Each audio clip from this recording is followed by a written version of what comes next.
Good morning, Turfs Up Radio. Wayne Bowes, Profits Unlimited, coming to you live from Louisville, Kentucky. Yes, indeed. Oh, my goodness. Can y'all believe it? Here we are, another awesome weather day. Had a little rain last night and our last evening and the little bit overnight. But hey, nice day today. Looks like we might have a little more rain coming in tonight. Woohoo! I'll find out for sure and be talking to my buddies at BAM. Actually, going to be doing a podcast. I'm going to be on their podcast today, so I'm looking forward to that and seeing how that goes.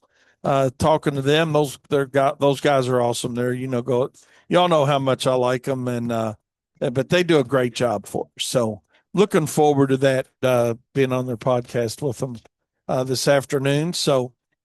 But hey, we have a great opportunity today to talk about enhancing your customer experience is going to be one of the things that I talk about. But got several different topics I want to talk about. And it just sounds like it's, different client things going on. And I'm going to share several different things that have gone on, with us recently and get your all's opinion on it. So, as always, yes, I am going to count on your all's opinion and what you would do in a situation. Because I like getting your all's ideas. And I got something that Craig sent me the other day that I want to share with you guys. So, Craig, I appreciate everything and all your interaction here on Turfs Up Radio as well, and also in the Profit Circle with us. So, but hey, man, it is a outstanding day again. Like I said, I know we're on borrowed time. I know it's going to get hot again, but I think it's actually going to get cooler before it gets hotter again. So we'll see how all that plays out. But man, it's just hard to believe that we've had so many great, awesome days, in a row here. So we're going to keep our fingers crossed, and maybe we'll see if we can get somebody, BAM, hop on with us Friday and give us a little insight on what the heck's going on and how long we're going to be able to enjoy all this. Because I know, man, I'm looking forward to it continuing on because it's perfect weather for seeding and aeration, and we're getting ready to go hard at that. We got a few more rounds on killouts. Probably one more half a day or so to spot check all of our killouts, and hopefully this week get to a few of those aerations and get some seed in the ground for sure. So that's our plan. So hopefully you guys are having a great day. Hopefully everybody got back into the swing of things. Here we are on Wednesday, and I know the holiday was Monday, but hopefully by today you're back in it and going at it well. We got back in it yesterday, pretty steady ourselves, and appreciate all of our team members being to work on time, showing up, get their job done. And we certainly do appreciate that because, whenever you take off a day, especially as a company, everything gets put on hold for a day, and which is okay because that off day is really good for everybody. But it's always nice to come back the day after and not have to worry about rain. It wasn't a weather issue. It was just, hey, let's go out and get some work done and call it a good day. And that's what we were able to do. So hopefully you were able to do the same thing. And hopefully today you're back at it. I know we're back at it hard today, doing some mowing. We're ferting weed. Like I said, trying to check on a few kill outs and just making sure all that's ready to go. But, here we are on Turfs Up Radio, and it's Wednesday, big day. Absolutely. And want to thank Aaron for a great show this morning. And nice hearing Eric's voice again. And he was on there for a bit, did a outstanding, what do you call them? Golly. They're not replays. It's a replay, but God, you don't call them a replay. Oh, Lord, I've lost my train of thought on what the heck you call those things. But anyway, Aaron was, or Eric, excuse me, Eric was trying to decide if he and Jennifer were going to go to the hospital. She had cut her finger pretty good last night, and he put his old medic abilities to work, and because she didn't want to go to the hospital, so he was going to try to talk her into going to the hospital, I think, today. So I'll be curious to see how that worked out. Being freshly newlyweds, we'll see how that worked out. But I don't know if I'd say if Eric says you probably need to go to the hospital, I'd have went to the hospital, man, with his experience, to get it taken care of. But I understand being hard headed too. Hell, that happens to the best of us, and you think, oh God, it ain't that bad. I don't want to go, and because then you know what that's going to turn into. And so, good luck with that, Jennifer. Whatever you decided to do, and be all right. And they also had I guess one of their daughter's boyfriends had an accident with a axe. Eric was saying chopping some wood for a fire pit. So, damn, stay away from the sharp objects, man. That's what I'm gonna go with. Stay keep the sharp objects out of line of sight. Oh my goodness, to say the least. But anyways, hey, I hope you are having a great day. We're having a great day here at WLS. Been a great day for Profits Unlimited as well, and nice to talk to one of our clients that we had emailed to help him out again. This guy's name, and hey, if you're listening to us, it's awesome. His name's Scott Pippen, and it, and that Katie said that is the truth. Yeah. So, but yeah, when we first heard from Scott Pippen, I was like, oh man, that is that really his name? So when I called him back and was talking to him, this is over a year ago. Uh, I thought, man, you got to get that a lot. And he's like, oh yeah, all the time. So, but anyways, he had some of our information, and he had lost lost a computer, is what it amounts to. So we were just helping him get his things replaced that he had with us, and but yeah, I had to share that name with you guys. And Scott, if you're listening, man, we certainly appreciate you trusting Profits Unlimited to help your business, and he's got a nice business going. Is what it amounts to. So, but anyways, we're going to take a short break. I got a heck of a lot of things I want to get into today with you guys. And I know the other day I got into my a show and we were like 47 minutes in or something before we took care of the people that take care of us here at Turfs Up Radio. So, hey, we're going to go ahead and take a short break. We'll be right back with more Profit Time here on Turfs Up Radio, your industry, your station. Don't you go anywhere. I want to give a big shout out wedding anniversary to Corey and Mike. Yeah, absolutely. Thank you, Seth. We appreciate you doing that. Our listeners just thinking about each other. So, heck yeah, Corey. I don't know. You and Mike are probably doing a little trip or something, or I don't know what you're doing. Maybe you did this past weekend, but uh, wow, that's crazy. Katie's talking about a fax we just got from somebody. But yeah, it's congratulations, you're all's way. I'm curious to know how many years you guys got in, if by chance you're listening. And because, hey, whatever it is, I'm sure you got a whole lot more because you guys are awesome guys. And, don't ever take each other for granted, man. That's my only words of advice. And, and it's easy to do. It's easy to forget about, who you got married to. And what I mean by that is just like when you get kids involved. You get hung up sometimes doing everything for your kids. And I love my kids dearly, and Jane loved our kids dearly. And but you got to remember too that there's you got to have your time as well. So Mike says 9 years for him. So congratulations, man. Congratulations on 9 years, and I wish you 90 more, man, at least. So I hope that works out. Hope you get that 100-year anniversary in. So, uh, absolutely. He says, married young. Daggone. Mike was 23 when he got married, and he met her at 17. So, yeah, I hear you. Well, I got Jane and I got married at 20, 19 and 20. So, um, that's how we got lucky enough to get so many years in at such a young age, before Jane passed away, So, yeah, so that's the way to do it. Get married young, get them anniversaries rocking and rolling and adding up. So Corey's probably made a nice dessert for his beautiful bride. I would think so on their anniversary. So, but Mike, hey, that's awesome. That's awesome. So, Seth, thanks for that reminder, my friend, to give them a shout out here on Turfs Up. Good guy, good guy.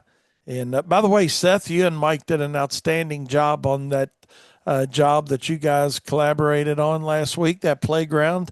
That picture you sent me of the finished product looked awesome. So I'm sure the customer was happy with that. And I'm sure you guys got a lot of good old conversation and hard work in getting that done as a nice little project there. So I've got something that I got a lot of little things to talk about today with you guys, and I want to get y'all's opinion on. And this is a what would you do? And we got that new segment, Daniel. This would be a good thing for that too. We might have to do that segment on what would you do, or what, isn't that what we call it? Would you rather? Would you? Yeah. Okay. So maybe this wouldn't fit as great in a would you rather, but what would you do in this situation? And I had a customer who passed away. I told you guys about this last week, I think. But anyway, uh, so let and he'd been a customer a long time. All right. Now, let me say first of all, and this is going to sound cold blooded, and I do not mean this as hardcore as it's going to sound, but he was a customer a long time. He has passed away. So this is not derogatory to him at all. Okay. But I see a lot of times on social media and whatnot, contractors saying, what would you do? How would you handle it? I had a customer that passed away. They owe me money. Would you go after it? Would you do this and that, not whatever? The reality of it is absolutely yes. You know, um, I think the answer is yes to that because, you did your job. You did your job well. And at the end of the day, you need to be paid for that work. The fact that they passed away is unfortunate. But at the end of the day, you worked for them, and it's the estate that's going to be paying you the balance due, not them. So I know that sounds hard and calloused, but I can tell you from my own personal experience, anything that Jane had purchased, when she passed away, we still had to pay for those. I didn't call and say, well, hey, she passed away. We're not going to pay for that now. Do what you got to do. Because I hear a lot of guys say that's the phone call that they get. And I think we all need to take a look at it and say, just because somebody passes away doesn't mean that they get a buy on what they owe you as the business that provided services. And hopefully nobody gets their feelings hurt with that. And if they do, so what? I mean, you did the work. You want to be paid. Your family's counting on it. Your employees are counting on it. And everybody's counting on it. But here's a little different spin on that same scenario, or a very similar scenario. Mr. Poulter, and I'm sure he wouldn't mind me telling this story to you guys because he was a small business owner himself, had an insurance agency. So he can understand, where I'm going with this, and hopefully you guys do too. So this is a more of what would you do? situation. Mr. Poulter had always prepaid for the year. Okay. He took the discount, well, for a small discount for prepayment. So I want you to turn this scenario into a scenario for you, because I know how we handle it, but I'm curious as how you would handle it. So he prepaid for the year. His service actually from us stopped last week, okay, because they finally got the home sold and that whole scenario. And I believe I shared the story with you all that the person that actually bought his home was one of our previous customers that moved out of our service area that was moving back into Louisville. And he saw one of our trucks there mowing for mowing the lawn. He's like, God, he said, this is crazy. I was getting ready to call you guys back. I bought this home. And so, which was pretty cool. It doesn't happen that way very often. So yeah, we're glad to maintain the business and the property with our new old customer.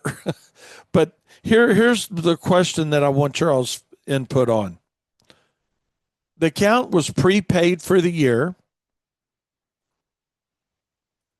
And this wasn't even part of my discussion at first, but I just thought of this now. And nobody's probably going to want to admit to this, and y'all probably know what I'm going to say. But how many of you guys wouldn't refund the balance due if they didn't ask? That's number one. And I'd rather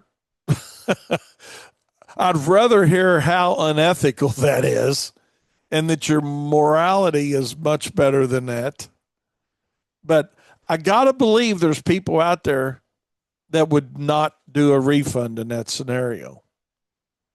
So I'm just going to toss it out there in case somebody would say, well, no, man, I'd keep it. I mean, till they ask for it. Just curious. I won't think any differently of anybody, but I would be curious if you would just go ahead and automatically do the refund for somebody once you found out they had passed away. And okay, hey, appreciate you keeping the house up, blah, blah, blah. Because maybe they didn't know.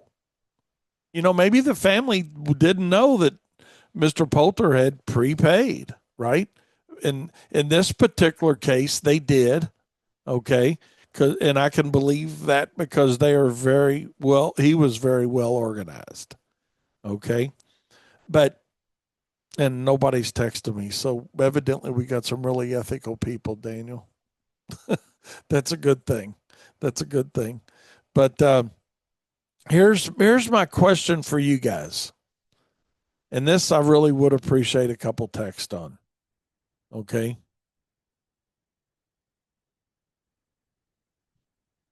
Mike came up with an interesting point here.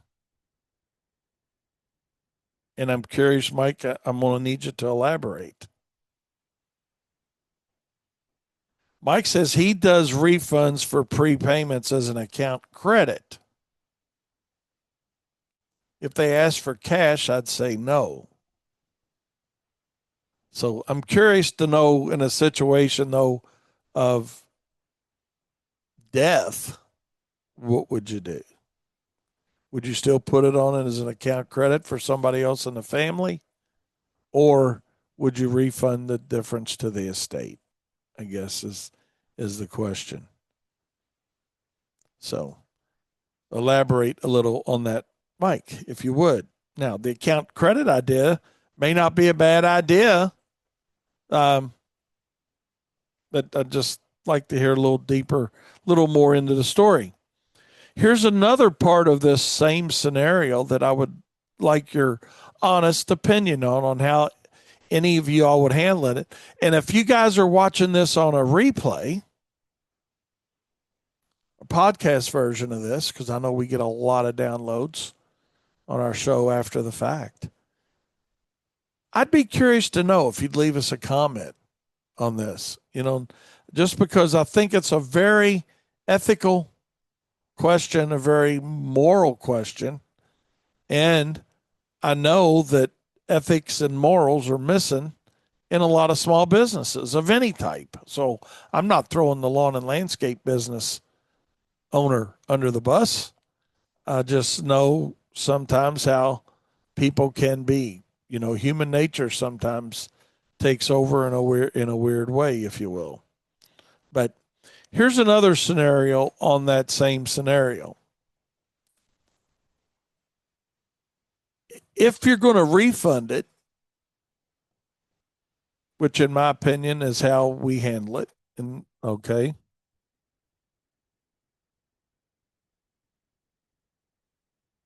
let me see what we got here from Mike. Dun, dun, dun, dun. The refund would usually follow whoever prepaid. So I guess it would go back to the spouse. If no spouse, I don't know. I thought, you know what? That's fair. If I didn't have anybody to send it to, if I've reached out and didn't get a response, I think that's a fine thing to do.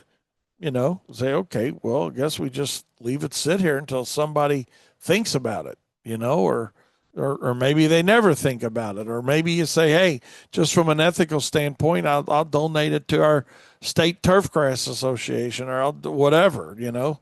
So, but yeah, I think that's fair, Mike. Give the prepaid part back to the estate if you can get a hold of somebody if they didn't know that it was prepaid, and if not, um, then I guess you just leave it sit in their account. You know, that's an option. But here's another part of that I want y'all to think about. And we've had this happen multiple times, obviously, in 46 years. But when somebody cancels mid-year like that, and that's what it is. I mean, I'm sure he'd rather be alive.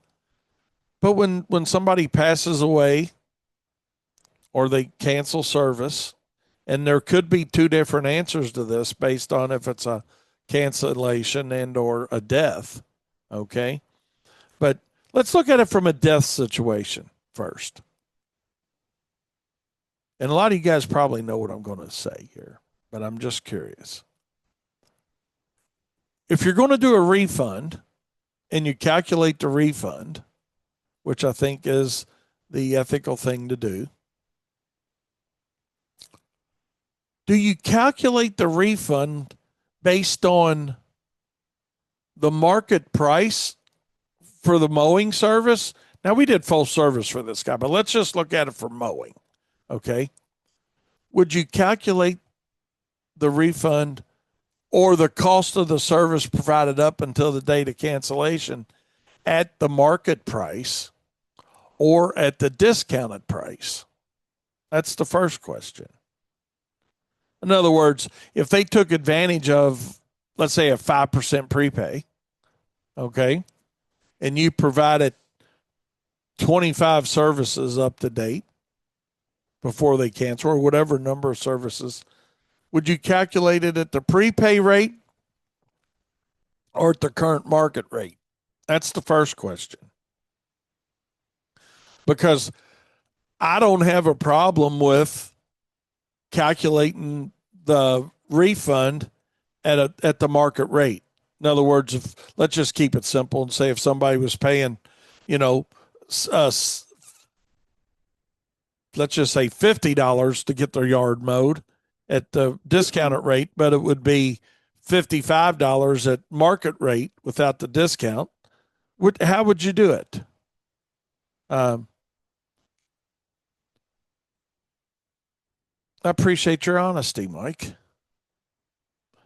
Uh, yeah, I appreciate your honesty on that. Mike said I would do the market price because the discount rate is for getting the work paid during the entire season. You know, I don't have a problem with that. Now Seth, who is a very conscientious and ethical person too, y'all know him, hear him all the time here on our station with us and in the profit circle. He said prepay rate all day. So there's two very ethical people, Seth and Mike, that have different answers. And I'll say that I've done both. So I'm not picking a side on any, I'm not saying anybody's wrong or right. Now, the other side of that, as I'm sitting here thinking, is this something that maybe needs to be addressed within your service contract? What do you think, Daniel? I mean, could that be addressed in the terms and conditions of the contract? You know, hey, that if you prepay, your discount will not reflect if you prepay and you cancel service. I don't know. That's another story for another day. But would you put that in your phone? I want to talk about that later on, or remind me of that. We're going to talk about that. So, but in this situation, you got Seth and Mike, and I know there's other guys listening to us. Give me your opinion, how you would handle it. And it's not wrong or right. It doesn't make you an unethical person if you say, hey, I'm going to charge market rate because I feel comfortable charging market rate because we didn't go through the whole year. Now, here's another fly for the ointment that I want you guys to think about. And I know I'm beating this horse pretty good, but I want to turn the light on for you guys that haven't either ran into this or have been intimidated when somebody does die. And I mean that very professionally, because it used to bother me. It still bothers me that I said a lot of this is going to sound callous, and it's not intended that way. But I would say, oh, well, don't worry about it. You know, if it wasn't a prepay and they owed me 4 mows or 3 mows because this month hadn't been billed or whatever, then no, I would say don't worry about it. You know, that was like my good deed on the death, I guess. You know, but then the more I thought about it in different scenarios, the more it made sense to, yeah, you provided the service. So this isn't necessarily an unethical thing to do, or I'm not trying to convince you either way. I just want to turn the light on for you and ask you, hey, how do you handle it and what would you do? But here's another scenario to think about. Once you decide, okay, where I'm going to use the number of services times the discounted amount or the market rate, whatever you decide. But let's say the customer paid their prepay, and you know what I'm going to say. So I want to know how you're going to handle it. What if they pray? Yeah. Mike, that's funny, man. I tell you, we think a lot alike a lot of times. But what if they paid with credit card? What if they paid with a credit card and the credit card processing fee was not passed along to the client? Some people pass it along, some people don't. Some people pass it along and don't know they're passing it along, but we're not going down that road today. Okay? But let's say there was not a net upcharge for using a credit card. So now you've got a client that's paid you, it doesn't matter the amount, let's just make an amount up, $3,000 for service. Well, if you've got a 3% fee or whatever you have on that, okay, you paid a $90 processing fee on that $3,000 prepayment. Now you're going to refund part of it back to them. What about that? What about that processing fee that you paid? And I can hear some of you guys saying, Wayne, you're way overthinking this. No, not really. I want you guys to think and overthink sometimes about how you really should and what you should have in play to make sure that you and your company are left whole as well. Because the one person that doesn't matter to in this situation is Mr. Poulter. We gave him great service for 30 years. If we had a problem, we solved it for him. And he was very loyal. to us. So we've made each other whole during the term of the relationship.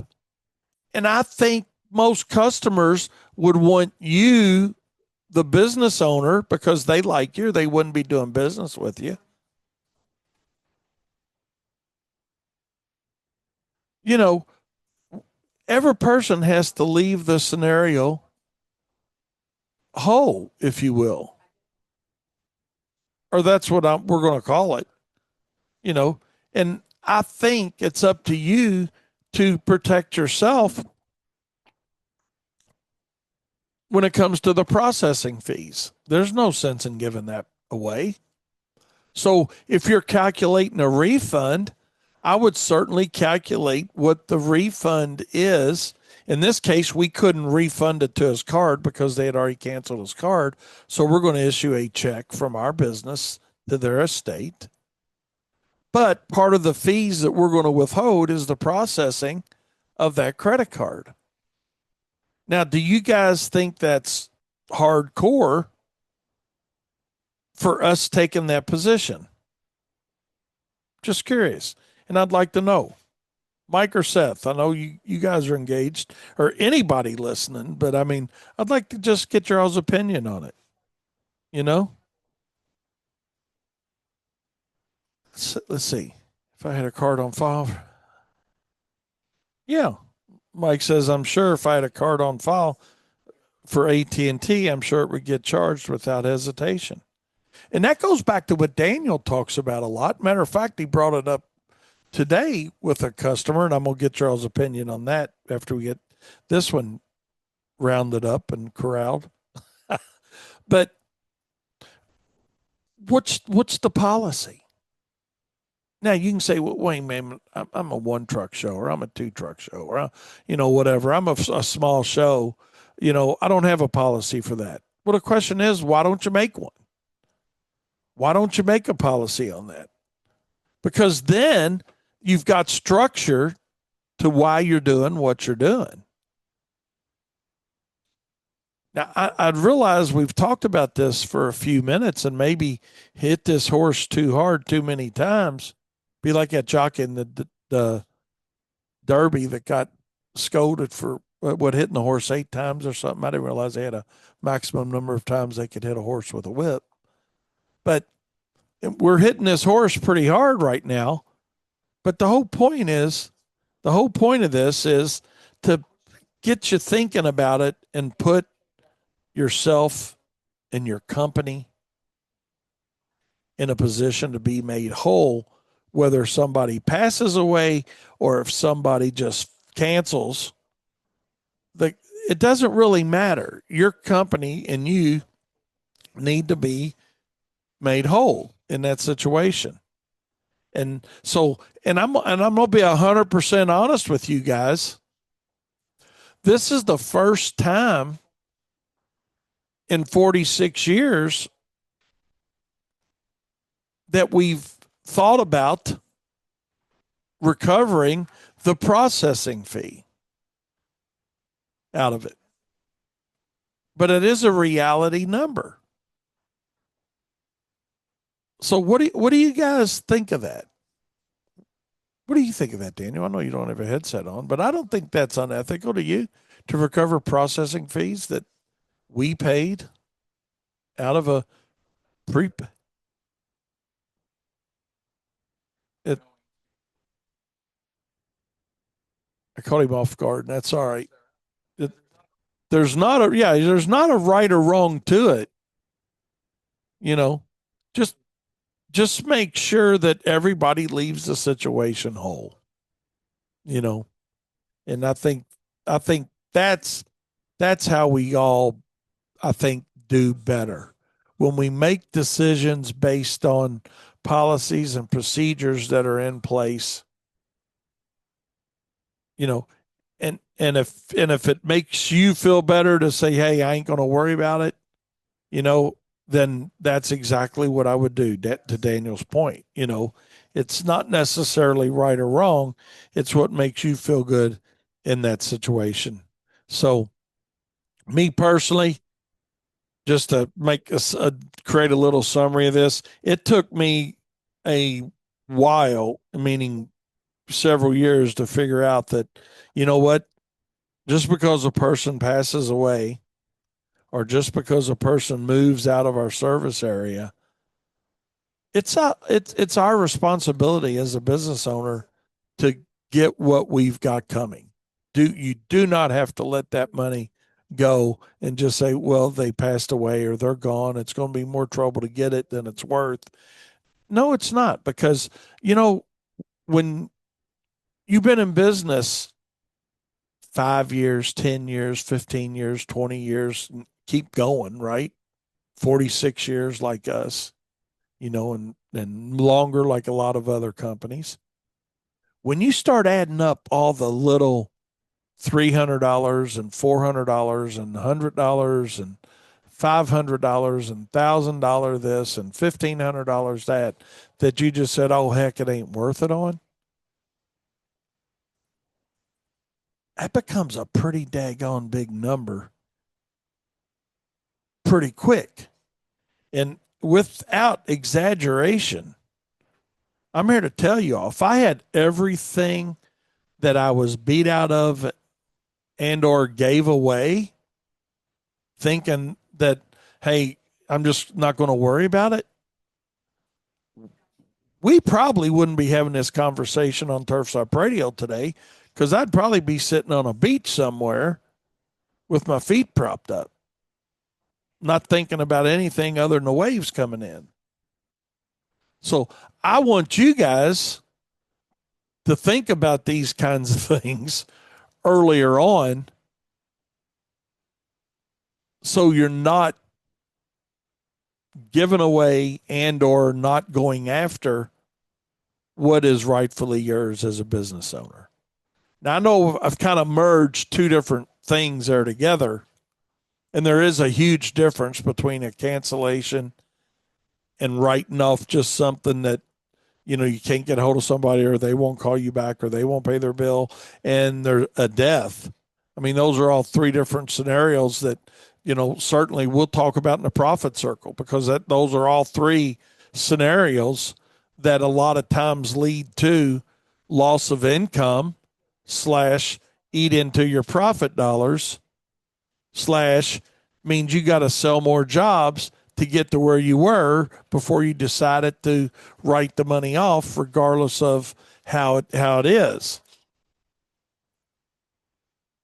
And here's something I want you to remember about writing something off. When somebody says, oh, don't worry about it, just write it off. Well, the reality to that statement is simply this: you've already wrote off all the expenses of doing the job, regardless of what the scenario is surrounding it. What I mean by that is, you've already bought the equipment, you've already bought the fuel, you've already bought the truck, you've already bought the trailers. Fill in the blank on everything you've already bought. You've already bought the material, and you've already paid the labor. So you've already written it off. But what didn't happen is the income did not come back in to cover the cost and cover the profit of what the job has cost you. That's why I hate it when somebody says, well, just write it off. It's no big deal. Don't just write it off. Mike brings up a point here. He says it comes down to fair isn't equal sometimes. And that is absolutely true, because like he said here, you've got card fees, sales tax that's been paid. That's another thing you look at. Hey, in this case, or in any case, of a prepay that doesn't make it through the whole year, you've paid sales tax, or we've paid, let's turn it into this same scenario. We've paid sales tax because we're on a cash basis accounting on the income when it was received. So again, that's money that we've paid out on that now we're going to do a refund on. So the refund is going to make that out of balance. So just curious, just a little knowledge to share, and just a little light that I wanted to turn on for you guys on, how you handle it.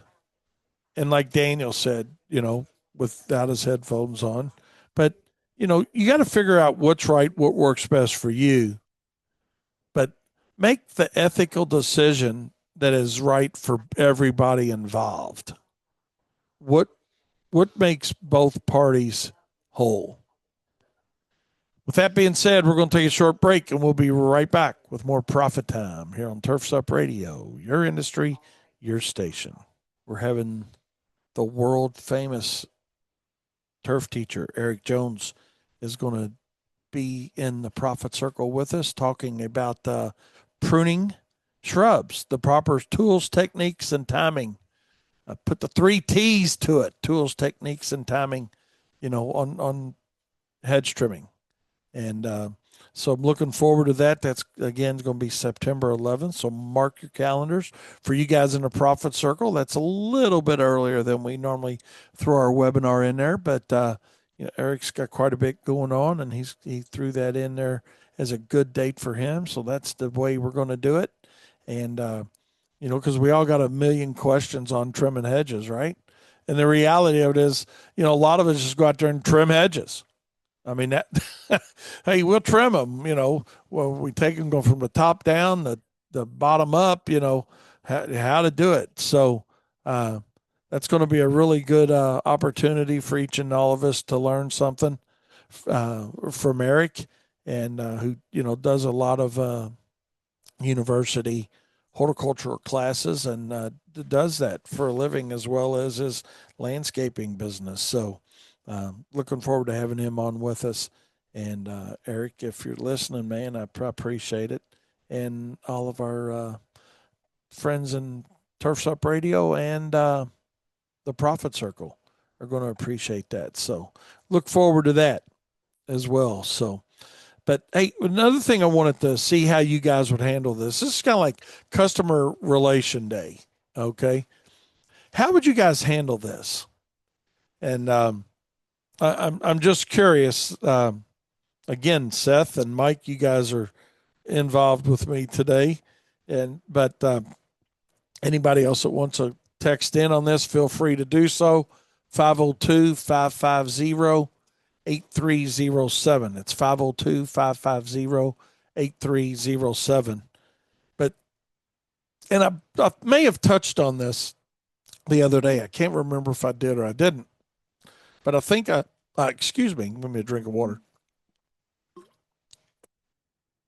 We had a guy that's, we doing some work for, right? And he said, he's the guy that I let you listen to his message where he said, y'all told me it'd be done in 7 to 10 days. And he was calling us on day 8, wondering where we were at. This same guy wanted to pay cash, and then he said he was going to mail cash through the mail. We're like, oh my God, don't do that. Just bring it by if you're going to do that. So, but anyway, so he said, no, I feel comfortable mailing it, and then we thought that was going to turn into something bad, but we got a check instead of cash. So we were happy that it was a check sent, not cash. But then he asked, when we got done about paying, okay, send the balance in cash. Or Kyle's like, well, no, we can come by and get it. Probably a better thing, you know. So anyway, long story short, Kyle gave him the price. And oh my God, if he didn't go pay by credit card through his client portal, portal. Yeah, that's 2 syllables. Client portal. Yeah. All right. So Anyway, here's my question to you guys. Here's my question to you guys. Would you rebill him for the 6% additional since he paid with a credit card? Because we gave him a 6% discount, plus it cost us about 3% to run the card. So now we're out 9% on the job. This is a little different spin than a death or a cancel, but it's certainly taken advantage of us, the business owner, right? So would you immediately like turn around and send the bill out for it, or give him a phone call, or what would you do? What would you do? I'm just curious because I think we know what we're going to do. I mean, again, it should be an easy answer. It should be an easy answer. Now, here's something that we kind of discussed.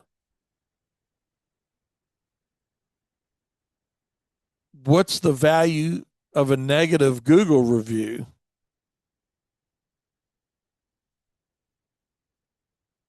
Yeah. What's the value of a negative Google review? Let's see. I'd have a conversation with the guy, at least set the expectation. Yeah, absolutely. I agree 100%.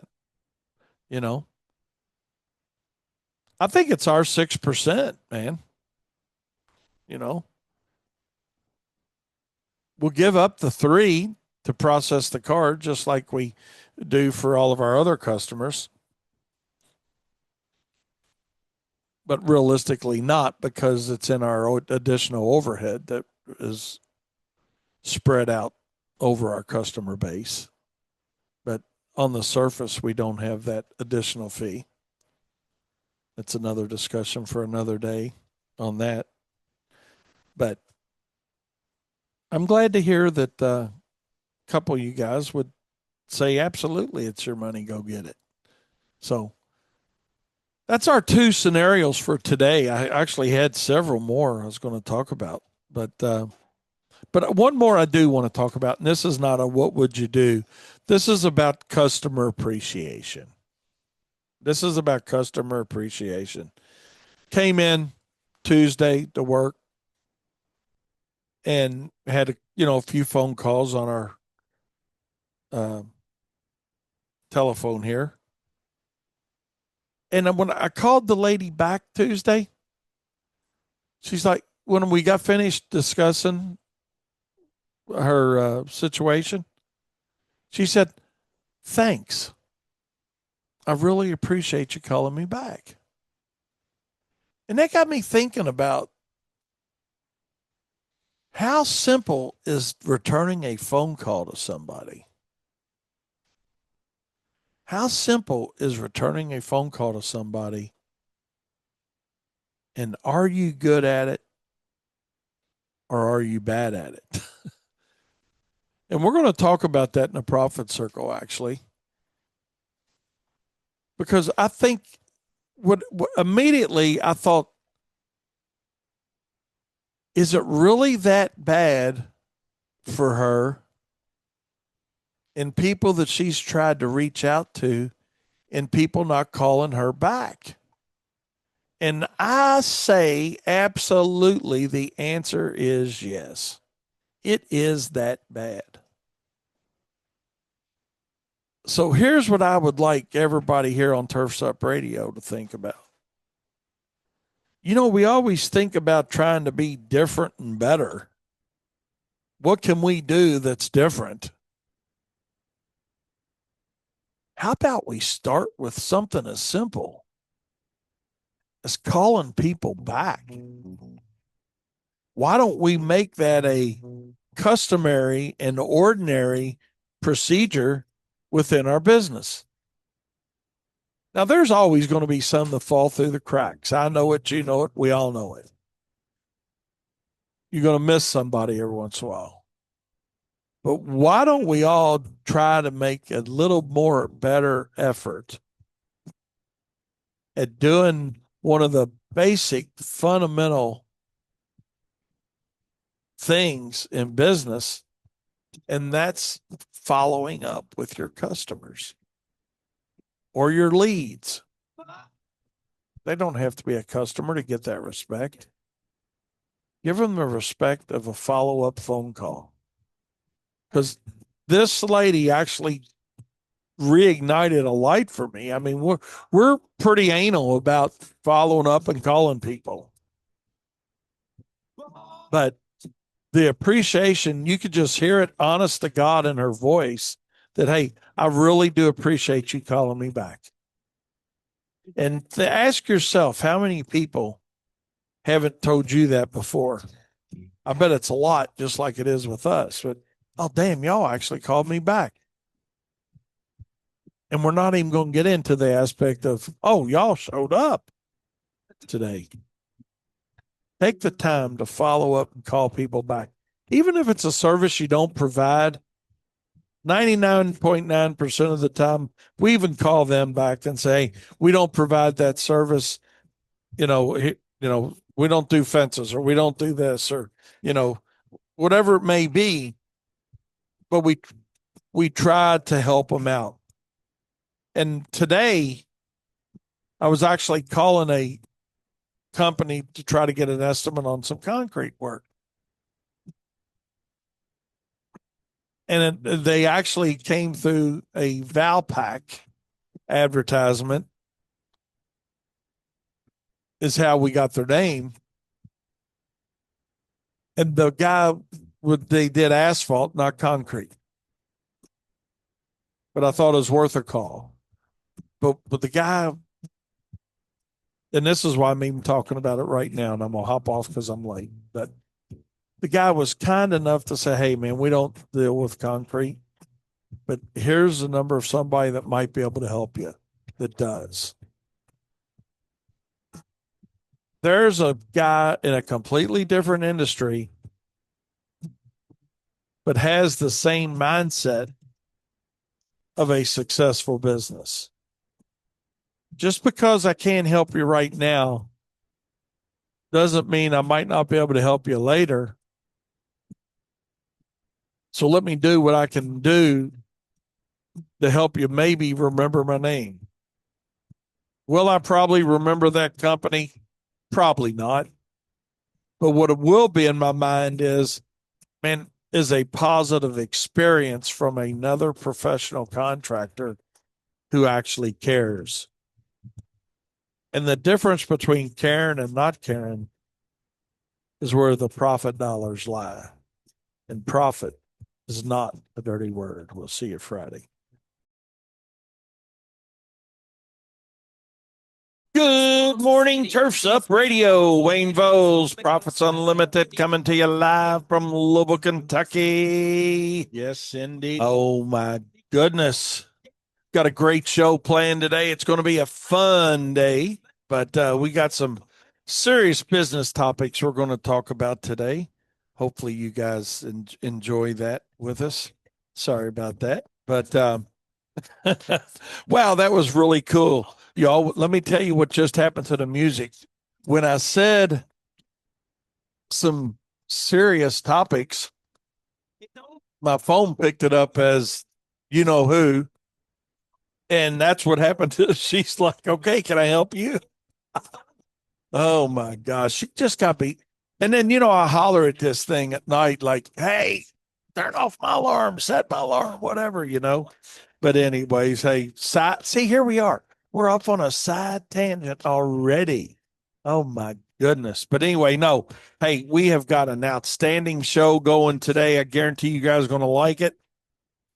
I'm looking most forward to your all's participation. Got my buddy John Stuber listening to me. I reached out to him today and I said, hey, man, be nice to have you back on my radio show with me. He says, man, I'm listening to you. I just really busy and this going on with his dog kennel and everything else going on in his life and remodeling his daughter's house. And all this hard stuff he's into right now. He said, I'm listening, man. I just can't interact. So that's cool. We're glad to know you're listening with us, John. So, but man, we've got a ton of stuff going on. The weather's great and it's going to get cooler and then it's going to get warmer. And we're going to talk a little bit about that. And, but right now we're enjoying this nice, cool weather. I hope your week's going as good as ours is here at WLS and looking forward to that. Jeopardy, our one of our applicators here, she is y'all have heard me talk about it a little bit. She's getting ready to have a baby. I think she's 37 weeks. What's the total time on that? 40? So, yeah, she's getting close. Every day I ask her how you feel. And, she's like, oh, pretty good, pretty good. This morning she says, pretty good. My feet are swollen a little. So I guess that comes with the neighborhood. So she'll be checking out and taking a little bit of maternity leave here shortly, I'm sure. And she does a bang up job for us, and we're gonna miss her. But hey, it's her second daughter coming along, so that's a cool thing too. That really is. Being the father of four, I can appreciate that next one coming. And she's really looking forward to that. And she already has a daughter that's I think she's 8 or 9. How old is she? 10? Yeah. Yeah. So maybe 10.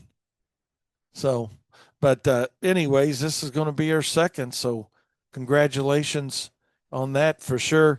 I hope everybody's week's going good again. Here we are on Friday already. Can you all believe it? Speaking of Friday and being September 5th, a year ago today, I guess, or pretty close, it was September 6th last year, I think. I got my hip done. And it was September 6th. I'm 100%. 100%. If it was the 8th, then I'm 99.9%. But I'm almost positive it was September 6th. So, um, yeah, Kyle said it was. How do you know? Oh, was it? Oh, he just looked the date up. All right. Well, hell, that's a good way to know. Heck yeah, nothing like the producer checking in on you and checking on your dates. But man, a year out, here we are. So hopefully you guys have had a good year like I have, getting this hip back in order and moving around. And I don't know if I shared this with you or not, but I'm going to share now. Earlier, was it this week or last week, Katie, when I tripped in here? That was last week one day. I was coming around my desk and I hit a chair mat on Daniel's desk area and tripped, did not fall, but I went from my side of the office over to Kyle's side over there on his desk, and which is to give you about 10 feet, 10 or 12 feet. I don't know, something like that. Not too far. But that was the first time I really tested my hip in a non-test situation, and it was crazy, man. We got a video of it if anybody'd like to see it. It only lasted about 2 seconds, 3 seconds, whatever. Probably not even 3 seconds, maybe two. But it was kind of funny. Daniel was actually on the radio when I did it, and I thank God he was, because when I went by him, I hit his chair with my left hand, and that kind of brought me back upright. And I said, Daniel, did you see that? And he said, no, but I felt it. So thanks, Daniel, for keeping me alive. Glad to help. Sorry about the whiplash. Yeah. But Katie's like, oh my God, if you could have only seen my face, her face, meaning. It's because she just happened to be standing up at her desk, getting a little stand up work time in. And gosh, the hip it recovered has done well, so didn't hurt me, and I was able to trudge through. And yeah, so I thought I'd share that little story with y'all. That just popped in my head to share with you, so that was fun. But hopefully, you guys got a good day going. Got a good day going, and for us, we're doing a little bit of mowing, a little bit of we're rolling about halfway through our last broadleaf weed control application, I would say. and that's going really good for us. We talked a little bit about that. We'll touch on that here in a little bit, but and other than that, we started power seeding today, or we've done a few or one or two aerations, and started did we're power seeding today, and that's all underway. So that's a great thing.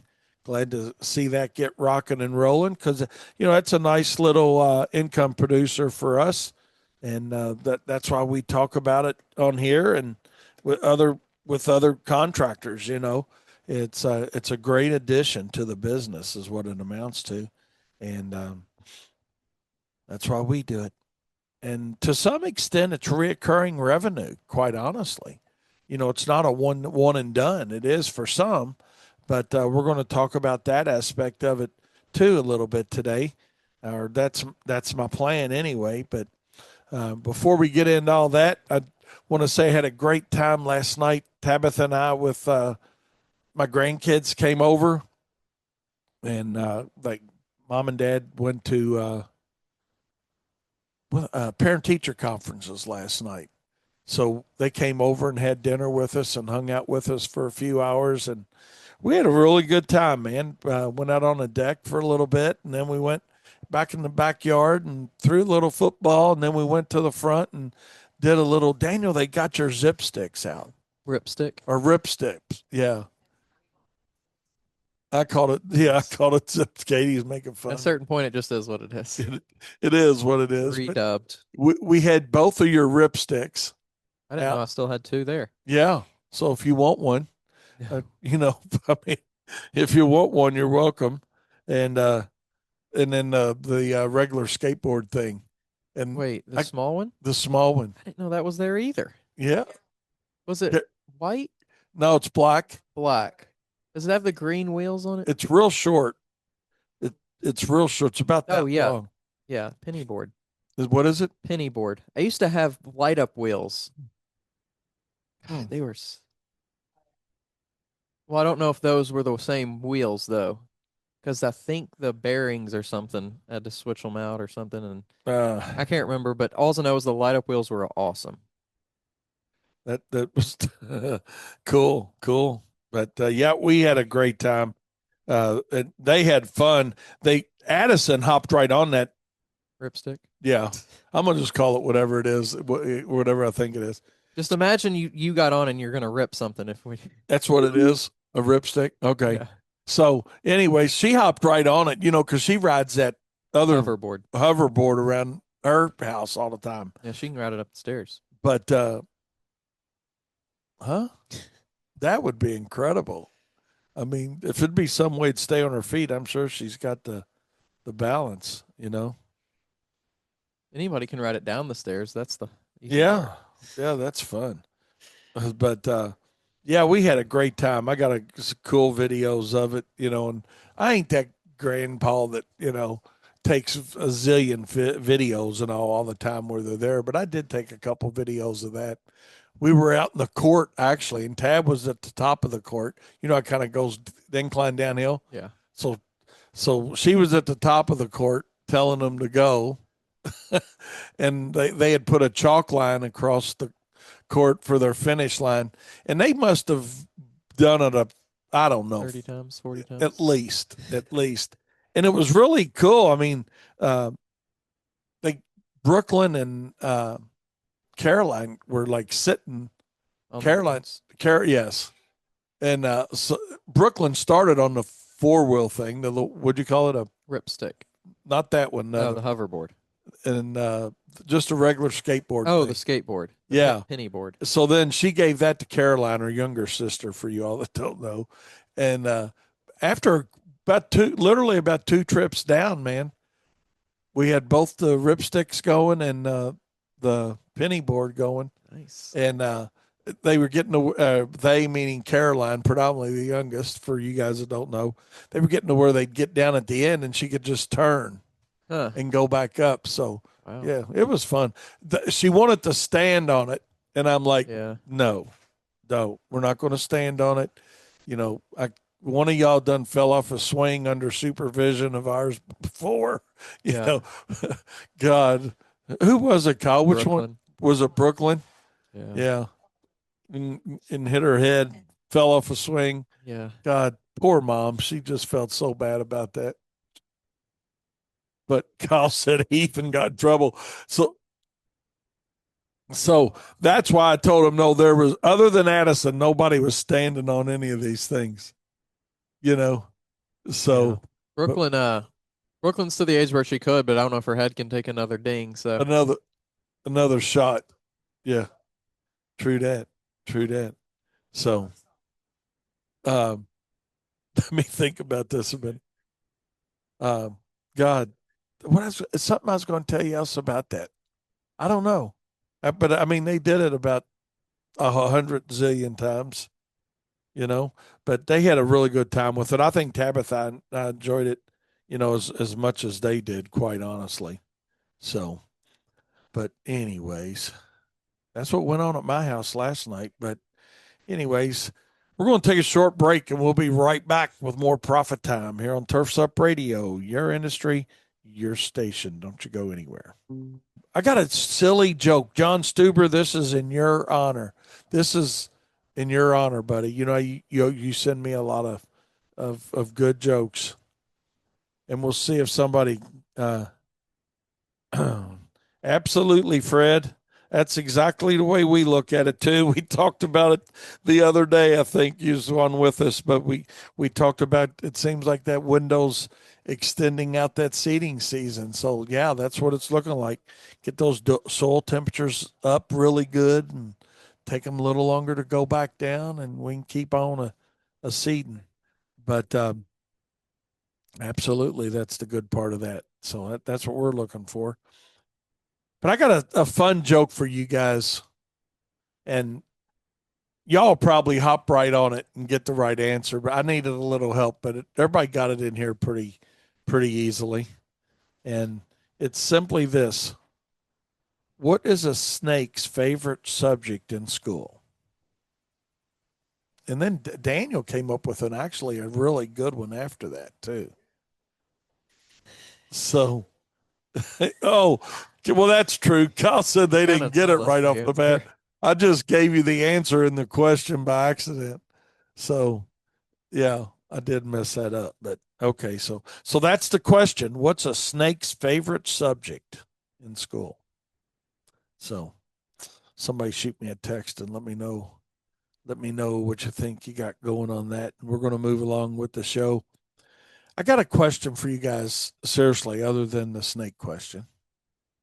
And how do you all handle call in complaints on drivers? How do you handle call in complaints on a driver? And I mean, it's something that needs to be obviously taken seriously if it's a serious issue.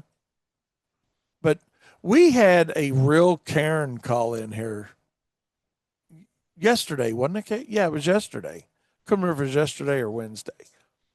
But it was, yeah. She calls in and she leads off with, "Hi, this is Karen." No, did she tell? I don't even know if she can gave her name. Yeah, but long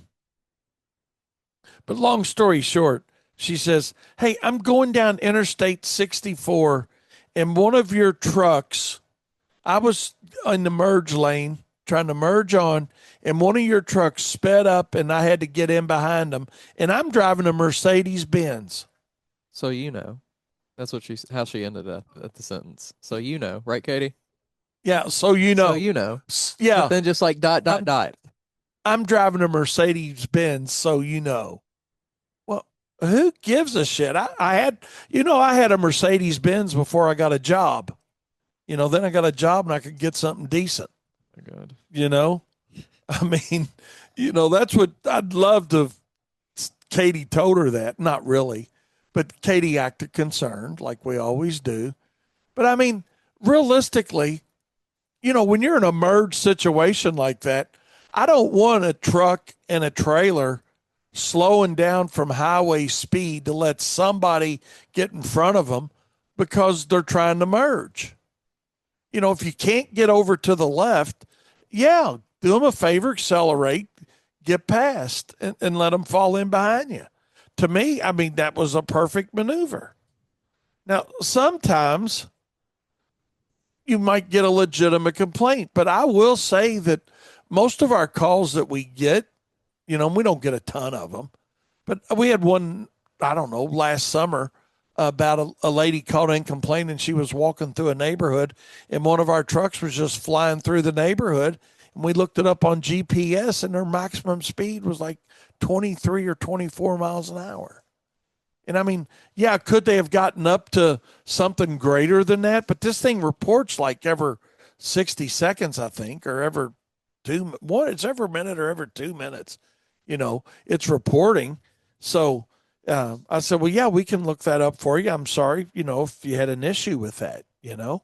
And I looked it up and I had the lady on the phone. I looked it up because I wanted to know, who it was and where it was at and that whole thing to match it up. And yeah, there it was. And there's the speed.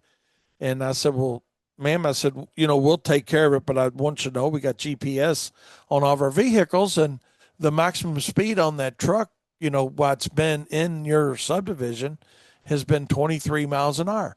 And she said, I can clearly see that you don't care.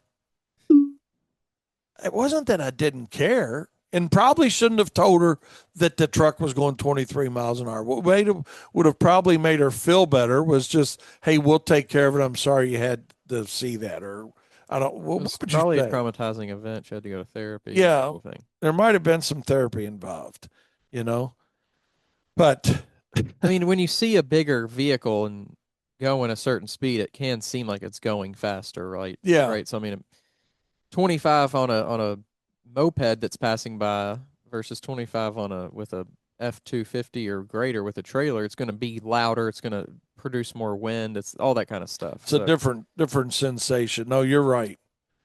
Oh my God. Mike says when they call in about him, he just says, I say, well, it's not my guy because it's just me. So it's me that you saw. Mike, it's funny. I actually told a lady that one day. She called in and had left a message. This goes back a lot of years, and it was down from our shops, I don't know, a few miles down Bardstown Road here, and where Bardstown Road kind of narrows up. And lady merged over on me. I mean, I had to blow my horn at her, and that's what pissed her off a little bit, and that's what prompted the call. But she called in and said, "You've got a driver driving erratically, blah blah blah blah blah blah blah." And then I said, I called her back and I said, "Ma'am, I just want you to know I got your message." I said, "But that driver was me." And I said, "You're the one that almost hit me. I was in my lane." And I don't know. Again, probably should not have responded that way. But at some point in time, you got to back yourself or back your drivers. Now, I know they're not out there being perfect too. I really do know that. I mean, everybody's got different driving habits, but I mean, when you look at in our particular case, we look at the drivers we've got and the years they've been driving with us. I mean, I don't want to jinx us, but I mean, we don't have a lot of issues. And then, especially with that lady yesterday, you know, Mike said, honestly, I'd probably ask if I could say a quick prayer for her and pray that she may find some peace. That would be a little bit sarcastic, but that'd be all right too. It'd be like mine, Mike. I don't think they would take it in a positive way. But I'm just curious how you guys handle it. Do you write it up and put it in an employee's file if it wasn't something that you don't feel like's justified as a write up? As far as I'm concerned, that phone call never happened yesterday. yeah, irrelevant. You know, Katie said she was sorry, and we'd take care of it. And but I just think it was bad that the I forgot the good part of that story too, though. That where she says I'm in a Mercedes, and what was the final? So you know. Just so you Not know. even just so you know. So you know. Um, like we know something about So her being in a Mercedes makes it more important, or it's more she's more important. important, or No, it just makes it her easier for cars. that 550 to run over the top of you. God, that ain't even funny. Let's move along. We're going to move along now. We're going to move along. So, uh, could you imagine sitting around having drinks at a fire with her? How exciting that could be. Speaking of sitting around a I fire. don't. This is stereotyping, but I don't think someone who's that like psyched out about being in a fire or being in a Oh, yeah. Mercedes is sitting around a fire. Maybe not. Maybe not. Kyle's probably right. She's probably got some good stories she could tell. Could Yeah, you imagine how many people have made her unhappy? she's probably fired a lot of people. Yeah. Yeah, she's probably had a lot of us doing things for her. Oh my God. But anyways, you take them serious when they're serious, but otherwise, don't worry too much about it. Uh, Corey said, here's an interesting story. He had a lady from his church complain I didn't let her in and almost ran her off the road. I told her I would pray about it, but until I get an answer, she probably wouldn't hear from me.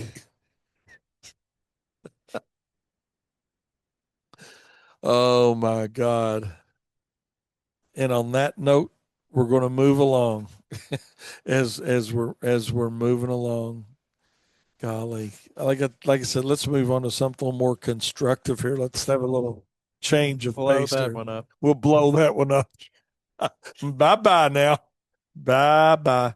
But hey, I touched on it, but we did start our aeration seeding is underway here at WLS now. Hopefully, you guys get to start soon if you haven't started, and maybe you're halfway through based on where you're at. Who knows? But we're off to a really decent start. We've had quite a few add-ons this week. I think Kyle and Katie are blowing it up. They're being selling machines on everything across the board. But Katie's rocking it out. Daniel, pretty good over there on those aerations and power seeding jobs. So, um, pretty good, pretty good, pretty good. And our close ratios are good. We looked at, we look at that every once in a while, and probably more than every once in a while. But we're looking at our close ratios, and they're really good. So, um, congratulations. I want to give Kyle and Katie a shout out. And Katie gets a double shout out for making the phone ring too with all of her marketing that she does for us. She do a great job with that, Catherine. And speaking of Catherine, she's going to be a landlord before long, you all. Uh, she's like, what? Oh, okay.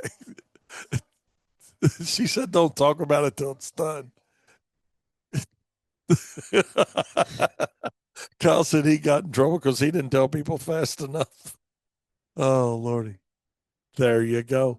But yeah, Katie's got a contract on a house and just waiting for their, she put it in yesterday. So now they're just waiting on that home inspection. So we give Katie a big shout out. Woohoo! Going to be a landlord. So there you go. Nothing wrong with that. So, but hey, on a serious note, too, something about aeration and seeding that we do with them, and Fred, I'm sure you probably go this route too. We try to convert the ones that are not already fert and weed customers at a minimum to fert and weed customers. First of all, we want the reoccurring revenue of the applications and the opportunity to sell them other things, but we use it as a really good way to convert people um, to fert and weed, or anybody that we do aeration overseeding for, or slit seeding. I know some of you guys call it slit seeding, power seeding. You guys know what I'm talking about. But the main thing is here is don't just provide that service and leave it at that. Let's convert them over to a recurring revenue service like fert and weed. So and we've got a really high conversion rate on those, quite honestly. And I just wanted to share that with you all, so you all could think about that side of it. If you're not doing that, because for several years we didn't. We just took the money and run. Who sings that song? Come on, take your money and run. Steve Is Miller that Band or the Steve? Eagles? I'm not. I think it is Steve Miller Band. But then we realized that, hey, man, we're leaving something out there, you know, because we get a lot of calls, and I'm not going to mention the company's name here in Louisville because they're a great company and I like them and they've been in business a long time. But they sell their seating services out in a hurry. I mean, only they got a big business, but they sell their time slots out in a hurry. So we get quite a few calls from their customers, saying, "Hey, my current company is booked. Can you all do it?" And that's something again that we learned that we started doing a little bit this year, and we'll do a lot more next year because the idea came a little bit late. And as basic as this sounds, but let's go ahead and start. We're going to go ahead and start trying to sell that aeration, overseeding, and power seeding work in the spring to customers as they come on board with us. You know, um, go ahead and sell those time slots because that's what that other service is doing, and as well as their existing customer base, and it seems to be working really well for them. But we do try to convert everybody, and some of the ones that are with other services will convert over once we talk to them about the advantages of, hey, you're spending probably 4 or 5 times the amount you're spending with them on lawn applications to get your lawn renovated. Why don't you let us maintain it and maintain and save your investment? And I think that's a safe bet, don't you, Daniel? You were talking about betting on your show. I think from a consumer standpoint that it makes sense. Yeah. And maybe they got it. Maybe they got a good working relationship with the company that's treating their yard, and they like that. And they just no, we're good with who we got. We just want to let they can't do it, and we know you all do good work. We'll have you do this. So that side of it's good for us too. We certainly will take that and move along if we need to. So, and speaking of lawn renovations, early order season is just around the corner. I got a thing the other day from Advanced Turf Solutions. Big thing I'm looking at right here in front of me, right? Early order and save, and they got a big thing going out. So, and I know we always do our early order program with Steven, Sigma Organics, late or I don't know, mid fall, sometime generally mid to late fall. And yeah, so just put that on the burner for you guys, and you don't have to be doing a lot of yards. Guys, I hear it all the time. Guys say, I'm only spraying 100 yards, or I'm only spraying 150 yards. It's no big deal. Well, yeah, if you can save whatever you can save by taking advantage of an early order program, I think it makes sense. Daniel. I mean, it doesn't have to be a ton of money that you're saving. You don't have to be doing 1,000 accounts or 500 accounts or 10,000 accounts. I mean, do it with whatever number you're doing, because it's not like you got to bat and take the product right now. You know, that was the thing that a lot of guys thought about early orders, and uh, when they let me know before that, hey, you don't have to take this, and this goes back a lot of years, but I always thought, hey, on an early order, you had to take product, but it's only because I wasn't properly educated by my distributor at the time, and or I didn't do my due diligence on finding out what opportunities were out there. So, it's just something to think about. But the main takeaway for today is look at your early order programs, for you guys doing fert and weed. Also, for you guys doing snow and ice management, we're right there in that time of the year. Like Dan told us earlier on our show, they took delivery of a lot of their pelletized material today from their early order program. So we're still good on pelletized material here from last year. We had a good winter. It was snowing good, and based on God bless you, based on our reorders, and whatnot, trying to stay ahead of that game. We're not going to get into that process today, but um, we're pretty good on bag material, and we're getting ready to place our bulk material early order. But we take delivery on that probably around Halloween. Generally, is when we get ours. Gives us time to get it treated because we treat our own pile generally. And but yeah, early order, take advantage of those programs. So, hey, we're going to take a short break. Craig sent me something in, and Craig listens to us all the time here on Turfs Up, and he's in the profit circle with us, and he's got a really good head on his shoulder.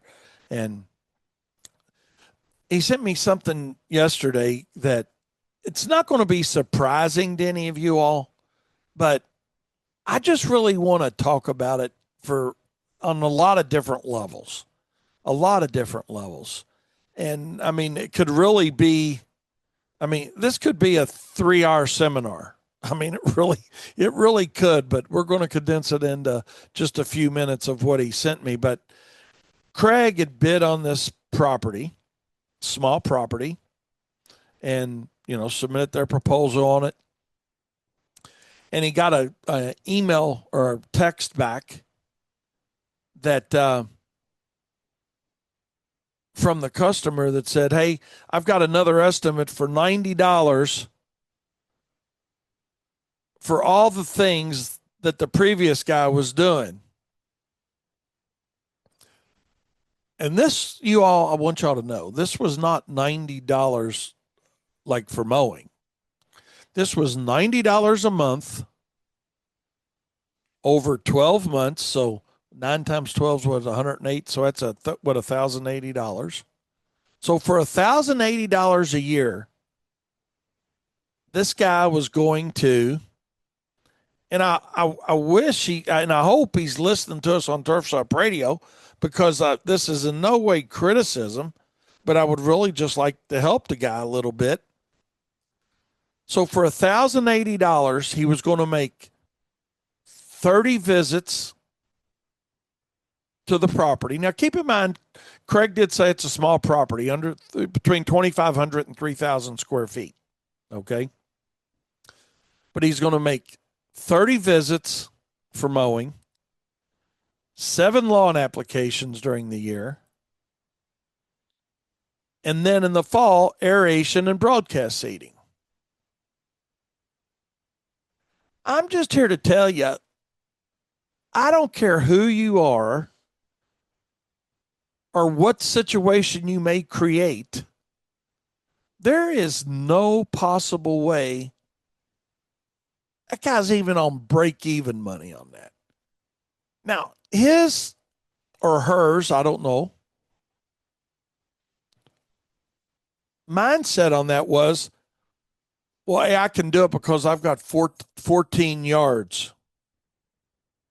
I've got 14 yards in this neighborhood. Well, now you're just perpetuating, that's probably the right word, the problem. I mean, so you got 14 yards in the neighborhood. It seems to me you need to understand cost first to even try to get in play on that. I mean, do it. Well, yeah, Kyle's got a good point there. Kyle says the good thing is he's just screwing up one neighborhood real good for a day. Too bad he let him get all of them in the neighborhood and just have a neighborhood out of service. But I mean, when you look at that, I don't even know how he broke those numbers down to make sense. But I guess my point on this, the point I would like to make for everybody listening to this, and especially you guys are listening to this later on on the podcast version of this, because we get a whole lot of downloads. Know your numbers. I'm not going to say what the number is to be right, but I can tell you without knowing anything at all about this particular contractor that number's wrong. I mean, I don't even know how they're doing it. And let's first of all look at the 14 number. Hey, I got 14 in the neighborhood. Why do you want to? Let's just say those numbers are right. Let's work with the numbers being right for a second. Why do you want to discount properties in the neighborhood when the, bless you, when the only reason you got them in the first place, we all start with generally one somewhere, right? You get one in a neighborhood. At some point, you had one there or two there. For whatever reason, you get started. But why do we get multiples in a neighborhood generally? Well, it's probably because somebody's either not getting dependable service or quality service or both from who they've got, and they see the work that you're doing and you're doing a great job, and they're like, dang on, I'm going to call them. They do good work. Why, as an industry, and we see this all the time, and you guys can do what you want to do, but why, as an industry, do we want to discount our services to potential clients because we get multiples in a neighborhood or multiples in a row? Because I talk with people all the time about it, and they're like, well, Wayne, I don't have to move my truck and I'm mowing 5 yards. Well, good. Why'd you get 5 yards? You got 5 yards because you do a good job. If I go in and get 5 gallons of gas or 50 gallons of gas, it's the same price per gallon. Why, as an industry, do we want to have that mindset of, well, I can do them cheaper. I don't have the drive time. I don't have the load and unload time. I'm going to pass that savings along to my customer. Okay, so fine. You do that. Now, for some reason, you lose 3 of them or 4 of them or 5 of them or whatever number it is. Say the guy's got 14. Now he loses 10 or he loses, let's be realistic, he loses 4 of them for some reason. Okay, or whatever number it is. Well, now he's got to go back to the ones he's got remaining and have a price increase or sell hard to pick up 4 more in that same neighborhood to get his pricing to where he thinks it's right. But let's say you're not that far off because this guy's off and I don't even know his numbers. I don't know if he's using a push more, but I mean, the reality of it is, even with a push more in a truck, you couldn't do this for $1,080 a year and make any money. That's the reality of that. So that's why I'm so confident in the way I'm presenting. But let's just say you were in a situation, and I'm not saying never give a discount if that's what you want to do. But my God, the first thing you got to understand is where's the break even point? And I think that's where a lot of people get lost, Daniel, is the break even point. They don't understand the break even point. Yeah. And they get hung up in that mindset. I'm not moving, hey, well, I get $90 a month all year long, so I got 3 months where I'm not doing anything. You owe it to yourself to have a better handle on your business, number one, but let's look at it a little deeper than that. Set up and establish a minimum, regardless of how many yards you get put together in a neighborhood or side by side. Because let's just say you got 2 yards side by side. Let's just say I'm mowing Daniel's yard and I'm mowing Katie's yard. Now the third one calls across the street or 2 doors down. I can't give them a better price than I'm giving Daniel and Katie. I'm going to have to discount them all. Now the question becomes, how do you explain it then? Because they all want to say, well, hey, you're already doing these 2. Can you give me a special price? Can you do it for less? Or can you do us all for less? And the answer immediately to the consumer that I use is, yes, we could do it for less. But let me tell you why I don't want to. Why'd you call us in the first place? Well, because you all show up, y'all do a good job. My guy is not regular on showing up. You know why he's not regular on showing up? Because he's got too much work scheduled at not enough pricing. So he's never caught up. But what I can offer you is what you see us giving these Mr. Daniel and Miss Katie there. That's what we have to offer: dependability, quality service at a fair price. Not the cheap price, but a fair price.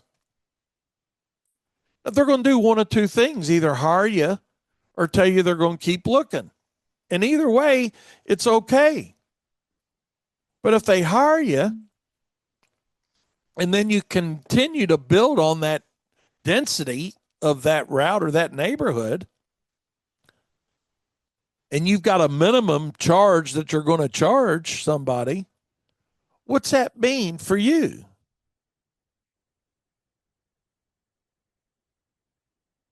What's that mean for you? It means more profit dollars that you're putting in your pocket.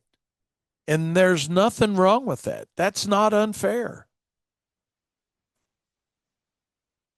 You've committed to showing up. You've committed to doing a good job. You've committed to being a business that understands their cost per hour of operation. Now, they don't care about that, right? They don't care that you understand that. What they care about is somebody showing up on a regular basis, doing good work, and they get tired of the old way of the person that's not showing up. This guy here is just an illustration of the failure rates being the failure rates of our industry.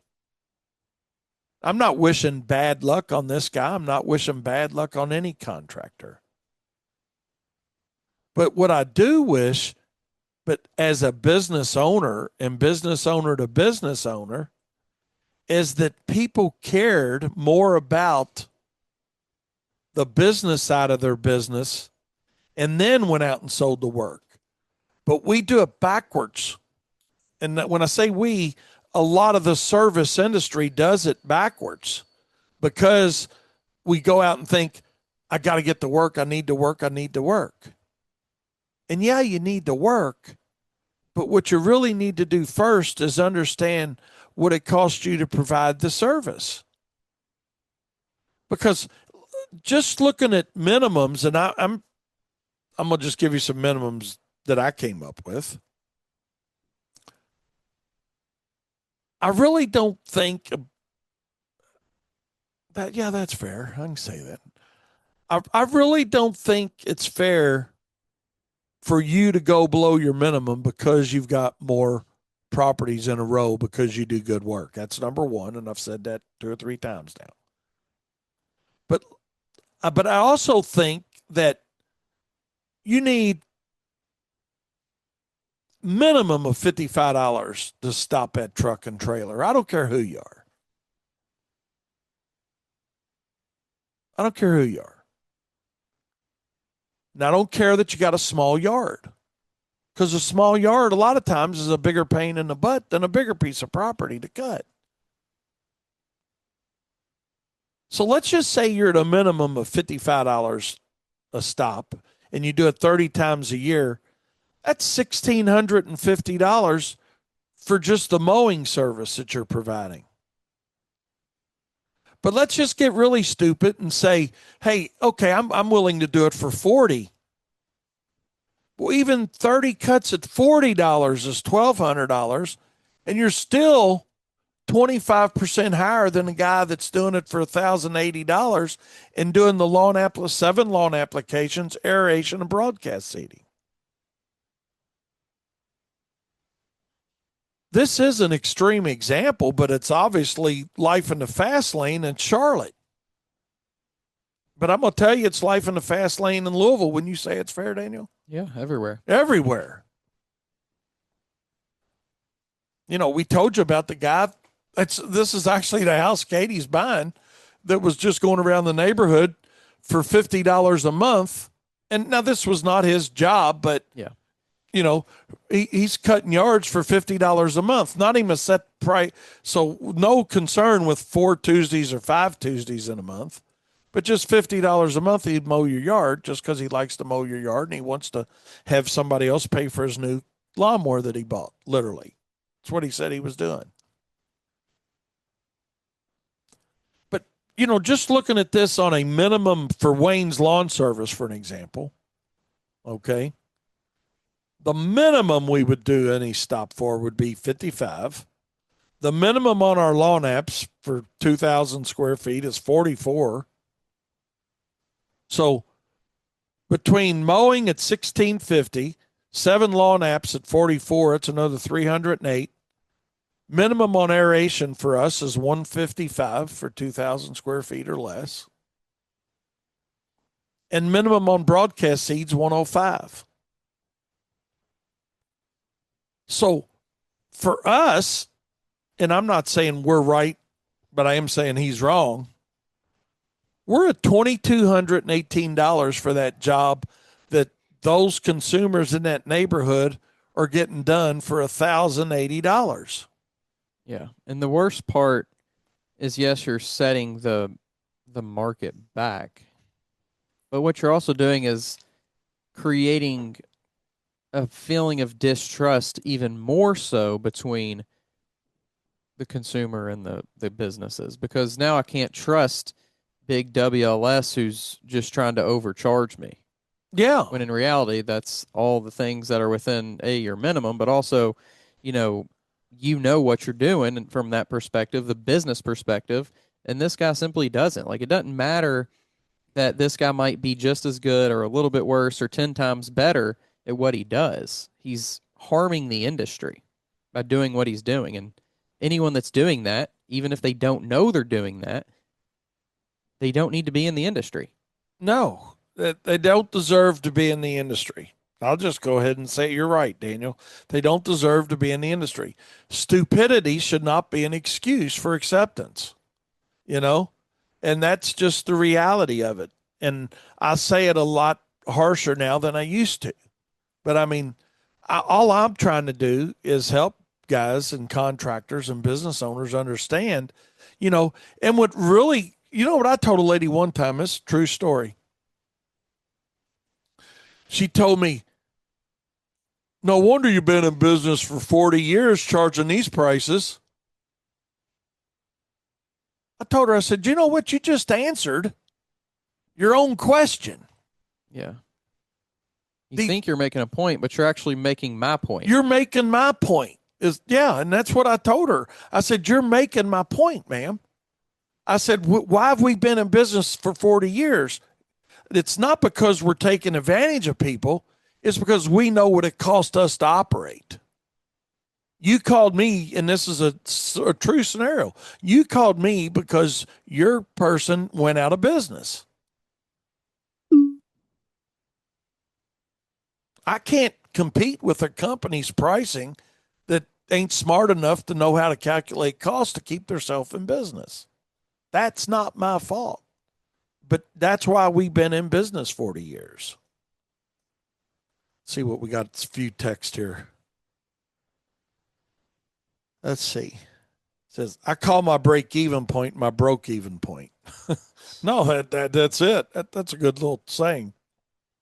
Sell the benefit of doing multiple yards. You have a consistent presence in the neighborhood, which turns into you not missing weeks of service. Sell the sizzle, not the steak. Absolutely. Yeah, you do sell the, hey, we're doing multiple yards in here and we're doing them for a reason because we do them right. Now, this particular person here, and the reason I'm talking about this particular person, because this particular person was really Wayne Voles many, many years ago. That's who I was. I was the guy that had this kind of thought process because I never really sat down and calculated my cost. I thought, well, we're close enough. I get tired of hearing that from guys because it just reminds me of my misery days. We're close enough. I don't have a big, I got to, let's go back to Mercedes-Benz girl for a minute. You think Mercedes-Benz is saying we're close enough? Well, we think that's what it costs us. This is probably what we ought to sell it for. Now, there's an extreme example, or let's take it a little smaller. You know, how many of you guys think Crest Equipment says, well, we think we're right. We think what cost us this much to make that blower or that lawnmower or Skag or John Deere or Ferris or Exmark, fill in the blank of whoever you like. I guarantee you these guys are not walking around their boardrooms saying, what's that cost us? Let's see. What are they selling their brand for in that market? We'll get competitive in that market. Now, maybe some of that does go on. And I can tell you from my own personal experience of sitting in some of those sessions with those manufacturers that yes, that is how it happens. But what they know first is what it costs. Yeah. It's a lot of backwards, and I think you touched on it being backwards as well, about you don't get into your business and then figure out if you can compete. That's not the way you do it. You figure out, is there a space for me in this market at this certain price point that I know I need to hit?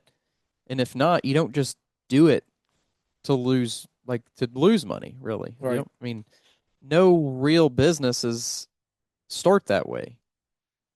But we don't understand, hey, what's our truck cost us? What's our trailer cost us? What's our equipment cost? All the way down the line on materialistic things that we need to calculate cost or overhead on. You know, Mike said, can you imagine if we could start medical services or HVAC services as a side hustle without certifications? Yeah, or building cars. Or building cars. Building a car.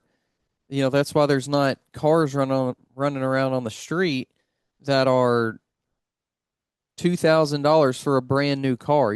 Chevy, Ford, Toyota, if their cars are similar models, they're pretty much similar prices. And it's not because they said, let's go and just charge what they're charging. It's because it generally costs about the same amount of money, but they figured that out. And then they said, let's figure out where we fit in the specific market. Are we going to be the Kia, or are we going to be the higher end Ford? Yeah. But they didn't figure out Kia's selling theirs for, 16,000. So we'll just go in at 14 and see if it works. Mike said, yeah, I'm doing some medical stuff now on the side because I want to pay for a new hip. So that's it. I mean, that's just it. Let's see. Corey said, just goes to show you crackheads will put work in if you'd let them. Yeah, they will. Let's see what we got here. John Stuber, I appreciate your interaction today, John. Heck, people all the time ask me if I give them a discount because they have multiple dogs. And I said, ma'am, I do not. It's at my discretion, and I barely work for minimum wage for the amount of attention given your dog. So you got to understand me and be able to, I got to make a little profit and still take care of as many dogs as I do. That's just it. I mean, that whole point is stick to your guns. Come up with your pricing, establish your pricing, stick to your guns. Now, the thing is, so this guy's got these 14 yards. Maybe he's been in business 5 years, maybe 5 months, or maybe 20 years. I don't know. Maybe he's making it, killing himself, just working to death. He's surviving on cash flow, but he's not really doing anything business-wise. And, you owe it to yourself to do better than that. Let me just leave it at that today. You owe it to yourself. You're never going to get rid of these guys because as one falls out, and this isn't Wayne saying this is statistical probability in what's really happening. As one falls out, 2 more come in because it's an easy entry business. And not just the mowing business, any service-related business. It's just anywhere where, fill in the blank on what it's doing, what you're doing. The other day, I had a guy talking to me about a project they're doing, and he's like, you know, man, I've made $9,000 on this job. And I'm like, cool, man. What have you done on it? And he started naming off some things. He said, well, I got this much in plants and this much in mulch and this much in this. And, he said, at the end of the day, it's going to take us about 5 days to do it with 4 guys. I'm going to make about $9,000. But no, not really. Not when we got to talking a little bit about it. All he was taking into account was his material on the job. You know, his plants, his mulch, his removal of plants. But I said, well, yeah, man, that's a lot of labor, man. 3 guys, 4 days. I mean, that's a lot of labor hours. What are you charging labor hour? Well, I'm taking it out of that profit. And that's another discussion for another day. But that is the reality of a big mistake that guys make too, is understanding the difference between gross margin and net margin and profit dollars, or markup versus profit, Even just what an expense is. or what an Like expense is. Yeah, that basic, So again, it's a pretty serious conversation for the day. Craig, you're the one that brought this up on a Friday, man. No, but I just thought it had to be addressed. That's the reality of it, and it's in everybody's market. There's nothing any of us can do to change any of it, other than stay the course for yourself, for you and your business. Just stay the course for yourself, for you and your business.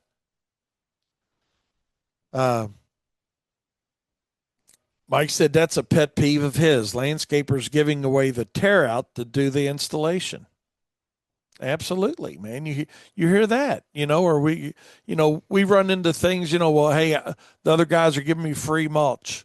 Yeah. Do you really think you're getting free mulch? When you see free, Well, to some degree, yeah, they probably are getting it free. yeah. Now, when it comes to an intelligent business, no, they're not. It's not free. You're not getting, 50% off that Nike polo at Nike either. They raise the prices 80%. So, like, yeah, when it comes to an intelligent business, but unfortunately, yeah, they probably are giving their mulch away free because they found it in a back alley or they whatevered it. Like, they got it from their Uncle Pete or their truck is, their Her Uncle Pete. Aunt Muriel died and left their grandfather's truck in the will to them, and now it's a no expenses truck, so it's all profit from here. And Yeah. Well, we had a guy the other day that had that mindset. Nice guy, he just didn't know, that about that scenario, very similar scenario to that, Daniel. Uh, about the truck, and that's where that's where contractors and business owners do get hung up a lot too, is thinking it's paid for, it's not costing me anything other than fuel and little insurance, whether it's a lawnmower or a truck or whatever it is, paid for is great. Said I want an Uncle Pete t-shirt. Yeah. But that is the reality of it as well, is the misconception of understanding what your costs really are. And again, Wayne Voles will be the first one to step up to that bus and say that was me. I thought like a lot of these guys think. I was, because I came out of that real job into the landscaping industry full time, not understanding what true costs were to operate a business, even though I'd operated one part time for a long time. But you just don't know what you don't know until you figure it out. And you generally figure it out when you struggle. You get on that struggle bus. And when you finally get tired of being on the struggle bus, you figure something different out. And that's the epiphany that we had at Wayne's Lawn Service. Yeah. Took us 9 years to figure out we can't do it like everybody else is doing it, because if that mindset's right, why is the failure rate so high? That's all you ever got to keep in your mind. That if any of these stupid things that run through my mind or your mind, about why you can do it like everybody else is doing it, or the large percentage of the contractors are doing it, just take a look at the failure rates for the industry. Yeah. I mean, You we know? live in a world today. There's no excuse for lack of information. If you're sitting on, social media and Facebook and whatever else and doing all this stuff and you have a phone or a computer or whatever, you have access to enough information, not social media information or whatever, but legitimate information that there's no excuses that you don't know.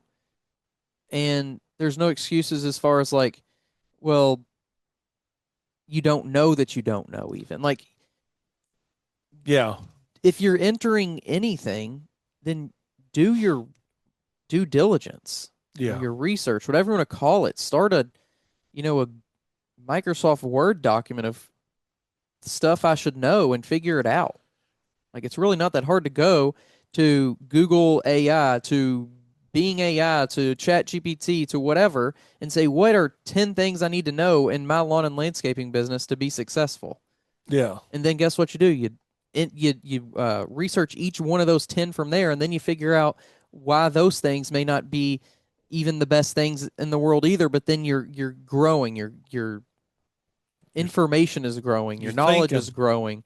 You know where to look for more information because you've started the information hunt. Like there's just no reason that these things are still occurring when the information is there, right. other than just you don't care. That's the only reason. People know about things. Like you might be great at a being a mechanic within your lawn and landscape business, but guess what? You probably learn those through something, or you might love football. Well, guess what? You probably do about football. You probably learned about it and watched it and maybe read about blah blah blah, or you might have interest in these other things or whatever. That means you have the ability to learn about the lawn and landscape business or any business you get into. Yeah. It's crazy. Take the time and make the investment of the training and education and knowledge, because there's plenty of work out there for everybody. I think any of us on this show right now would say that, and thank God we got a lot of educated contractors on our show. But, the reality is, all of us here on Turfs Up Radio and Profit Time, we're all smart enough to know we got to stay open minded and look at ways to be different and better. John just sent me a text. He said, it's funny, but it ain't funny. He said, your point's right on, Wayne. He said, I had a dump truck that was paid for that cost me $14,000 last year in repairs. Yeah. I mean, it is. That's what it is. We actually got a video coming out, or is it out already? That one we did about that for Profit Circle. Was that in the Profit Circle where we talked about About not buying cheap equipment? Oh yeah, that's out. Yeah. Yeah, and because cheap, just because it's paid for. Here's my thing on paid for equipment. This is just me. By the time you get it paid for, it's time to replace it. That's just a reality of it most of the time. You get a truck and you finance a truck for 5 years or 4 years or whatever, or 7 years. You know, it, when that loan's up or paid for, generally you're going to need it's going to be replacement time, and that's just a reality of it. Or it could be, and in some cases it should be. You know, because depending on your business size, and we're getting ready to go down a road I don't want to go down further than what I'm going to take this little cul-de-sac trip on. But, the reality of it is when it's expensed out, I need something else to expense out in my business. That's the reality of it. You know, that's what I want to do. I want something else to expense out, because we do understand cost. We do understand accounting, or we got a CPA that understands accounting, and I want something to expense out. I don't want to have to write a check. I don't want to write a check to the federal government. I mean, I do every year. But the reality of it is, it's my job and my CPA's job and your CPA's job to minimize your tax liability. And when we can do that by understanding our cost, then we all get better for it. The amount of time and effort that you spend in downtime, John just sent me to this, and this we addressed this in that video that we just put up in a profit circle. Downtime and maintenance are very, very expensive. Even if you're doing that maintenance yourself, because that's an argument that a lot of guys initially have when we're talking to them in a coaching capacity. You know, it's, well, man, I do my own wrenching. Okay, that's great that you have the ability to do your own wrenching. But what if you spent those wrenching hours doing what you're in business to do and you let somebody else turn a wrench? That's something we all need to think about. Yeah, it's more. I would think it's more expensive for you to do your own. It's more expensive to do your own because you're losing production. You're either losing production if you're in production, or you're losing sales time that you could be out selling another service to somebody because you're in their garage turning the wrench. You know, my dad taught me that a long time ago, that do what you do well and you can afford to pay people what they do well and everybody's happy. You know, that's why when my friends make fun of me because I can't do shit in a shop, I don't care. I don't want to learn to do something back in a shop. That's not what I want to do. I like selling. So I'm going to spend my time selling something so I can pay somebody to turn a wrench, or I can pay somebody to come paint my house, or I can pay somebody to fix my whatever. And I think that's what we all need to look at within our businesses closer on, is how much time are we spending on things that you could have somebody else do, and you could spend more time in your own business doing what you do, and then balance that out and say, hey, where's my best option? What's my advantage of letting a dealer turn the wrench? Now, I'm not saying we're not going to change oil and put a blade on and, minor things here. But if we got some major shit that needs to take place, it's going to a dealer. Or I'm going to have a hard mechanic in my shop if I want that kind of mechanic going on. Then they can do what they can do. So I don't know. Another good point here says, you never making up downtime. If you can afford to fix the old stuff, you can afford the payment on a new one. And that's true. That's absolutely true. And that's what we all got to be smart enough to think about. So on that note, Daniel, we have went about 30 minutes over our time today, but that's okay, man. I appreciate all the interaction with you guys. And I appreciate y'all tuning in on my show. I appreciate you guys sharing Turfs Up Radio. And what I would really appreciate even more is getting more of you guys involved in the profit circle with us.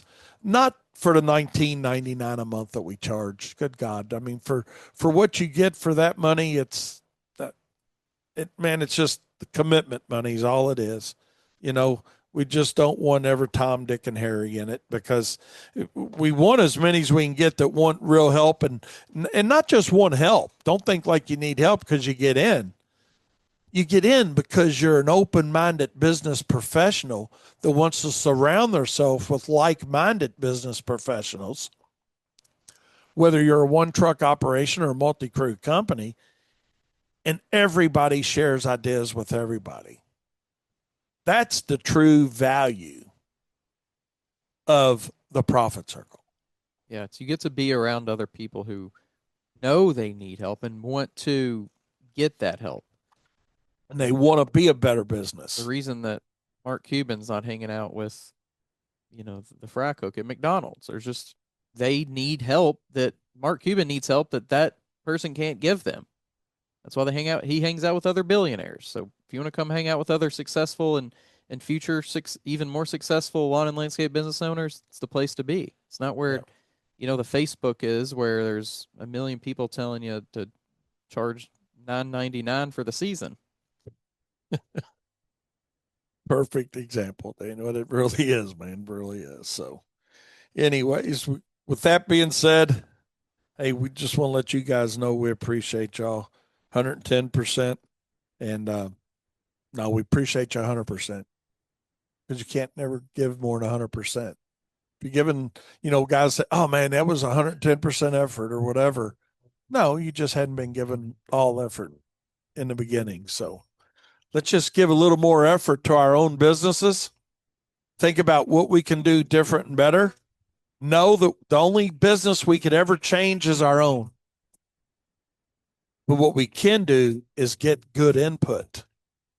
And that's what I try to do here on Turfs Up Radio with my show Profit Time, is to help just give some input that you guys can look at your own businesses and maybe make an adjustment or two. And then I like your all's texts that come back to me in these conversations that we have, because that gives me the ability then to look at things that we do here and how we can adjust and make changes. And trust me, you guys have helped me as much as I've helped you, and it is a two-way street. And whenever you got a win-win, when everybody involves winning,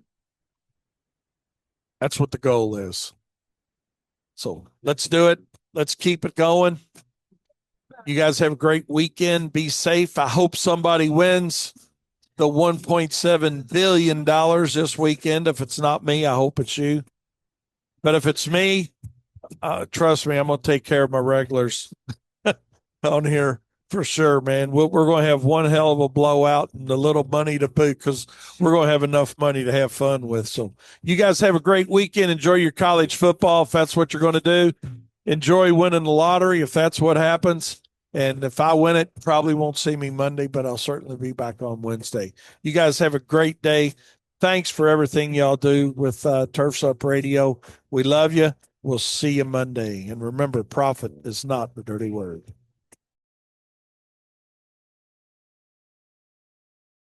Good morning, Turfs Up Radio. Wayne Vose, Profits Unlimited, coming to you live from Louisville, Kentucky. Yes, indeedy. Oh, my goodness.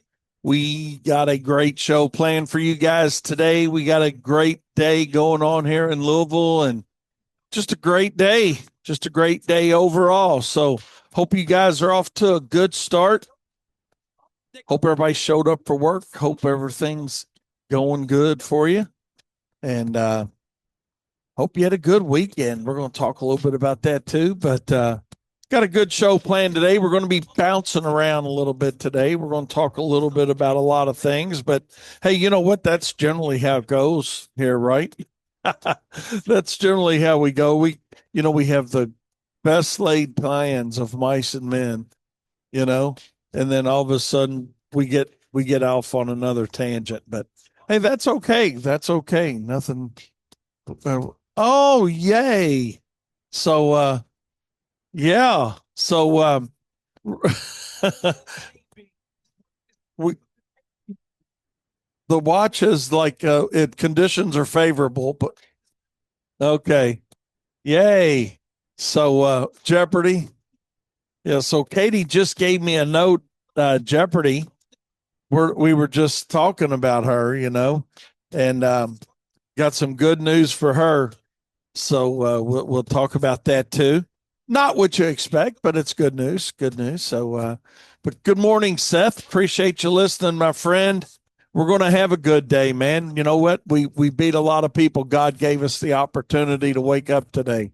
So with that being said, it's up to us to make it a good day, right? We can find a lot of reasons to make it a messed up day, but the reality of it is, hey, let's turn it into a good day and see what happens, and we'll go from there with it.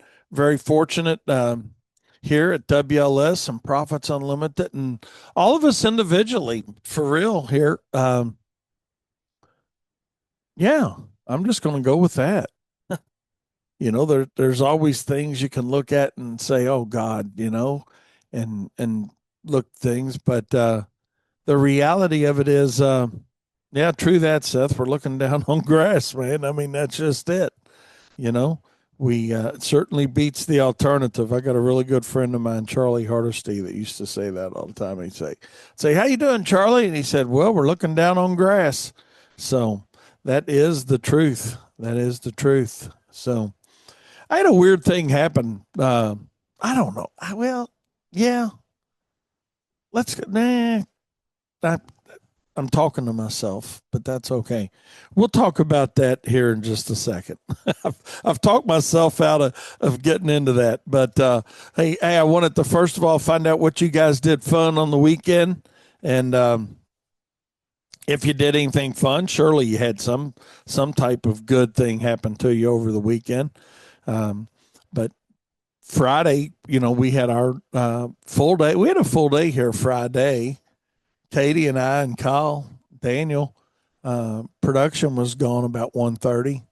But yeah, we had a big day. We've had a lot of phone calls lately. We were talking about the phone not ringing and things like that. So we stepped into old school flyers, and that helped out with some phone calls. And um, about that time of the year, things are switching around and getting quite a few leads. We're going to talk about that as well.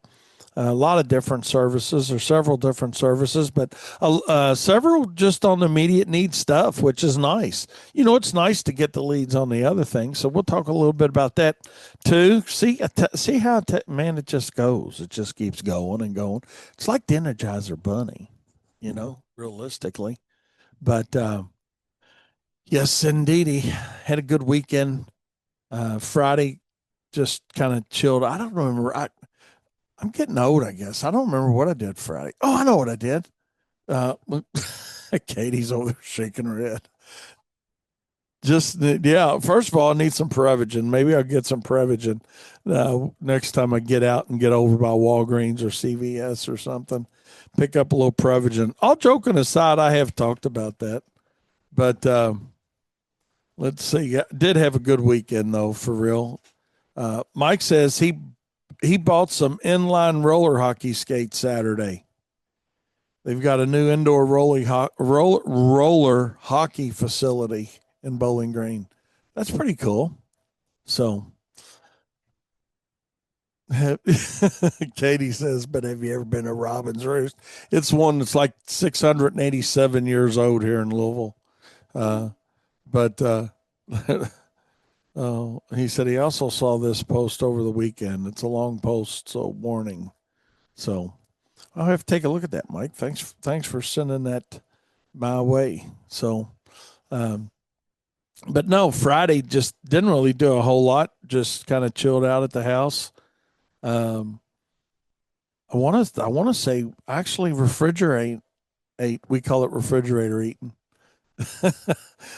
Tab's not listening to me. They had a meeting this morning, so I'll talk about her. But she calls it refrigerator eating.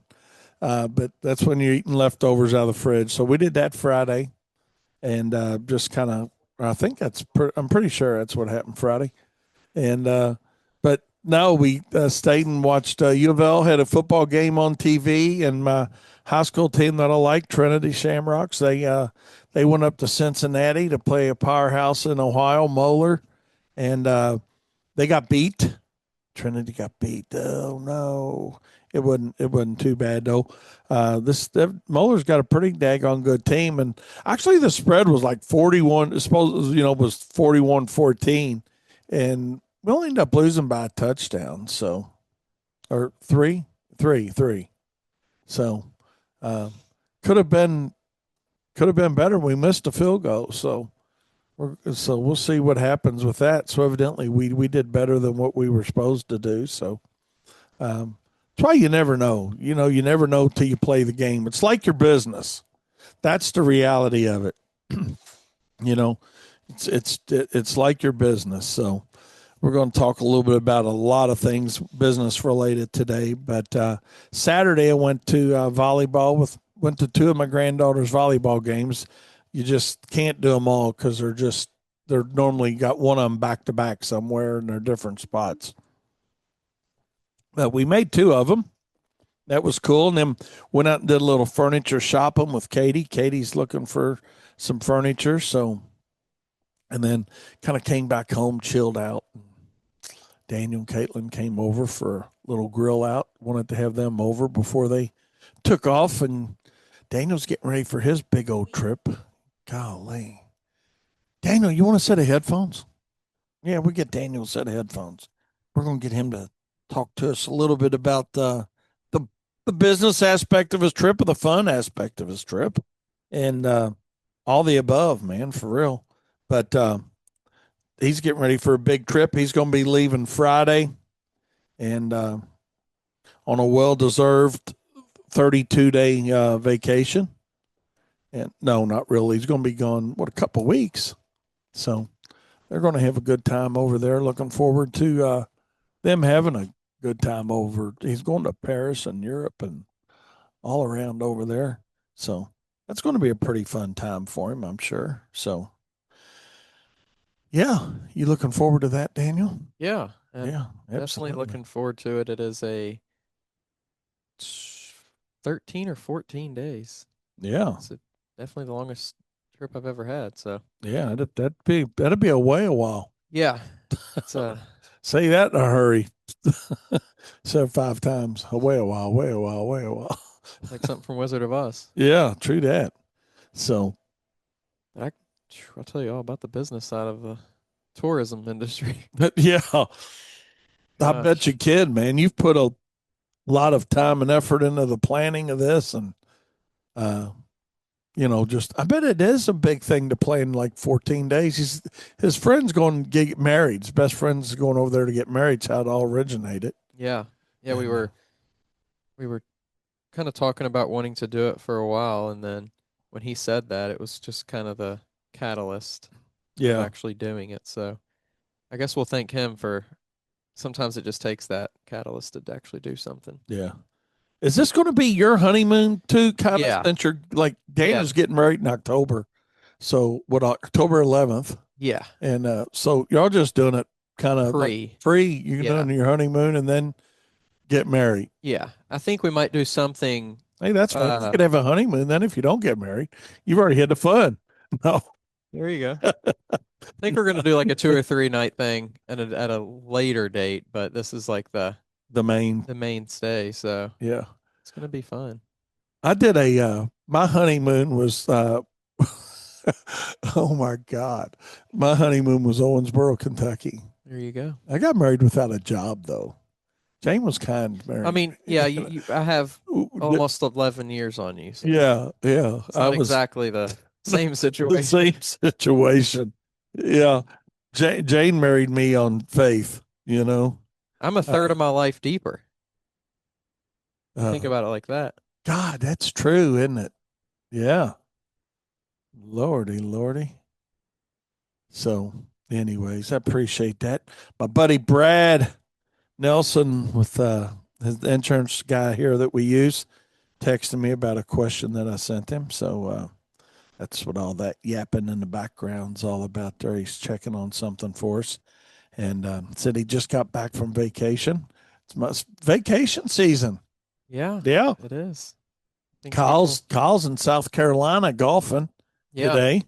that's pretty And interesting. I think those kind of things to me are sometimes more, not necessarily more fun, but just more like exciting sometimes, because it's yeah, like you don't plan on doing it. It's quick. You're just like going by the seat of your pants. You're figuring things out as you go.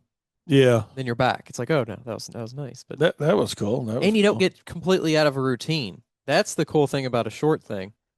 Yeah, you don't have time to think about it. You just Yeah. go do it and And you're you're back. back. Yeah. When I come back, it's gonna be torturous. It's going to take you a minute to. I'm gonna have to reacclimate to sleep cycles and food I cycles. know Daniel's been practicing on sleep cycles and Yeah. everything else. I got up at 3:30 this morning, so trying to get his body acclimated to what's it, 6 hours 6 difference? hours, yeah. Took about an hour nap last night at 6, and then woke up on the couch at about 7:30, somewhere around there, and then went back to sleep at about 8. So I got you. Good deal. Well, I'm sure it's going to be a great trip for y'all. There ain't no doubt about that. Did you get your phone thing to where you got some Uh, service? actually, no. I have to call 611 and see what our international thing is first, and then I'm gonna base it off of that. Because we when we went in to ask, they said they couldn't say because our plan is old and I they know, don't have like, but access to the Sprint documents and stuff. But so that's funny, man. yeah, Our plan that we've had so long, but every time we go in, they're like, "Do not get off this." So I will say that T-Mobile has carried that over for us from Sprint and not tried to jack us around on it. yeah. So, but they've told us that several times. Don't get off that plan. I can imagine in the early 2000s or whatever it was that you got on it. I mean, they probably didn't. They probably had an inkling of where it was going, but they probably had no idea how much data usage people would be using every single day on their phone for streaming and Yeah, all the thing. Like 15 years ago or whatever it was, 20 years ago, like the biggest thing maybe you were doing was Facebook with, if any, video on there. Pictures were the biggest thing. Like sometimes loading a picture back in the day took a couple of seconds. Right now it's like you're watching Netflix on there, you got the betting apps going, you got all these kind of things going on there that take so much usage. yeah, So that is a lot.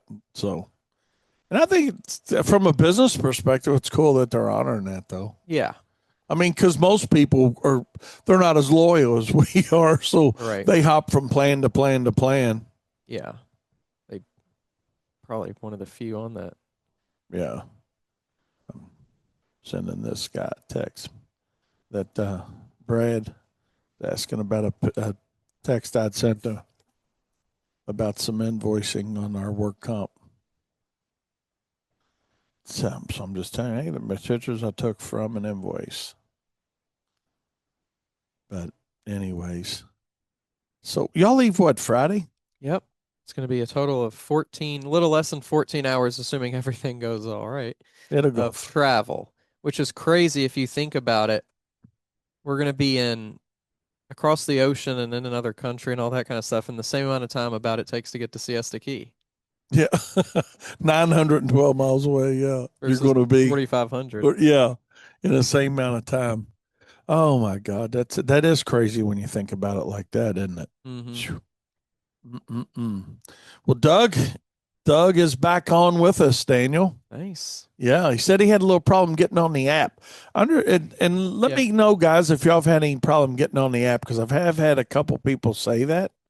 So it might be something certainly that we need to look into and see what's going on our end I know on what I that. do is if it's taking a long time to load, which now I know I just do it anyway. But for you, if it's taking a long time to load, close it out, close the app out completely, and then get back in it. And as soon as you do, you can click on like the middle where the like play button is, and you can hit it twice, I think is what I do. And it'll almost like restart kind of like the loading process of it. Oh, And it comes on pretty quick in a few seconds after that. So that's kind of a hack if you can, you want to try yeah. that. So the hack is, Open the app up, and as soon as you do, double click on like the where the play button would be, like in the middle of the Turfs Up Radio yeah, square. Double click on that and it'll like change it from like play to pause and back again or whatever. And then you should, at least for me, it works almost every single time. good deal. Seth said he's had problems with the app too. So certainly have had to close it out several times. So we'll see what's going on with that. We got a little meeting one day this week, so I'll bring that up for sure for all you guys. It is a pain in the butt when you're trying to do something and it becomes a project. Bless you, Katie, to try to get it done. So Doug said he just went to the website, so That can work too. that'll work too. Option number two. So, but anyways, what are you guys into today? Well, y'all done yet? We're trying to do a little bit of mowing today. Actually, we're doing quite a bit of mowing today. We got a little bit of mulch going on today. Little couple lawn apps today. Speaking of lawn apps, Jeopardy, our applicator, she is at the hospital on baby watch. Katie gave me a note. So, oh, not at the hospital yet?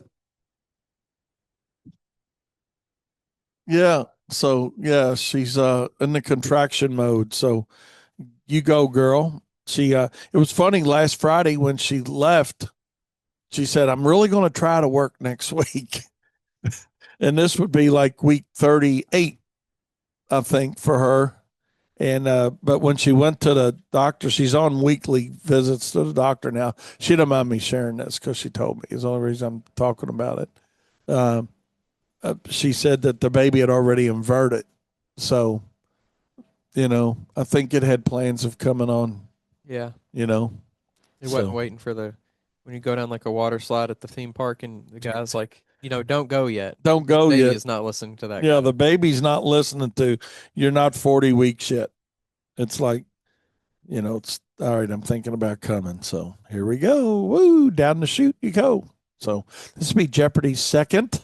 It's going to be her second daughter. So congratulations on that, Jeopardy, as well. So um, Aaron had a little bit of bad luck over the weekend. Our world famous purple walrus, if you haven't heard, somebody run into the back of his hot dog cart.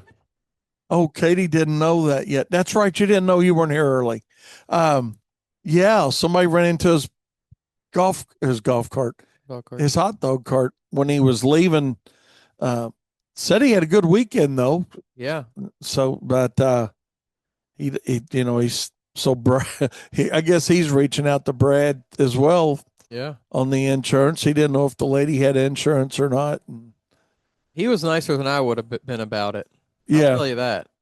I would have been irate. yeah, I mean, he probably paying was. attention. You're driving a vehicle. Yeah, yeah. And then he said, what he said, it was something like, asked her if she had been drinking and if she had, just leave. I was like, I wouldn't have done that. No, I'd have God. tied her down. Yeah, I'd have. Look, we have three options here. It's either insurance, a little bit of, give me something from your house that, is worth something, or we can get medieval. Get medieval. My goodness. Oh my. Oh, I'm sorry. Sorry. That doesn't do anything. People say, yeah, when they really tear something up. Sorry that you weren't paying attention because that's not the first time you haven't been paying attention. Right. Yeah. You're only sorry that something happened. Yeah. Yeah. That is true. That's the reality of that. So, yeah, good luck with him getting his hot dog cart going and that whole thing, and because that could be problematic for him for a while. And Yeah. you know what I was thinking too? Unfortunately, he's coming up in the best time of the year, or one of the best times of the year. Yeah. With all the festivals and everything. Fall Yeah. festivals. Yeah. So I mean, gosh, you got to think there's got to be something to keep the momentum going. I don't know what that looks like, but I mean, he has all his permits and stuff, I guess, so he can still do something. I don't know what that looks like, Aaron, but I would be getting creative, keeping your name out there, making sure people don't think that you're gone and all that kind of stuff. yeah, because that could be problematic. Doug said, "You go, Daniel, on the medieval." True People that. just don't care. They just, yeah, sorry. I'm sorry. I used to hate that when y'all said that. Sorry. Well, we would say I it, still got my or sorry pencil. specifically Katie and Holly would say it. Katie and Holly were the worst. Sorry, I'm sorry. Yes, Katie's got me a pen. I got my desk set. I'm sorry for saying sorry. You know, and Holly or one of Katie did too. I think it's Katie made the rock that said sorry on it. Well, down at the lake, they had these activities for kids where they painted rocks, and she brought one back that said sorry. Oh my goodness. Where's that thing at? It's probably in here or maybe up there. I know I didn't throw it away. Imagine this situation. Him or his daughter, I think his daughter was with him, gets out of I mean, maybe you shouldn't be doing this specifically, but got out of the truck to make sure something with the cart was okay, and they're back there and get squished in. And Like, I mean, like yeah. how far does sorry go then? Like, So people are just don't pay attention to anything when they're driving. It's crazy. yeah, true that. Should we answer the phone? It's Gary Mudd calling. Guess we could. I don't, I'm not going to do that to him. That'd be fun though. Yeah. Oh my gosh. That's funny. Mike said his wife gets on him for saying that. He said, or apologizing, not saying sorry specifically. So that's true. Yeah, Doug, that's, I was thinking that. I wasn't going to say it yet. But yeah, I think Doug's got a good point, you know. And I don't know if that's Aaron's path or not, but he said, I think suing them for lost income sounds good. But Yeah. I mean, potentially it's a reality. It is what it is. So we'll see how that happens. I just can't wait for the self-driving car era to be here. I'm just excited as anyone can be. Yeah, I hear you. That is pretty cool, though, isn't it? I think it will be amazing. Um, Darren Gruner's listening to us this morning. So, yay, Darren Gruner's listening. Uh, and let's see. Darren says an old client is threatening to sue him because her lights are on during the day now after a power outage. I guess the photoreceptor cell or whatever got zapped and doesn't work, or I don't know what Oh, it on the was. landscape lighting. Daniel, you go, boy. That's it. Yeah, that's it. That is it. I bet that is it. So, Darren, I might be able to hop on, buddy. I'll see what I got. Kyle's out of town golfing today, so he's down in South Carolina playing at some course that Yeah, one of those exclusive one of those courses. yeah, those really nice courses. Lee Handel, a friend of his, knows the Guy that built it or built it, yeah, whatever, or something. designed it. It's Yeah, his course. Yeah, it's it's the his guy's course. course, so they got to go down there and play. So they went down there. They drove down yesterday, gonna play today, and Kyle's flying back tomorrow. So told him, yeah, I'll go, man. It's a once in a lifetime thing, man, to play a place like that, probably. Yeah, You know? especially for the nice rate they're getting. The rate, yeah, the rate, the rate, or lack of rate to play Yeah. is taking care of the trip. So, yeah. So, oh, Lord. Aaron Wall says Daniel's listened to all of his episodes, LOL, because normally he is blowing up. So, true that. True that for sure. But hey, let's take a short break. We'll be right back. Excuse me, with more profit time here on Turfs Up Radio. Your industry, your station. You guys get your thinking caps on for me. It's almost going to turn into really good beach weather, where you're not sitting out there and it be 196 degrees, and Yeah, good time to go down there and maybe find a racquetball court uh, or a pickleball. pickleball court. Pickleball. You know what? Yesterday I took the Mustang out for a little ride and just riding around by myself a little bit. Tabitha had went up to see her grandkids, and I actually stopped and talked to some people uh, that were playing pickleball. There was like a group of them waiting to play Yeah. on a court over George Rogers Park, and that doesn't mean anything to any of y'all listening to this. Well, maybe a few of you local guys, but anyways, and because they had used to have two tennis courts there, and they converted one to pickleball. Hmm. And I just stopped in there and then just was walking up there talking to them, and it's people about my age, and they said they've been playing about a year or so and really enjoyed it. Man, I liked it when we went. You talk about a business model. My God, some of these indoor pickleball courts have got to figure it out. Yeah. And nothing wrong with it. I'm gonna figure it out with them. This fall and winter because it was really fun when we played.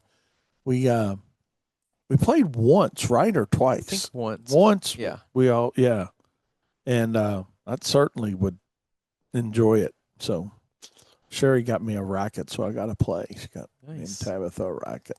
So There you go. better get ready. Do a little pickleballing. Speaking of pickleballing, it's been about a year, a little over a year. I was thinking of that this morning when I got up. I was like, damn, a year ago today, I was 2 days in, you know? So getting ready to go through all the therapy and all that with my hip. So, anyways, hey, I do want to give a shout out to Turfs Up Nation about something here. We had a local contractor here. I didn't know the young man very well, um, but I know him, and he's a great young man. I'd say he's probably late 20s, mid 20s. Yeah. Was on a motorcycle Friday night, and a truck pulled out in front of him and his wife, and uh, she got thrown down the road and actually killed. And Mason is in pretty bad shape. So, any of you guys that believe in the power of prayer, their family can certainly use your prayers right now. Like I said, they had been married a couple years, from what I understand, and like I said, just a super nice guy, man, doing the right thing, trying to do his business the right way. I do know that about him, and I mean that's the last thing on his mind right now. I'm sure, or would be, should be, and probably is. I'm sure, but yeah, just some prayers his way, man, would be certainly appreciated. Again, his name's Mason Carpenter, and super nice guy. Represents our industry well, but most importantly, he's going to need a little divine intervention on getting better himself, and then the thought of his wife getting killed in that same accident, and then if that's not bad enough, the person that pulled out in front of him took off. So there you go. That's what we live with these days, man. People that just don't give a crap about other people and what you do and how you do it. So, a little bit of help his way, little prayer his way would certainly be appreciated. Go a long way. So, just wanted to share that with you all because the power of prayer is a big thing. So, let's hope that he gets through this situation as best he can. It's not going to be easy. It's not going to be fast, and be difficult for him. So, but I did want to bring that up because I know you guys will do it. So, Daniel, one thing I wanted to talk about today on a serious note, and that's very serious, but we're going to move along from that. Is Katie was funny. We had a person call today 3 times, and the first 2 times Katie answered, they weren't there, and the third time she says, "Will you answer it this time?" So I answered it, and it happened to be a lady that we had done some work for in the past, several years ago, that remembered us. And when I say she remembered us, here's the good thing: we got her email, so I'm sure we've been sending. She's been being reached out some, but she said, "Yeah, it was several years ago, 3 or 4 years ago. A little bit of an older lady, maybe longer." She said, wasn't sure, but y'all came over here and did some really good work for me. I went really good work. Here you go. You talk about job size not mattering, right? I mean, it's a very small. Because I've after talking to her, I remembered what we did, and it was a very small front yard. Did a little bit of landscape work for her, literally a little, a few plants, some mulch, and put a few stepping stones in. And now she wants to put a paver patio in. So that's where it goes back to solicitation of, reaching out to your customers. We talk about it a lot here, but a lot of times we forget about the people that we've worked for already. We get hung up on spending a lot of time and effort looking for new work or waiting on somebody to call us, and when we're not reaching out. So there's another good example of how it can work. If you give the system an opportunity. So I did want to bring that up as well. Um, something I got a question on, and for you guys, that are mowing, um, and I know a lot of you guys mow some anyway, but for you guys that are mowing, true that, Mike. Mike said that's why he loves minimum jobs. You're in and out, make some money, and uh, do something again for him sometime. Uh, Talking about minimum jobs, Katie, I told y'all she put an offer in on a house, and so she's under contract on a house now. Um, she's talking, and we had done some landscaping on her back patio there. She wants to dig up her hydrangeas and butterfly bushes and take with her. So I told her, I said, well, no harm, no foul. I mean, the apartments where she's at, they don't know they're there. So, and they haven't treated her the best over there. And they've been there, been loyal to that. How long y'all been there, Katie? 10 years? Yeah, they've been there about 10 years. So, yeah, certainly we'll take them out. So, oh, Lordy. Mike said that's why he loves us. Minimum jobs. If they don't buy something bigger, somebody they know will. So just yeah, don't let the size of the job necessarily deter you. Now, some companies don't work with bigger project or smaller projects, and that's okay if that's their niche too. But if you do, don't just think, oh man, they only spent $1,000, or whatever. We're not going to waste any more time with them, but because that stuff does come back around. But something I saw on social media for you guys mowing, and I'm just curious of what your all's take is on this. And I've got it here. I printed it off. Daniel, I'm sure, is laughing at me for printing it off, but this guy said, I've got a funny question. Me and a new guy got us an argument going. Not a true argument, sounds just like a debate, talking. I like to do two passes because I go over it fast, and then he's got some other things. I just think it always looks cleaner when you go over it twice. How many of you guys cut all your properties twice all the time like I do? And then he had several comments on it. And the the first comment made the most sense to me. It said, seems like double passes are a waste of fuel and time on a lot of my sites. I can run single pass for everything unless it's overgrown. So, and what's your all's opinion on that? Do y'all double cut everything? Anybody? Just curious. It ain't wrong or right. I'm not trying to set you up for failure. But this guy makes a very valid point. And past this top comment, Daniel, just so you know, there were a few more comments like this first one, but a lot of guys did say, yeah, I double cut most of my properties. I got to believe that most of these guys aren't calculating double cuts into their cost. They're just doing it because it looks good. What do you think? What's your opinion on that as we wait to get a few? Sounds like, just think off the top of what you said, it just sounds like you said, there's this particular guy's thinking more about how it looks, which is important compared to, though, the cost of it. That's Yeah, definitely a slippery slope to go down. because it does. I mean, you figure, if you normally can mow, let's just say a residential lawn, it's going to depend for everybody, but let's just say it's 15 minutes, but it takes you 25 minutes double cutting it. So you got 10 minutes times, let's just say you're on a 30 cycle season.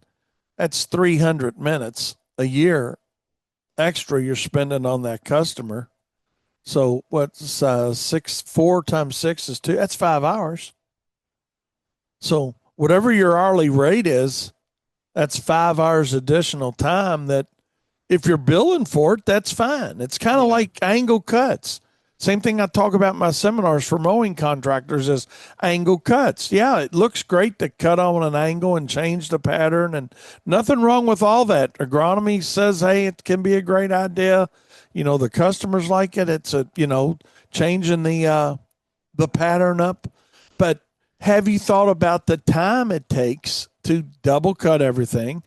And another thing to throw in the pot is not just not double cutting the whole property, but special angle cuts.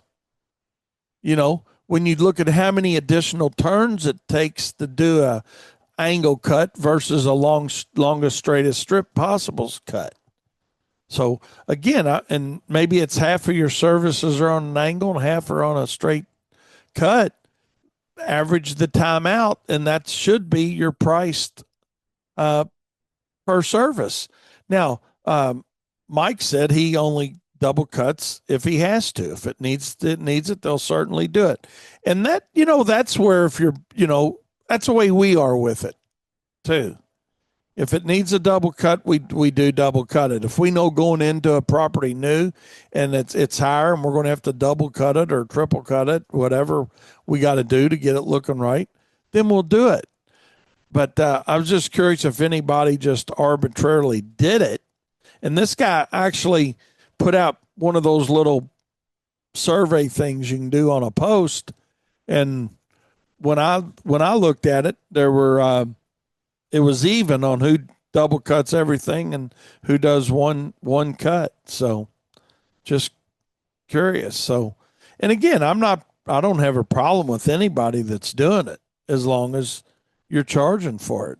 You know, that's the key factor. That's the only thing I wanted to get across in this post.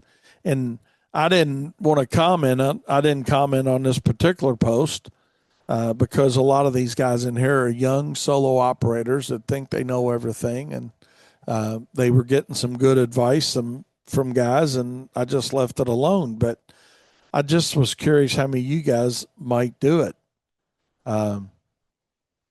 Fred says they double cut almost every tall fescue yard that's on a lawn care program and has irrigation. It has to be accounted for, though. Now, see, that's the right answer. Yeah.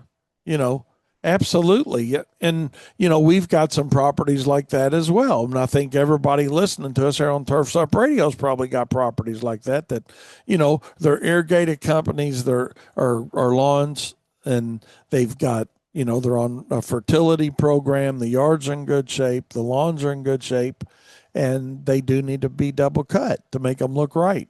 And that's where we talk about it all the time, Daniel, but it's you give a cost per service based on frequency. And this is the same exact thing. You can't just say it's going to be $60 a week to mow your lawn, but hey, I'm counting on doing it one time, or I'm counting on double cutting it, or it, or hey, it's weekly, or hey, we're going to go weekly and then it's every 10 days. But when we go every 10 days, then it's going to have to be double cut.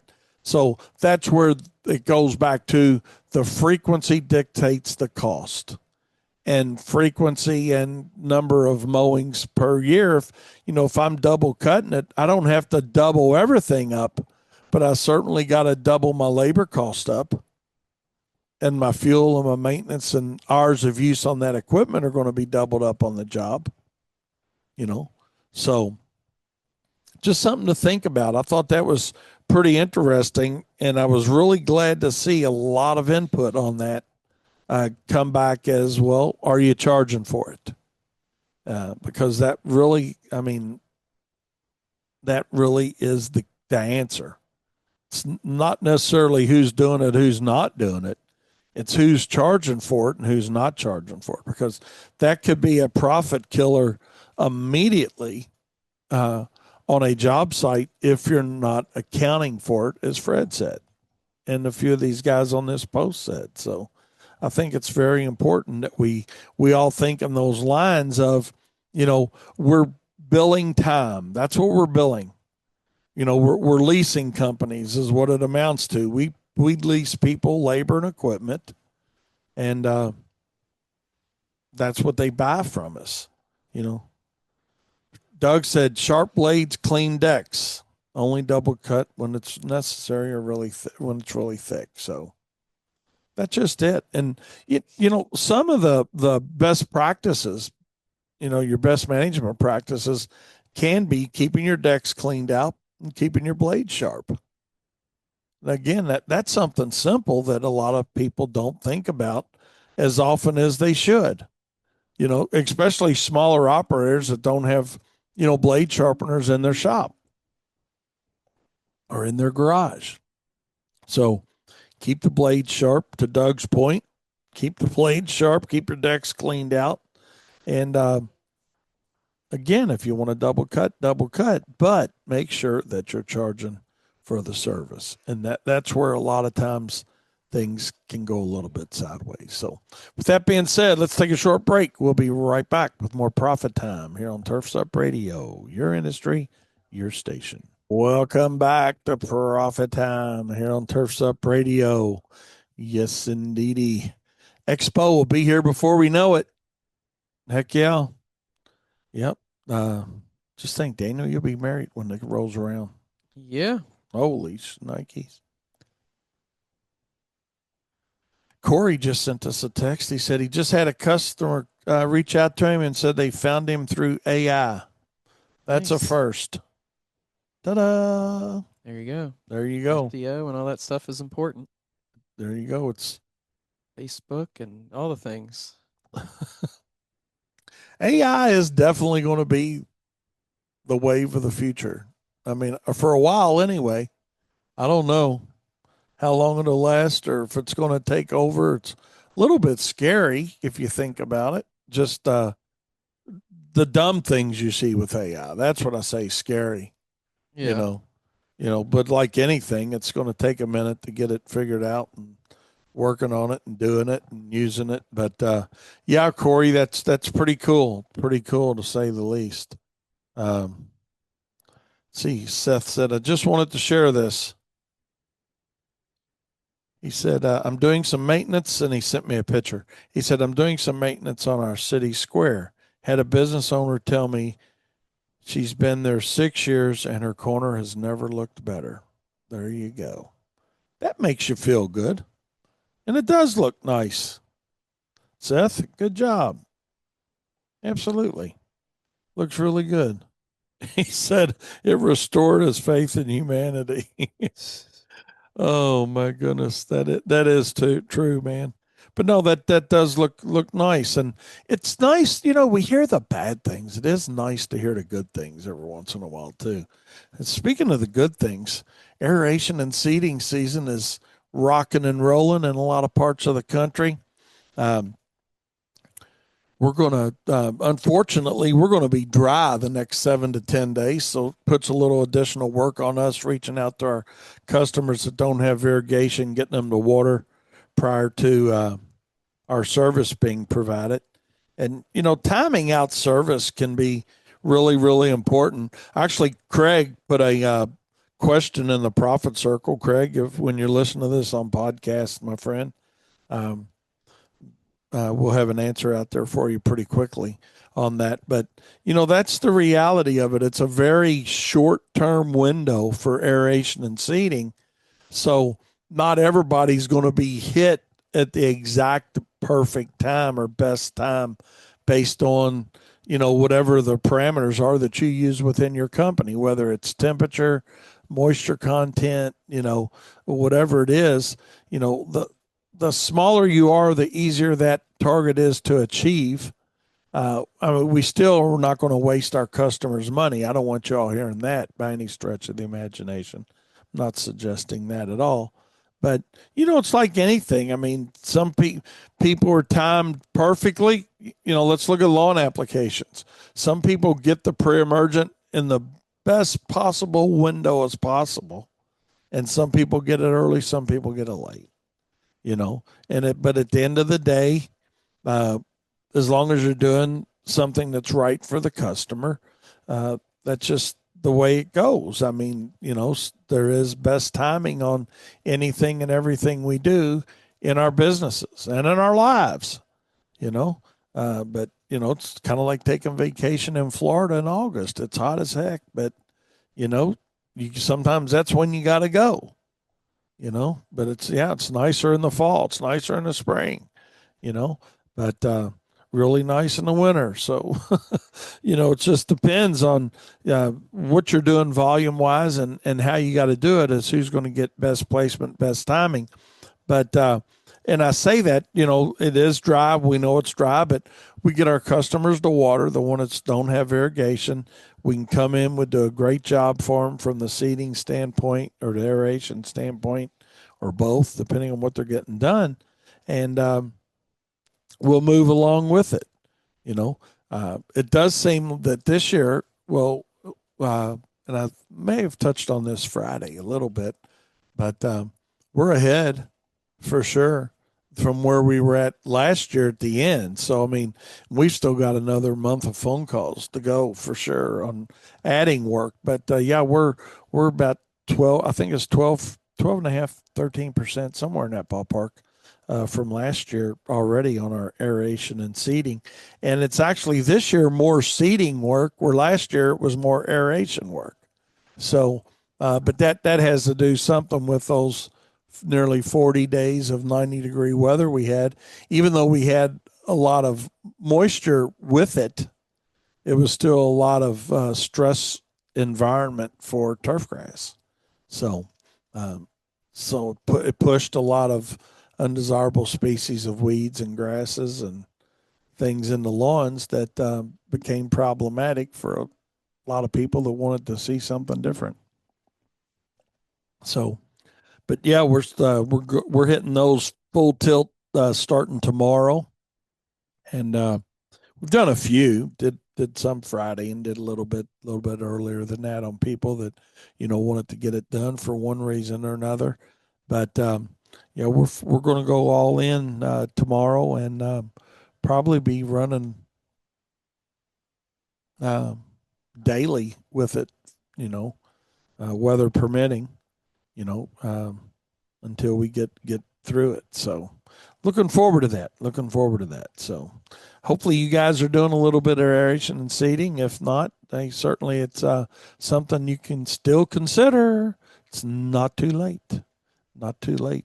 Matter of fact, we just had a guy call in today. And curious what y'all would tell him, because we were on the brinks of saying, actually, hey, you're a little late for that, but he's wanting a total renovation.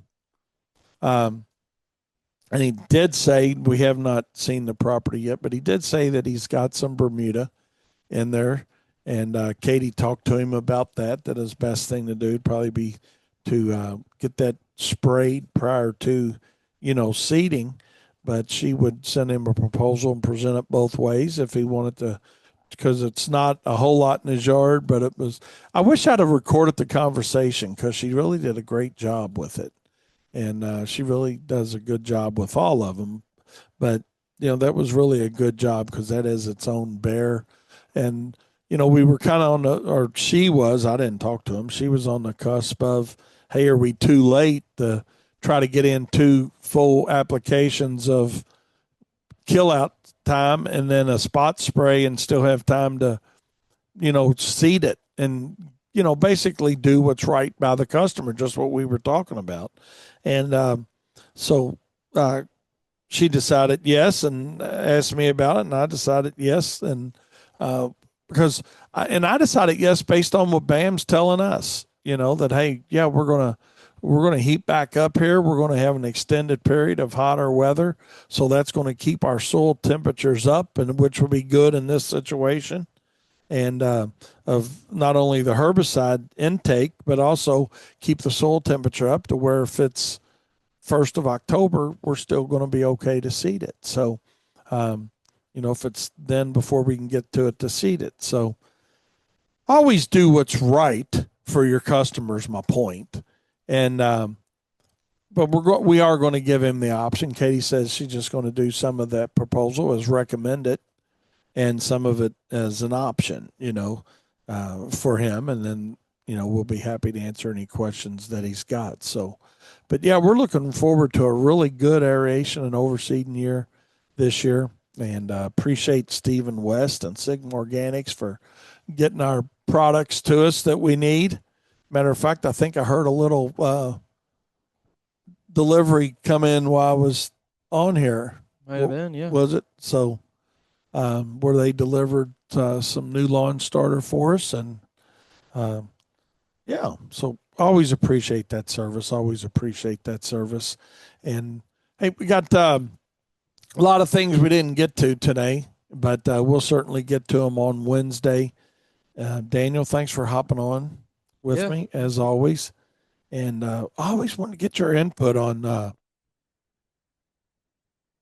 some additional things that we didn't get to. So Wednesday would be your last day for a while. Yeah. Yeah. Well, Thursday. Well, I mean, you'll be here Thursday, but for Yeah. my show, Yeah. and For everybody sure. likes your content on my show. You're the balance, so we're gonna miss you. You're gonna have to show me how to upload these upload my episodes Oh too. well. Y'all did it. So Good job last time of doing all that stuff. So so I'll say we'll do a great job. Katie will help me. yeah. Katie's got it. She doesn't need Prevagen yet. There you go. There you go.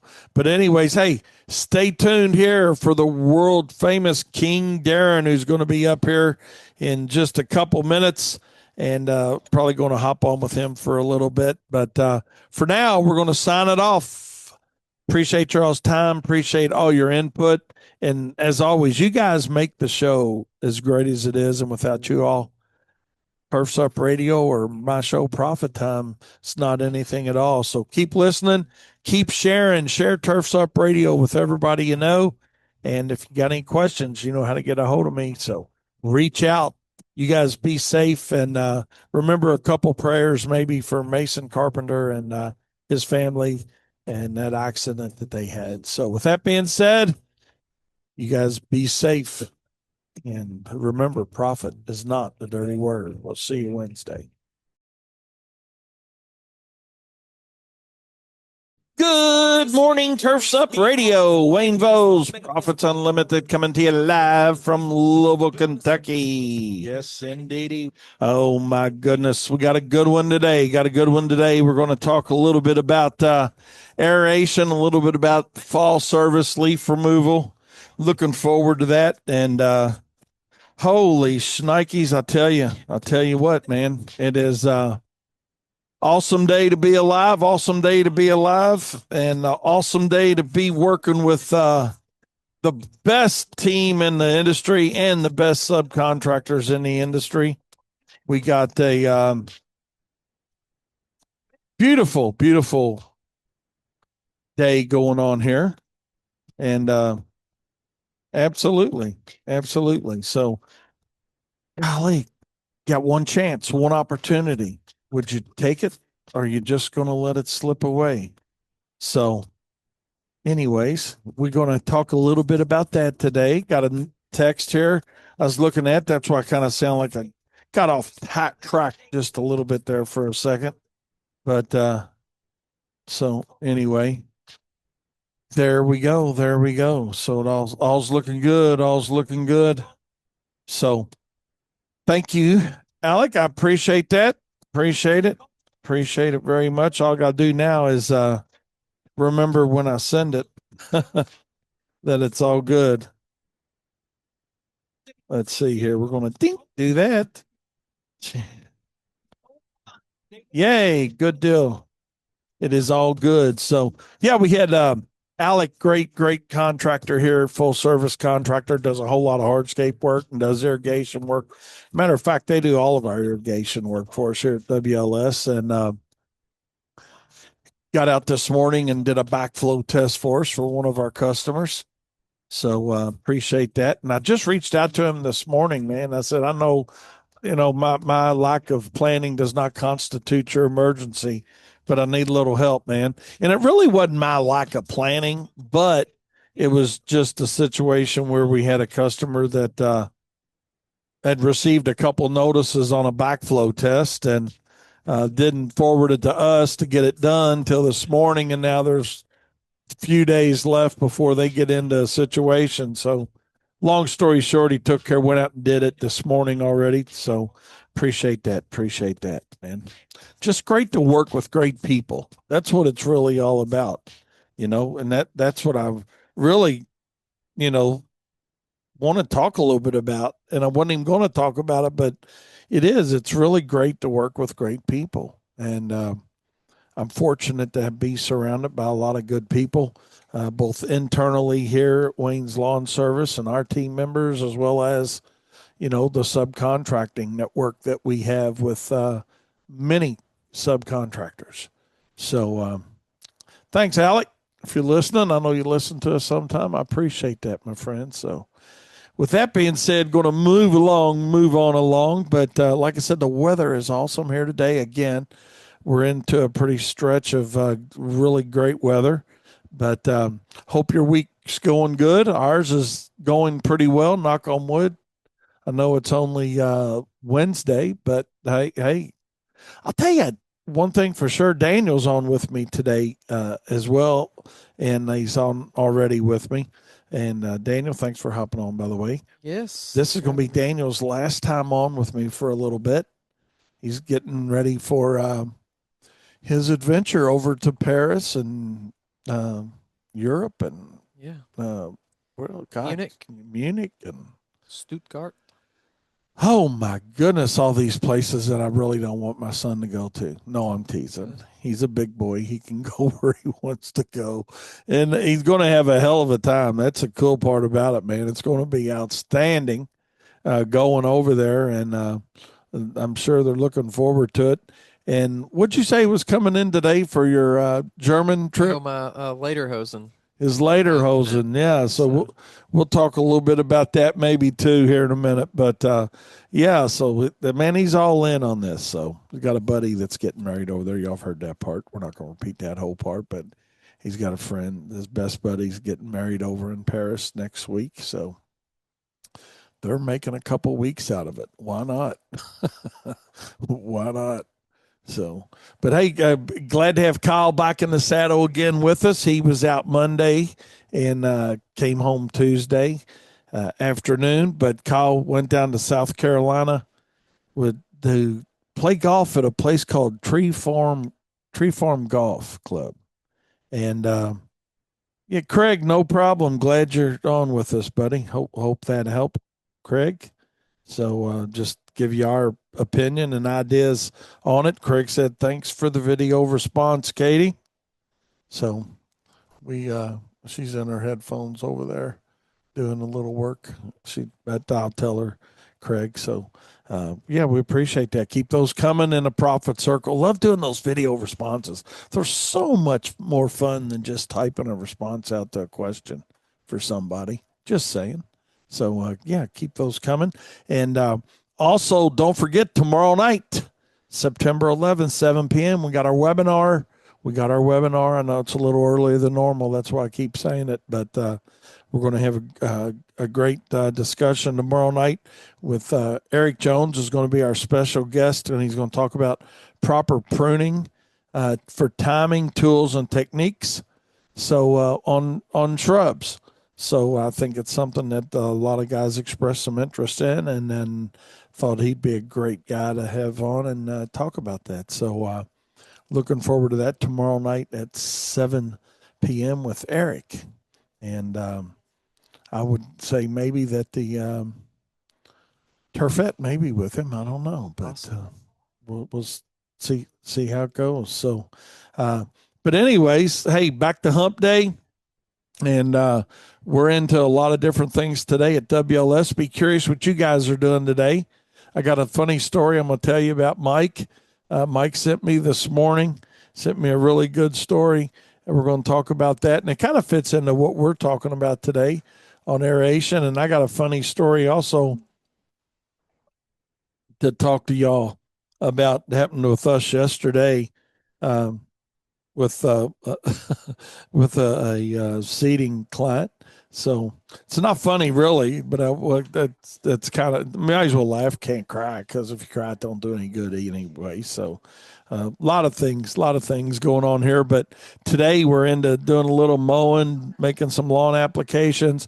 We got the landscape lighting job that we're gonna get in put in today. So looking forward to that and seeing that tonight, and then also doing some power seating and slit seating work. So yeah, we got a full day at WLS today, and Daniel's rocking and rolling hard on it too today. So trying to get a lot done before tomorrow's your last day, isn't it? Yep. Yeah, tomorrow's last day.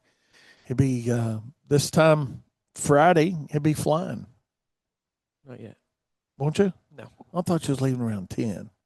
That's when we're getting like to the airport ish. Oh, okay. I Yeah. got you. All right. About 12:30. Okay. All right. About 12:30. So, all right. Well, good. You working on your arms, getting your arms built up? That's a long flight.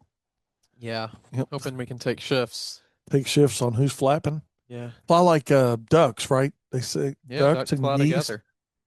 That's why they fly in that V, they say. And they rotate supposedly from back to front. Was it create like a jet stream or whatever? Yeah, it's kind of like drafting in NASCAR, evidently. I mean, I don't know. I'm not into NASCAR or ducks, but or geese, but that's what they say, man. I don't know if it's true or not, but appreciate you guys being with us here today, here on Profit Time as always. Aaron Walls got us going this morning. We had Eric Jones on, and then Daniel. Daniel, you were talking about something I made a note to ask you about, Okay. and you were talking about when you're actually eating. It's not a good idea to be on your phone or watching TV because potentially you get hungry faster. Yeah. So What does that have it's to do connected with? to the brain and like the memory or imprint, I think is actually what they called it in this research, to where if you are eating and you don't consciously like are in that moment of eating, then your brain doesn't like connect that you had just eaten in a sense. So there's not Okay. that same like mental connection. And then because your brain is part of releasing hormones and sending signals and all the things that make you hungry, then it doesn't have that memory of, oh, I just ate or whatever, so I don't need to send those. Damn, that's crazy. Yeah. That's really that's really interesting, man. So Yeah. I know that's COVID hit, the couch became the dinner table for mom and I. Yeah. I mean, I don't know why that had anything at all to do with it, because it was just her and I. But I don't know, because we always ate at the table every night, all of us, Yeah. and that's really interesting. You really got me thinking about that, and I still do it. Yeah. You know, I mean, you can, Tab and I eat on the couch and probably 90% of the time. yeah. I I mean, heck, mean, you can still eat on the couch, just, be in the moment with your meal. yeah, Just turn the TV off. If you like just the coziness of the couch or the relaxedness of the couch, just turn you the know, TV off. God sakes. All right. Well, I don't know. I'll run that power, see what she thinks about that. So I I don't mean, know. here's the thing. If that's not like the end all be all of being healthy, right? So Right. like, Oh yeah. No, I if know. you're eating I a just want to test it. cheeseburger I from want to test it. McDonald's, being in the moment's not going to make that any healthier. Right. So Right. there's levels of what's most important. I mean, that's just crazy, but it makes perfectly good sense. It's kind of like paying attention in school, and Yeah. you know Sticks. Yep. that. Yeah, we're not going to go down that road about eating in class because now they can eat in class, drink in class, order Jimmy John's in class, Yeah. and Just you know, just open up the window and the DoorDash will come through the DoorDash third comes. period. you know. So Katie said it sounds like I'm going down the window or the rabbit Rabbit hole, hole. but I mean, yeah, that was a I big wonder if that's deal. got something to do with learning capacity. I mean, they're eating and drinking now. Would that affect learning capacity too, potentially? I mean, I don't know if it's specifically. Is there any studies on that, Katie? I'm sure there's studies done on. Yeah.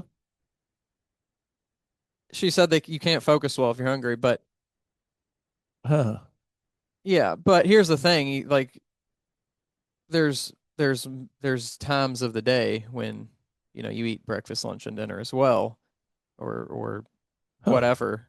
I don't know. I'd like to see if there's any research on that both ways, not just in a classroom setting, but obviously at home there is if you're.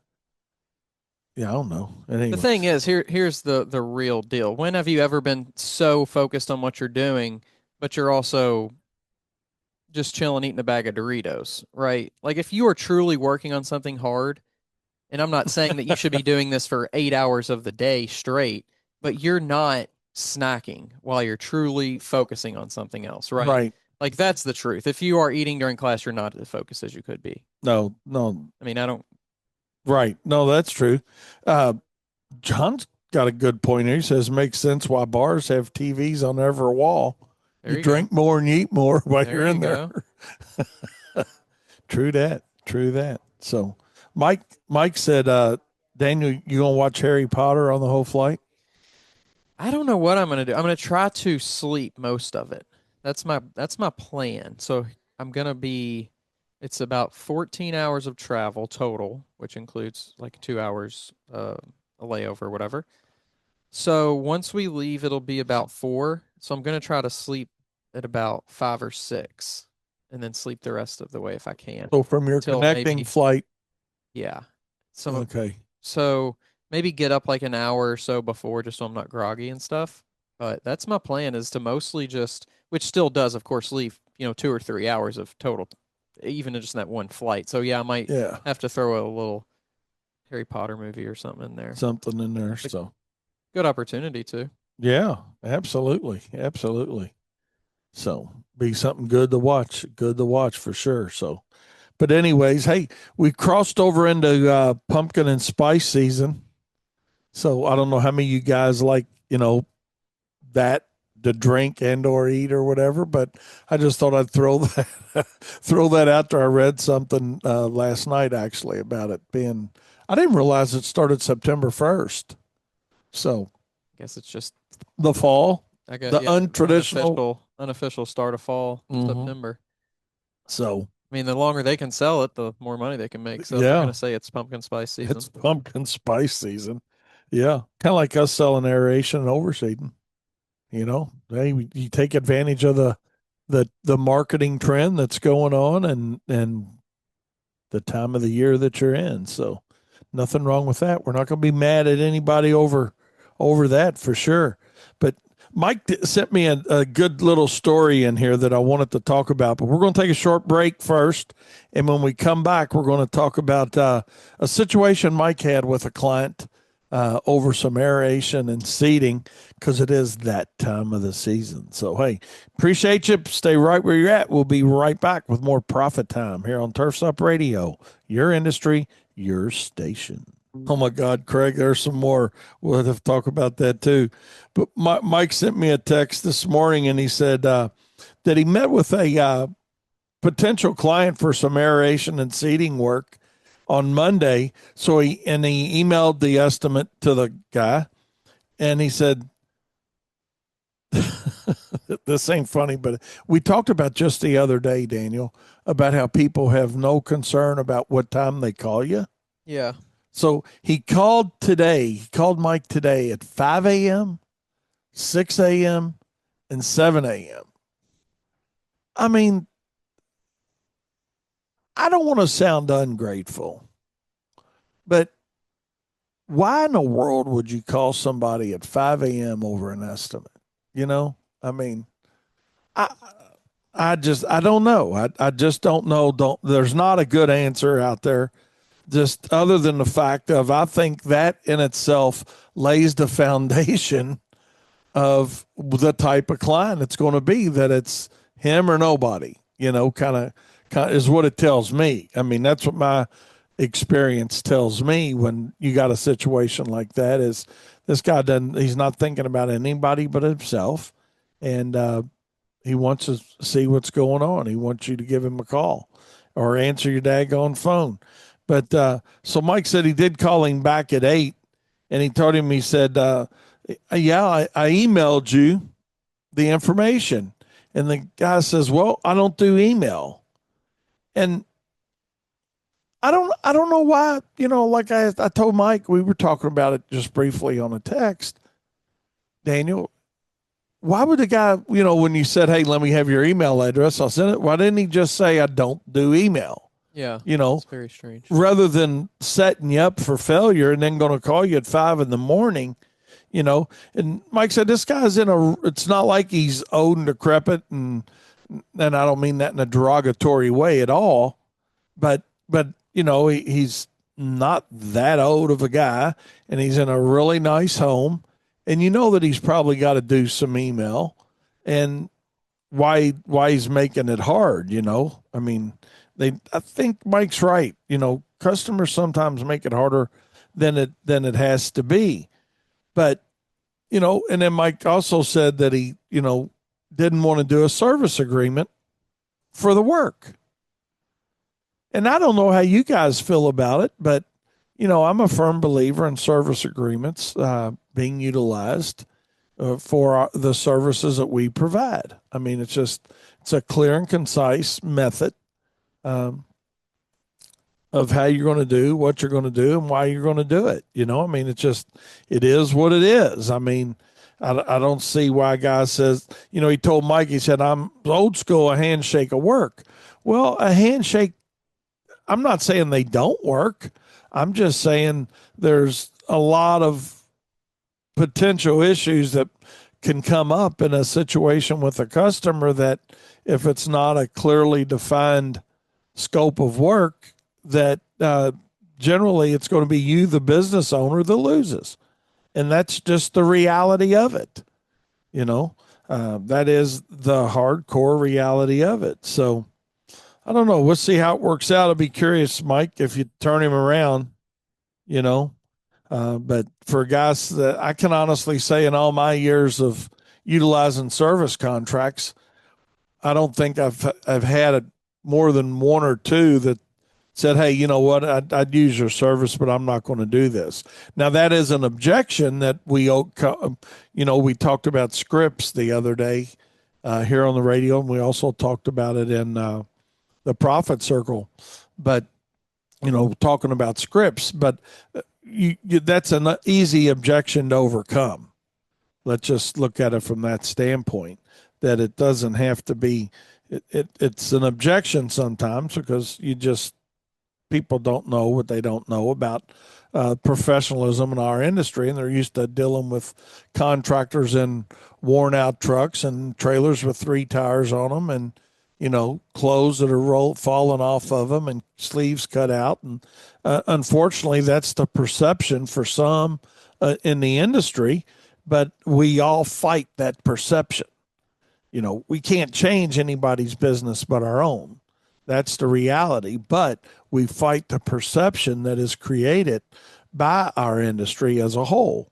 And I think that's something we all need to think about is, what can we do a little different and better to fight that perception that's out there with our business. So hopefully it works out. I mean, hopefully the guy decides and, hey man, Mike's a good guy and it makes sense. And, hey, because what I find in a lot of these people that are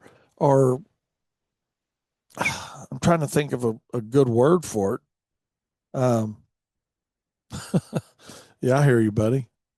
Um, I think these people that either have their own businesses or managers of businesses or whatever their capacity is in their working life, for those that are still working, they utilize service agreements or contracts in a lot of the jobs they do, but they minimize the lawn and landscaping side as being, well, anybody can do it kind of thing. And I think that's something that, again, we can't change everybody's perception,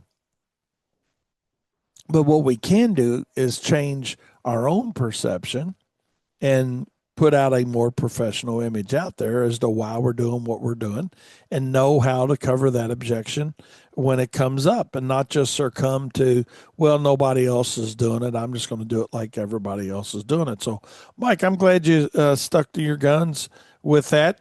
It was very inconsiderate of him calling you at 5 a.m. in the morning and, or 6 or 7, you know. But again, it goes back to the type of person he probably is. Mike said, Daniel, that he's halfway hoping he just moves along, and I Yeah. can believe that. I mean, we have customers the same way here. With a guy yesterday called Katie and changed his mind twice during the day. on what he wanted done. And there's nothing wrong with changing your mind. I don't want anybody to hear me say that because I mean it's that's what change order forms are for. But um, just the mindset sometimes. We'll leave it at that. We'll certainly leave it at that. Seth says he values his time more than Mike's. I agree. I would honest. Seth says I honestly revised the estimate and added on more of an inconvenience for calling multiple times. I hear you. You know, it's just not a good fit for it. And some that took me a long time to understand too, Seth, quite honestly. I was a slow learner on not everybody needs to be a customer. And you can't make everybody happy. I mean, yesterday we had a situation with a customer that um, was going to do some video of us doing our work to put on their YouTube channel, which we were okay with that. But so I don't know. Last week at some point we went out and aerated his yard and he did some video. And yesterday we went out and did some seeding for him, some power seeding for him, and we had a situation where he wanted to be a call ahead, so we called him Friday. Katie reached out to him Monday that we would be there, yesterday, and he wanted us there yesterday morning early if it was possible because he had another contractor coming around 10 o'clock. So we had all that arranged, and all of that was followed through with a call on Friday and a text on Monday that, hey, we'll see you first thing Monday morning. We get there, we knock on the guy's door, and he's like, what are y'all doing here? Nobody called me. I'm like, what do you mean nobody called you, man? We've called you, we text you. And he had a little bit of a valid point. Daniel said he, had a valid point that a lot of people are used to contractors calling them now when they're on their way. He's like, well, I figured y'all'd give me a 15-minute heads up. How do you all deal with that? Let me ask you that. Everybody listening, Fred, John, all y'all, Mike, Seth, fill in the blank. I know we got a ton of guys listening. This would be a great time to chime in if you're a new listener, you're an old listener or a new listener or whatever, and you just haven't chimed in. Let me give you my number, 502-550-8307. That's 502-550-8307. And do you all call ahead everybody? I mean, in an aeration or seeding or landscape situation? Or do you just do the ones that request it? Because I think it opens up another complete bag of worms. Now, I can understand why like a heating and air company would do it or a plumber would do it because they're coming specifically to your home. You've called them and they're expecting you on that day. Hey, they called you and said, hey, we're going to be out there tomorrow to do your heating and air conditioning service or your air conditioning service or work on your air conditioning, whatever it is. I can understand it. But in our industry, I just don't know that I want to get into the business of contacting every customer before we go that way. I don't know. I don't know. Let's see what you guys got to say about it. John says they call the day before if they request it. And that's what we do, And we even have people say, hey, and also give me a call when you're on your way, and we'll do it. But the reality of it is, how did we know his mindset? Now, I can say this. It is our responsibility to understand our customer's mindset. I'll own that, because Heckapus said it best, man. And I think of this all the time, and this is one of those situations where he said the customer's perception is our reality. And that is very, very true. But on the other hand, I don't know. And, Mike brings up a good point. He says, in a perfect world, yes, we would call or text every customer 10 minutes before service. But that's not how it works. Emails are sent a day or two before service date for them. I'm not going to babysit every customer, LOL. So I don't know. What you think it's going to come to that, Daniel? I mean, I don't know if it's going to come to it. I just think it's what contractors decide to do is what will become the norm. And Yeah, with more technology, really, it's become easier and easier to contact people. So now, how you set that up is another animal. If you want to say, hey, we'll contact you 15 minutes or whenever we're on our way to your job, uh, and then if your crew's out there running like a single ops like we're running, then they check off the job as being done, and the next one on the list is that job, and it auto sends a text. Then that's is what it is. But do you then give someone the ability to change it once they're on their way? That's what may be more tricky than anything. It's not the tech. that's my fear of I it. think what Is you have to lay down the law of as the business is saying, hey, we'll contact you, but it's kind of like having like a cancellation fee. Like you can cancel this reservation up to 24 hours before, but if you cancel within 24 hours, there's a $99 service fee. yeah, no, that could be it because that's what I foresee happening. Is well, hey, I'm not home yet. I'll be about 30 minutes. Can they wait? Yeah. Or whatever, and then that throws your whole day off. Yeah. Or potentially it can. If you're doing that 3 or 4 times Yeah. for somebody, or worse than that, even as well, can they just come back tomorrow? Right.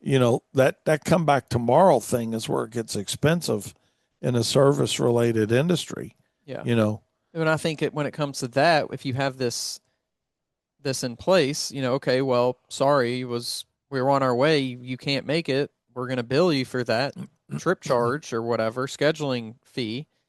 And no, we can't fit you in tomorrow unless you can. You have holes in your schedule, you can fit somebody in, but they don't get moved to to push somebody else's scheduled time. yeah, They go to the next available open slot. yeah, kind of like, and you experienced that with your door. Yeah. You experienced that with the hassle of all the rain this year. Mm-hmm. With your door just going to, when they couldn't do it because of the weather, you just had to go the next slot, not the next time slot, but the next Yeah. available Next time slot. available. So, and I could see where that could get certainly problematic.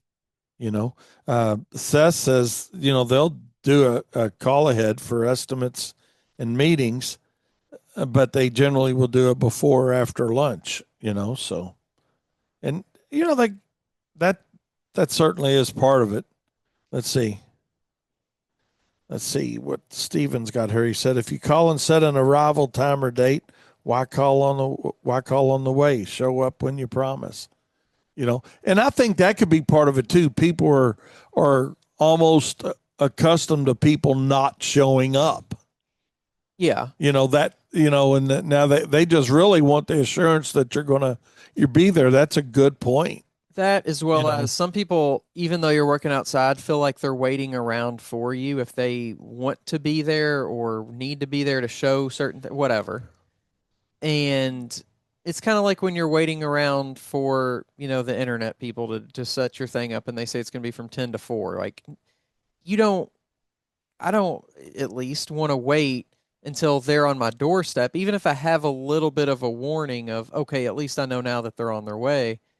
Maybe that's some sort of relief to that side of it. Mm-hmm. Maybe they don't think you're not going to show up, but they just want to know, okay, this is when they're on their way now. I don't have to worry about it. It takes that pressure off of, are they going to be here? Or just when are they going to be here? Even it's not that I don't think Spectrum's going to show up and do my job, but I would like it. It makes me feel better knowing even 30 minutes ahead of time or whatever that they do. Okay, I know that they're on their way now. Don't have to think, is it going to be 10:30 a.m. or is it going to be 3:30 p.m. PM. No, you're right, and I just think it's something maybe that we as business owners in this industry start thinking about a little more, because I think as more people do it, more people will do it and expect it.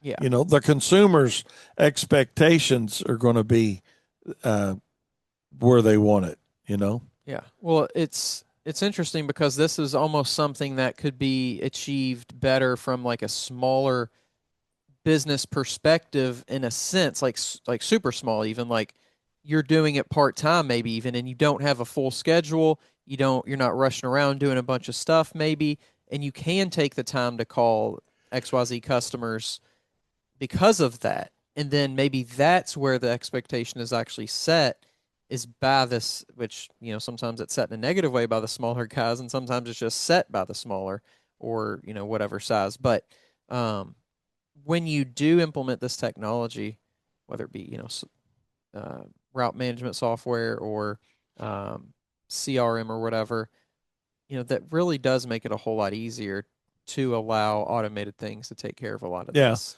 And there is, I mean, there's a lot of software out there that can make that happen easily. I mean, ours will do it. It's just, Yeah. do you want to do it? It's just, I don't know. I don't know. We'll see how it goes. I'm sure for honest to God, I foresee it becoming more and more popular. Um, Well, and even maybe it's not going on in your specific market. Maybe you're the one that starts it. Okay, hey, we're the guys that are always, keeping you up to date. Sell it as a bonus feature. It is a Sell it. bonus feature, kind of like, you're right, Daniel. That makes me think about, we kind of took that approach, but not of calling people, Yeah. but of putting we show up Yeah. on all of our trucks. Yeah. But, because that is a big issue in a lot of the service industry is actually showing up. Right. And that's why many years ago, and I don't know if any of you guys have heard me talk about this before, but from a marketing perspective, we've got a starburst on both sides of our truck that just says we show up.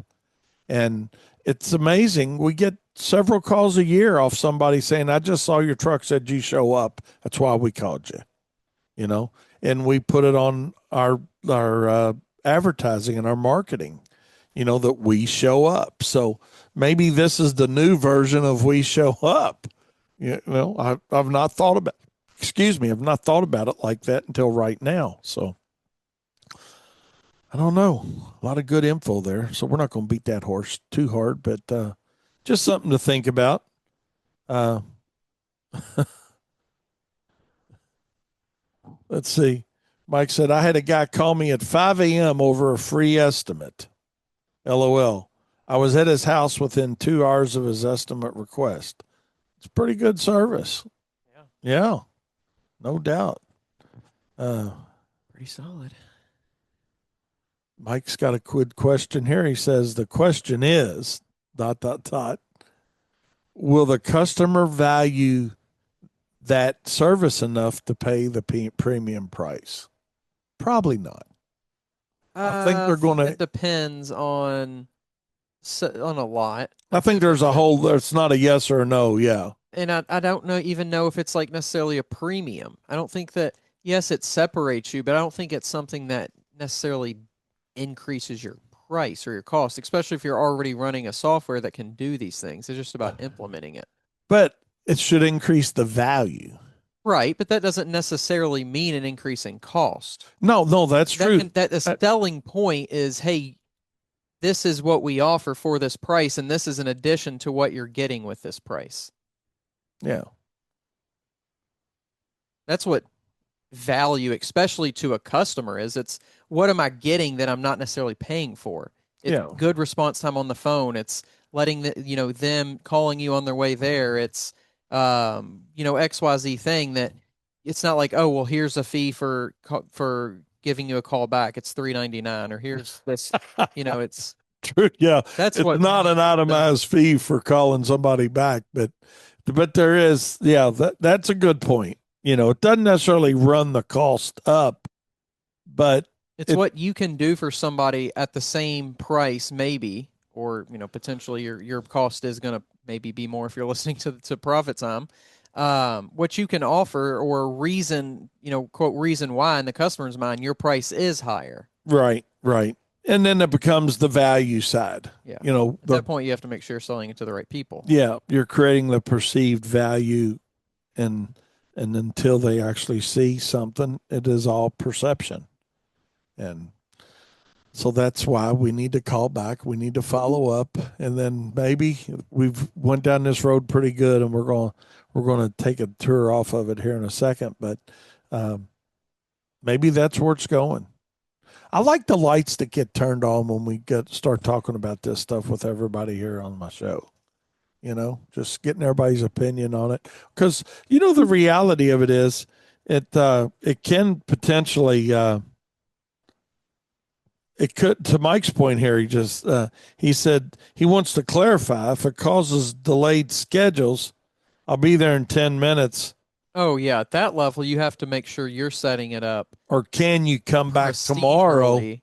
Yeah. Then it causes inefficiencies. Right. But So that's to your point. that's where you set it up within your business to say, okay, well, here's a $99 fee because you didn't cancel within X amount of time. And Yeah. here's when you're going back in our schedule. It's not going to be at a inconvenience to our other clients. Right. We can't, We're not putting everybody don't off. sell it as you're inconveniencing us. You sell it as, well, we can't do that to XYZ customer, Yeah. that also has this work to be done. Yep, I agree 100% on that. So that's cool. Craig sent me another completely different issue that he's experienced. Let's see.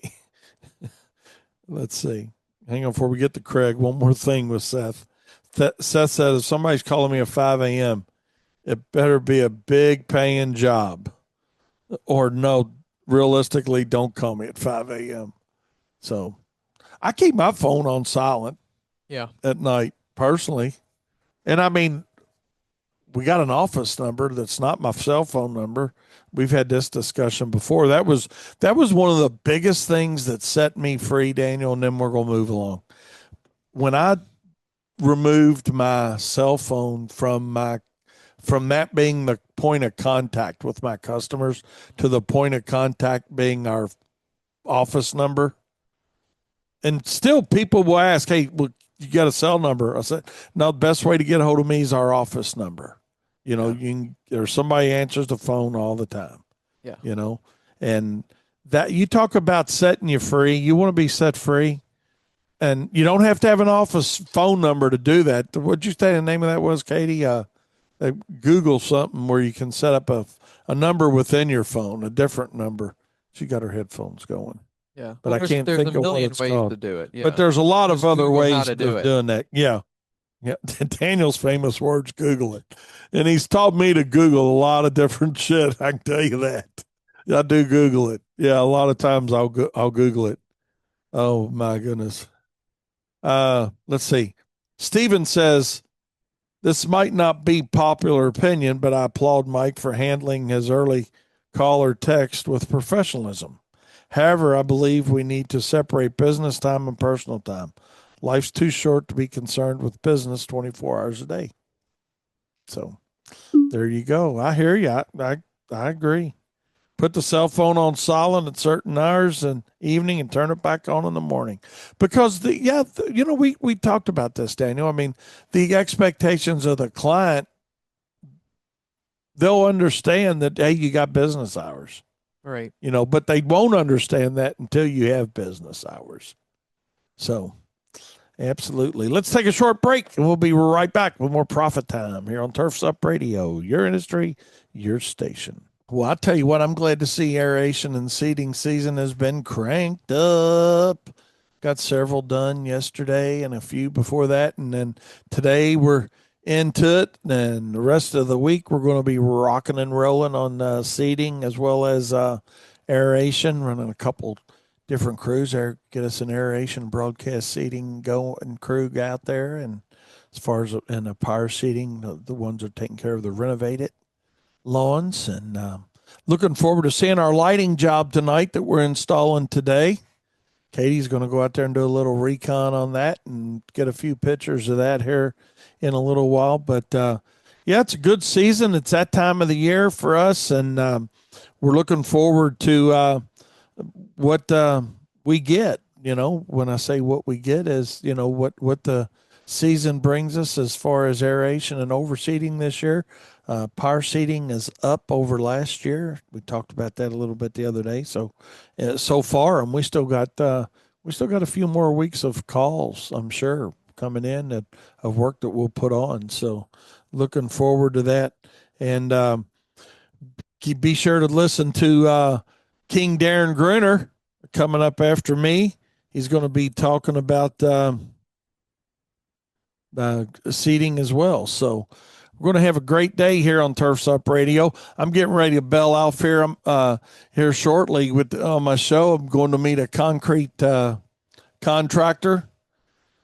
Oh Lordy, looking forward to that though. Yeah, looking forward to that. Trying to engage with a excellent subcontractor here for concrete force here at the WLS as we um, trying to just satisfy our customers more and more all the time, right?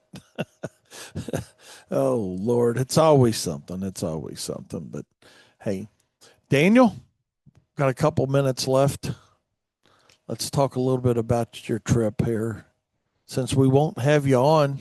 Now Daniel will be on. Daniel's going to have some of the best of the best. Not live, but Not live, but recorded shows. rolling for you guys. So yeah, cuz but your trip, man, Yeah, it's gonna be good. We're gonna see a lot of stuff. drink a few beers Maybe, yeah, we'll see. or wine. God, if you're going to Paris, you're going to try wine, Oh yeah, yeah, for sure. you know? Get some wine, get a lot of pastries and bread and cheese Do you all hear that? and He's been saving up for calories for but a lot of that, a lot of new foods never probably had before, so that's What would be tell him fun. about that one you were telling me about Uh, the goose liver or duck yeah, it's liver? uh Um, that foie, was sounded pretty interesting. So foie gras, foie gras. Yeah. yeah, So that's just a big thing over there, and supposedly it's pretty good. You know, if you're into that kind of thing, I know a lot of people wouldn't eat liver or whatever, so that's kind of probably off the table for some people. Then you got escargot, got some snails. So yeah. some people, once again, probably not going to try them, but I'm pretty adventurous from the food perspective, so I'm gonna give those a shot. Craig said you breaking all your healthy eating rules when you go. Yeah, yeah, I don't think we're going to be hitting too many protein goals over there. A lot of carbs. Is it? Oh yeah. I mean with breads and pastries and what else? We got wine. I mean that's just alcohol, but yeah, not too much protein. I mean, we might have a couple nights of some steak or something, but other than that, maybe a little bit of duck. So's the red meat thing just not in their diet a whole lot over there? I don't think it's that per se. I just think it's different options as well. Yeah. Like it's that plus other things. So I think maybe we are and also there's a difference between like traditional French and what maybe people that are like my age that eat over there, right? Okay. So it's probably like a lot more Americanized stuff too that you could find, but as a whole, I think Paris is like the number one city in the world for food. So Good deal. Well, that's Seth, gonna be fun, and then just all the buildings and architecture, the old stuff from you know hundreds of years ago, and even longer than that I that, know that's 1,000 years crazy. ago, Just 1,500 what years you're going ago. to see and how much like I just thought of this right now, like how much of the World War II stuff Yeah, I mean that Germany occupied Paris, so yeah. there was a lot of it was a big thing. We're going to the museum, the Army Museum there, so we're gonna look at a lot of the not relics, but basically relics. The stuff from Yes.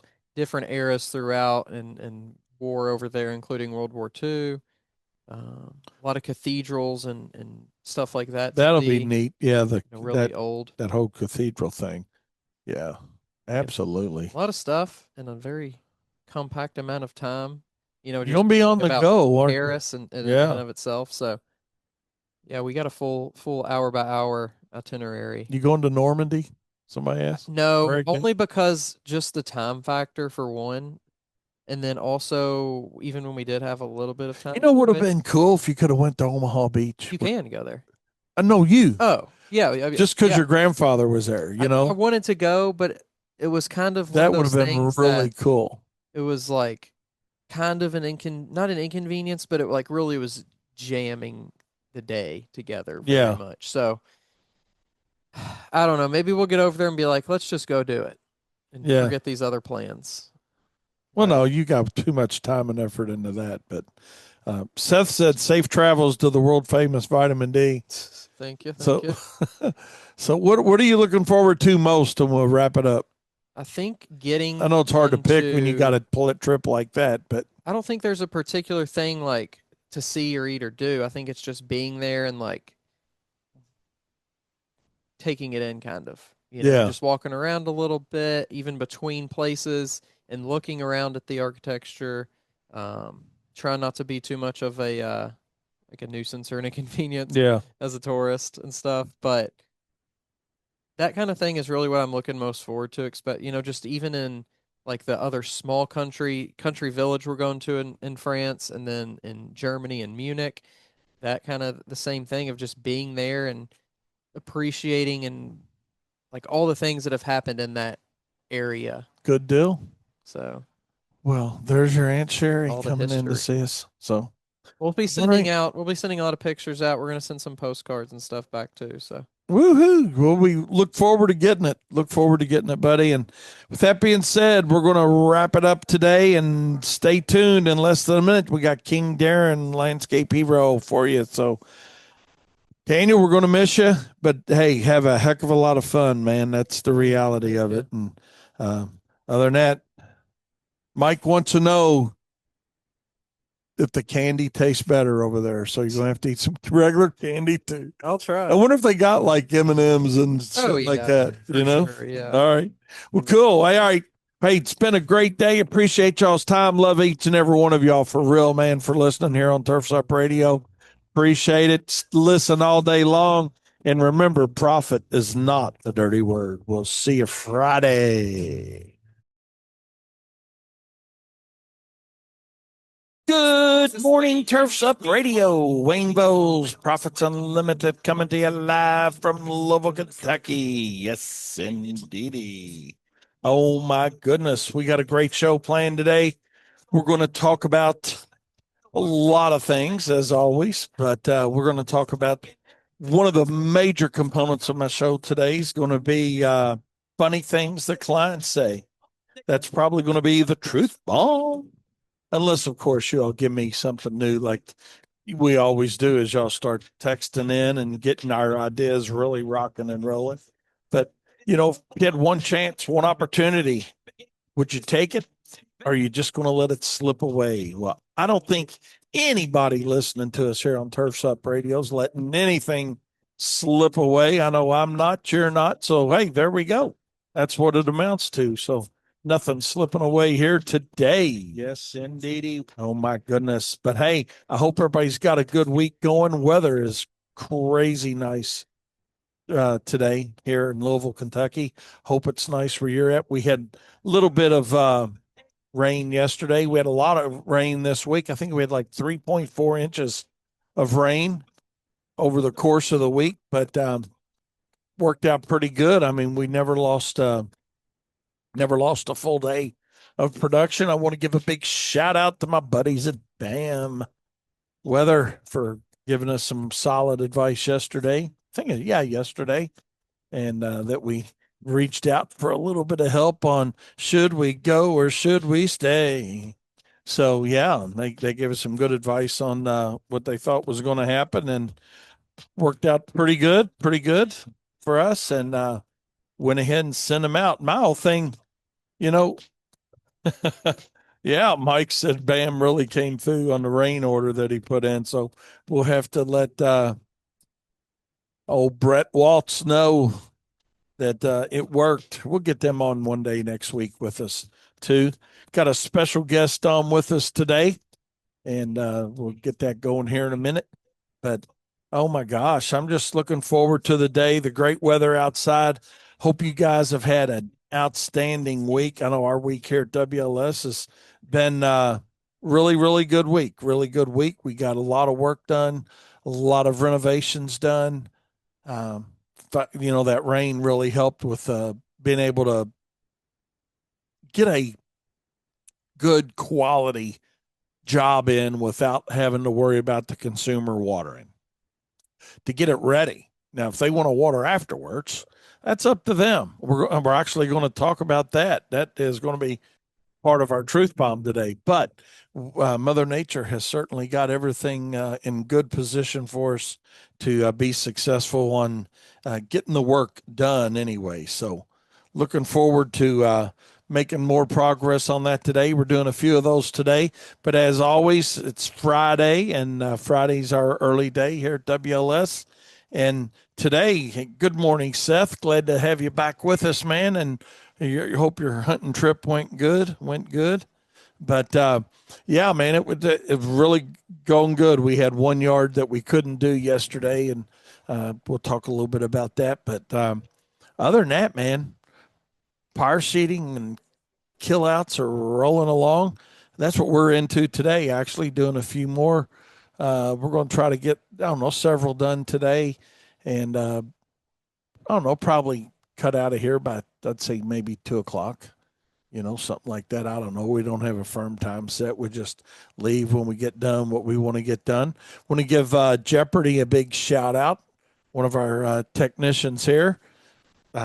She's probably not had a baby yet, but I think they were inducing her at 5 o'clock a.m. this morning. So I think we're going to have a new addition to the family here at some point, probably pretty soon.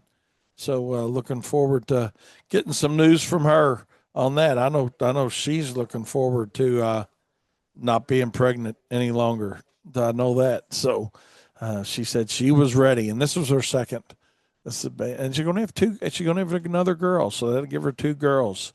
So, and I think Amari's looking forward to having a sister hanging around with them. So, good luck, Jeopardy, and hope all that's going well for you all and your family as you bring your daughter into the world officially. Da, da, da, da. So, yeah, looking forward. And if we don't hear from her, we'll reach out because, I mean, I know how it is being the father of four. Never went through labor, obviously, but don't want to, but yeah, definitely she's got the hardest part. Give you women all the respect in the world on that. They got the hardest part of that whole situation, getting everything here, bringing a new life into the world. So, but hey, hopefully you guys got a rock and roll day going. Hope you had a rock and roll week. Hope profit dollars are good this week, and yeah, that's what it's all about. One shot, one opportunity. You going to take it, or you going to let it slip away? So, um, yeah, Mike said definitely the rain's going to help pull better plugs. So, yeah, even with hydraulic down pressure on our machine, and I don't know what kind of machines you guys use, but it still just feels better, man, running that machine when you're getting good access, and pulling that plug and just, giving your customer what is a great job. And, if you're doing aerating or, slit seeding, and we're going to talk about slit seeding. That's going to be part of our truth bomb today. But yeah, that's the way it is. And Seth, I'm glad to have you back with us too, my friend. And looks like y'all had a bang up time out there in Colorado. And without further ado, we're going to take a short break and come back, get into our show, and we'll go on from there and see where it takes us for the next 52 minutes and 19 seconds. We'll be right back with more Profit Time here on Turfs Up Radio, your industry, your station. Yes, indeedy. Welcome back to Profit Time here on Turfs Up Radio. I'd like to welcome Craig as a new listener. Got a new listener in Australia, I believe, is where Craig was from. So looking forward to that. Looking forward to that. So, and also I'd like to welcome Daniel back. Daniel, glad to have you back on, buddy. Yeah, thanks for having me. Oh man, we missed you. I'll tell you that. And Katie did a great job with your show. Yeah, thanks for handling that. Oh yeah, she was fired up and ready and prepped, and every day had something exciting to talk about. And she did preface her show each and every day with, she doesn't have the knowledge that you've got, but she tried doing her best. So Well, that's all we can do. but she did have Holly on a time, and Nice. that went really good. So, and did you listen to us at all while you were over there? I listened to a few minutes here and there. Yeah. Yeah, How was it? sounded Did it good. sound good? Yeah, Yeah. I get the amazing technology these days, right? yeah, pretty So, wild. good deal, good deal. Well, I know we need to reiterate your whole thing. I know you talked a little bit about your vacation on and Colin's wedding on your show, but it was nice to watch you on the flight tracker come back. There you go. You Yep. know, coming back. So, um, yeah, yeah, you were going Well, 521 miles an hour. that's crazy. So yeah, that was I'll say pretty nifty to say the least. this And the way back I did get to take a few little siestas. oh, did you? Yeah. Well, The that's way always there good. was just no, I could not sleep at all. Really? Yeah, I don't know why. All my training was for nothing. All your training was for, well, I don't know. Mentally, it was probably Maybe good training, maybe right? once I got there it paid off, but yeah, it was gosh, going there was just brutal. Was it? Yeah. I was sore and I mean you're sitting there for 7.5 hours just sitting. I Yeah. did get up Did like one time. are the planes like that go international like that? Do they have more leg room for Nope. you? Nope. As far as I could tell, it was the same Was same it? seats and same everything. Yeah. So unless you pay for it, you're Unless you not. pay, yeah. It was well, that was for yeah, the The next highest option was tier, the 3,000 more. highest tier was 3,000 more per ticket. Um the next level up I think was like 800 more per ticket. So what'd that give you though? The 800 per ticket was like more recline. You had a little bit more space, a little bit more legroom, stuff like that. Then I think it was just kind of like amenity stuff, like Was it one of different those double physical stuff. decker planes? This was not, no. Okay. It had two seats, four seats in the middle, and then two seats on the other aisle. Oh, okay. So it was big. It was a lot of people and very big, but it wasn't a double decker. Um, I bet it took a minute to take off, didn't it? I uh, mean, just to get, I don't really think there was a big difference. wasn't it? No. And on the way back, the flight was so like, or the landing was so smooth, I couldn't even tell that we landed. Really? Yeah, we had no bounce or I'm whatever. sure they probably got the best of the best flying those big ones like Probably that. so.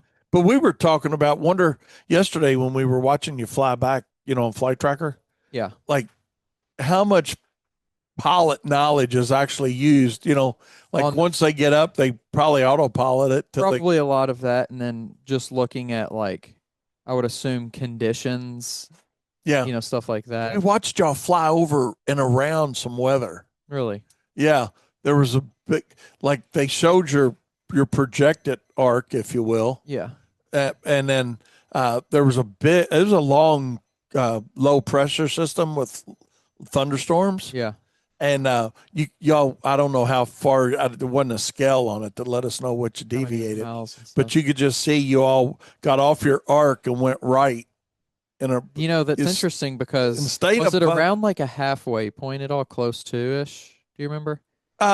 probably it was, yeah, more Okay. toward the, Because like it seemed like we got maybe the 25 or 30% route. it seemed like we got to like 4.5 hours and then it was like always 4.5 hours. No, it was just you were out over the ocean, Yeah. but it was not that far into it yet. Gotcha. And I thought, man, that's pretty cool, man. When you see them actually go around, Do the it thing. was still raining underneath. There was still, but the heavier and the Was colored underneath. stuff was to your all's left, Wow. flying back. So Huh. that was pretty neat.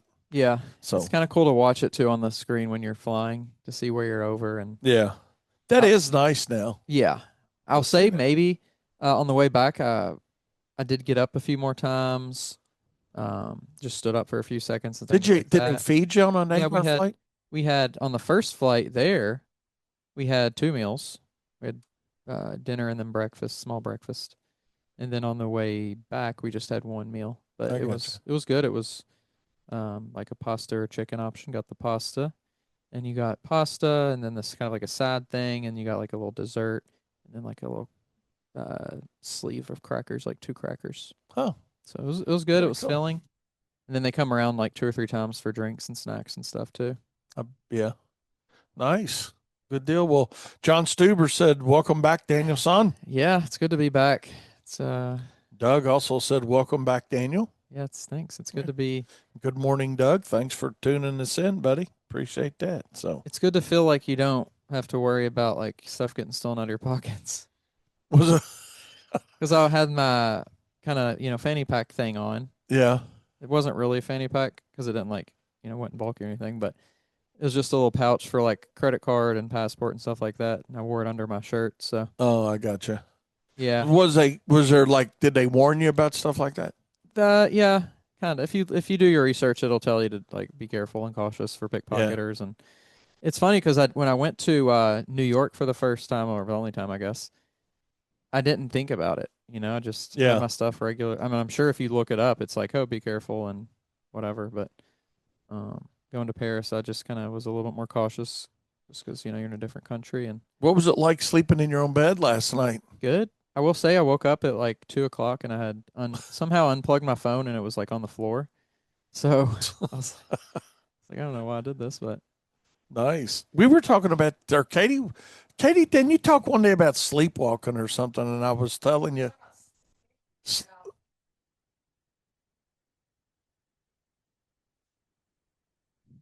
oh yeah. Like if I'm apparently so what makes sleepwalking worse is not being like out of your routine. So like not going to sleep at the same time as normal.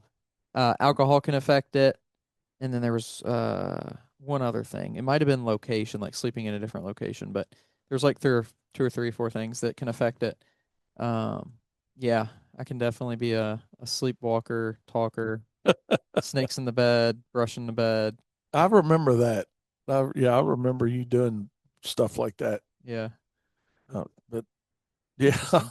so you were our topic of discussion quite a bit, Oh, So, nice. I anyways, got to watch, Katie, I got to watch Harry Potter 2, 3, and 4 on the plane yesterday. And then I watched part of the movie Hitch.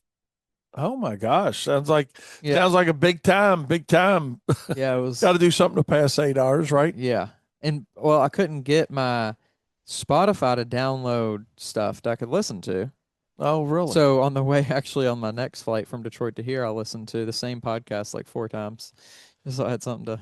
Did you go under at Detroit? Did y'all I have to think change concourses? no, but we did go downstairs escalator, Did and y'all there see was that like thing I was telling you about the tunnel you maybe walk under? it was like a tunnel. Kind of Sure. dark, and Yeah. there's like little fish looks on the Okay. I sides. think we did go through that. Yeah. Yeah, that's pretty cool. Always like that about Detroit's airport. Yeah. It was. It's kind of different, you know. Yeah. But anyways, hey, well, we're glad to have you back. We tried to keep your desk all cleaned up and dust it and Thank you. make it look like hey you were still here and welcome you back for sure. And you come back to one of the biggest football games, Yeah. the high school football games in the country. I know you talked about it a little bit, but I want to talk a little bit about. But Mike said his daughter sleep talks. Nice. You know, uh, said she. Let's see, what's he got there? Let me bring that up. Something about last night she did. She actually sleep screamed last night. Oh, She nice. kept yelling, "No, no, I'm hungry, I'm hungry." Oh my gosh. There you go, That's funny. Katie's. What do you think, Catherine? Be a sleep eater. Katie talked about people that sleep eat. Oh, yeah, I have a friend that does that. Peyton sleep eats. Does he really? Yeah. Yeah, you gotta walk your food up. That's crazy, man. Oh my God, that is too funny. But so, Mike, I'm sure y'all got her squared away and feed that kid, man. Golly, feed that kid. Go out and do another aeration job or something. Trim some hedges so you can buy that kid something to eat. Holy shnikes. But yeah, I'm looking forward to a St. X Trinity game tonight. And you local guys listening to us, I know we got some local listeners as well. Um, maybe you'll be out there. I don't know. Yeah, come see Yeah, the profit tent. yeah. There you go. Not taking the RV. I, Yeah. I, gosh, be a perfect year for that. Be a perfect year for that. But weather-wise, anyway. Other than the fact they kind of chipped us out of 2 hours of tailgating. I heard about that. That's crazy. Yeah, I mean, used to be able. They used to open the parking lot at 3 o'clock, so you could get out there and tailgate. Game was at 8. And it was just fun. There was a lot of camaraderie could go on, but they said, well, there was too much underage drinking. Yeah. And I don't that, think having less time is going to solve that problem. no, Personally, I no, don't think so. no. I was talking to Holly last night about it, and she said it's probably just going to cause people to party And beforehand then drive and in. then drive out. Yeah. Yeah, yeah. Like Kyle said, go find a local B Dubs or something, and then come out. So Yeah. I don't know. I mean, you put two Catholic schools together, you're going to have some alcohol consumption. Right. I'm not condoning underage drinking. I'm just saying manage the issue. Yeah. You know, Yeah. manage the issue. I think it was like an easy way to just do something without doing it. So it's a whole lot easier to take it away from everybody. Yeah. Than to. But anyway, we're not going down that road. We just make it to okay. You get 15 minutes to get in the game. Hurry. There will be no peeing, drinking Coca-Cola, no nachos. God. Kyle tried getting our tickets, Daniel. Yeah. Oh my God, it was a project because now you got to get them through online. Yeah. You can't get a paper ticket I any remember longer. that transition. They transitioned to that several years ago. But and this is where well, let's talk profit time for a minute. This is where when you make changes in your business, make sure the change is good for your customer too. Mm-hmm. You know, and maybe at the collegiate level, that's okay, but at the high school level, I think I don't know. Well, how much money are they losing because you had to go over to the ticket office at the school, and so you're over there, might as well get a shirt, might as well get this, get the earrings, get the yeah, pom poms. everything else that Yeah. you know, I mean, yeah, the auxiliary cells. Yeah. I hear you, Stephen West. Stephen West says, "What good Catholic doesn't drink?" And Southern Baptist too. True that. But Pretty crazy. anyways, but uh, unreal. But anyway, we're looking forward to tonight, and not just to go out there. Nobody's going to go out there and get wasted. Hey, it's just a good time. Weather's going to be great. We're going to have some good food, and just to name it, tailgating food. It'll be there. We'll have it. And if you happen to see us, feel free to stop by, and we'll certainly feed you and give you a bottled water or something. So um, or whatever kind of libation you may be interested in. So, but no, yeah, we got Capri Suns. Heck yeah, and got some Gatorade Zeros or whatever them things are, and some healthy snacks and some not so healthy snacks. So, with that being said, it is one of my favorite days of the year, and it couldn't be any more better weather-wise. And let's knock on wood and hope God keeps us all safe. Out there, getting home, and most importantly, we have a good football game and we kick Sinex's butt. I'd love to just blow them out. It'd be really nice to beat them by about 20, 30 points. We just never seem to be able to blow them out, you know? But, anyways, it's all right. As long as you win, as long as you win, it's like your business. It's like your business. Let's see. Mike said he's been Irish Catholic his whole life. Of course you have. If you, well, not maybe. People change everything else. My advice: mix in water every 3 or 4 drinks, and you'll be fine.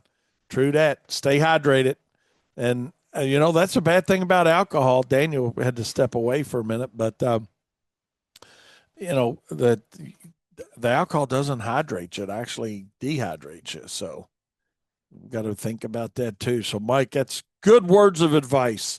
Sharing that with us. So, Mike Seth told us, he said he can also relate the good feeling of sleeping in his own bed after a long trip. They slept in tents out there in Colorado. So the first time he hit his bed, he just started laughing. It was amazing. Man, I hear you, Seth. I feel you. It's kind of like, you just lay down and you're like, oh man, this feels good. This feels good. So I appreciate y'all letting me get off tangent a little bit today, because we've had a pretty serious work week and pretty serious conversations Monday and Wednesday on business activities and whatnot. And we're going to talk today about it a little bit, but I did want to touch on the game just a little bit. And I wanted to touch on the business side of Aaron Walls. The Purple Walrus is back in business with his hot dog cart today from 11 to 2 in Owensboro at Home Depot. So, yeah, go see him. Go see him. He's going to some good dogs there, no doubt about it, and trying that new cart for the first time. And looking forward to hooking up with him somewhere in the future at a fall festival that he's doing and getting me another hot dog. Heck, it's a good road trip. You get to see a fall festival. Most importantly, get to see Purple Walrus. So, yeah, get to see Wally. So, yeah, that's what's going on with that. And, hey, I want to let you guys know, too, that are in the Profit Circle with us. And our Monday, September 26th, Daniel will be getting that link out to you today. We're having our monthly Zoom meeting, our summary of the month on, what's covered and any questions anybody's got and that whole thing like we always do. We'd love to have you guys in with us. So be sure to check it out. Get involved in the Profit Circle with us.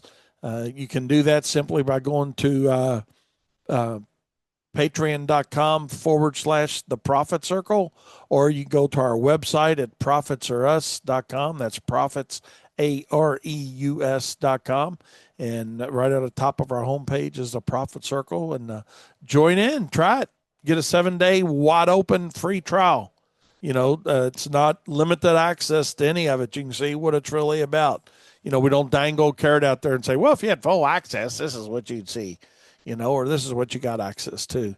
So it's a lot of exclusive content. We go in depth on a lot of things that we cover within the Profit Circle, and not just us. It's not just content from us at Profits Unlimited, but it's content from a lot of different professionals, a lot of different industries across the country, as well as insurance and marketing and just fill in the blank on what it is. Actually, in October, one of our members, John, up there in Pennsylvania, they're going to talk about robotic mowing and how they implement it into their business and how you can easily implement it into yours. So, be sure to join us. Again, just go to Profits or Us.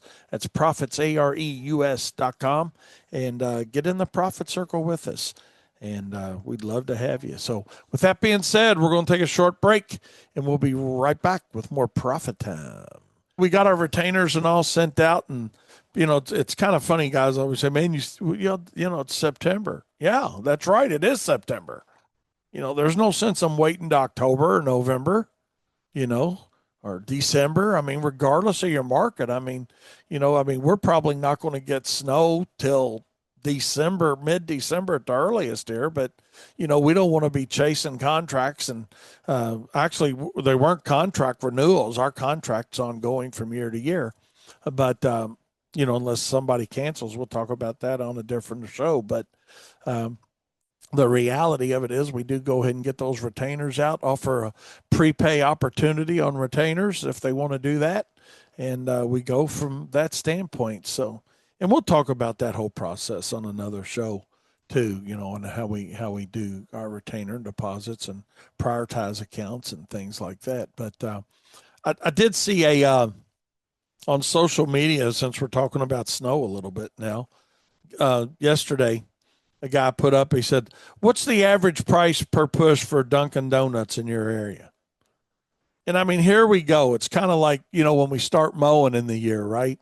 And go, hey, what do y'all charge to cut a normal yard? What do you charge, to put a yard of mulch down? You just get the same questions over and over and over again. And we like the questions. Absolutely. We like the questions. I like to see them. And the funny thing is, it came in as an anonymous member. And I mean, I never have understood that. When I was running our youth baseball and softball league, and we would get, I don't want to call it hearsay, when somebody says, well, somebody said, and then they followed up with it, well, somebody said needs to bring it up, I mean, put a name to it. I mean, don't be embarrassed. Don't put an anonymous member. Don't be embarrassed to ask a question. If you don't know what you don't know, that's okay.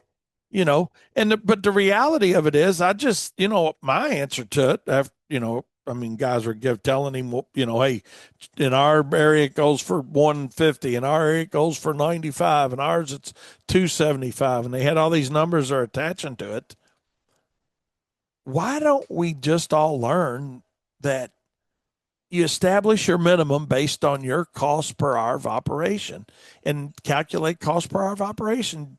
We talked about that Wednesday, so we're not for snow specifically, but just understanding how important it is for you to calculate cost per hour of operation for your company. And don't say, well, it's close enough. I just said establish your minimum, use that for your basis on your jobs. Increase the cost based on the size. So we look at size, efficiency factor of the job, and the desired profit margin on the job. That's how you price the job. I don't care if my competitors are charging $500 for a Dunkin' Donut. First of all, I'm not doing any work like that. It's my opinion. You should have commented back. I just get reimbursed in donuts. Yeah. Well, it's funny that you say that, Daniel, because I said that's why we don't fool with fast food generally. They want to pay with gift cards, or hey, come in and eat and they will give you a gift card. No, I want dead presidents. You pay me with dead presidents, not literally dead presidents. We've got to be careful how we say that these days. But no, FBI be over here. They'll pay me with $20 bills and $100 bills. That's cold hard cash. That's how we want to be paid. Sure, cash. But I do want to publicly put something out here. I want to thank Arby's, Taco Bell, and damn, I've forgot one of them. I can't believe it. Arby's, Taco Bell, Burger King. I think that was the third, for saving Wayne's snow and ice management business, because we were doing, and when I say we, my brother and I, Corky, when we first started doing snow, we were doing, I don't know, probably 30 of them in Louisville, along with some other things. And it was the worst work possible. They all wanted to be first. Nobody, and we didn't know what the hell we were doing. If we'd had social media, we'd been on there saying, hey, what do y'all charge doing Arby's? What do you charge to do at Burger King? What do you charge to do at Taco Bell? What do you charge to do anything? But we'd have been these guys. So I'm not making fun of these guys. I'm just saying you got the resources now to go out and get help and find help. Good God, take advantage of it. Yeah, look in the right places. Look at the right places. What's that Tommy Boy thing? If you want a good look at a T-bone, you can stick your head up a cow's ass, or you can just go to the store and get one, that's already cut and filleted and ready to go. I mean, stop sticking your head up the cow's butt and go to the store where it's right. And social media is not the store. I'm just going to say that. Social media is not the store. a lot of these jokers that are on social media are not the right platform for you. Now, I'm not criticizing everybody, and I'm not saying you got to use Profits Unlimited. I don't care who you use, but use somebody, and then you can determine, hey, is that good knowledge or bad knowledge? If you implement something somebody says and it works and it's profitable for you, by gosh, there's more than one way to skin the cat, you know? But, the reality of it is, you know, you don't say, what are y'all getting to do this? Because even if you and I are in the same market, our break even points are going to be different. Our use rates are going to be different. Our trigger points are going to be different. We need to do a snow and ice management webinar again, not just we'll do it in the profit circle, but we need to open it up again to get these guys the help that they need. I mean, you know, just the reality of it, you know. Yeah, that's it. Yeah, this is it. I can get a good look at a T-bone by sticking my head up a bull's ass, but I'd rather take a butcher's word for it. That is it. That's it. Go to the right source. You know, don't worry what everybody else is doing, and establish your minimum, because there is a lot of profit dollars available in snow. And y'all heard Katie just talking about magic salt, right before this. I mean, that is one of the better moves we made with our business, was switching to that product.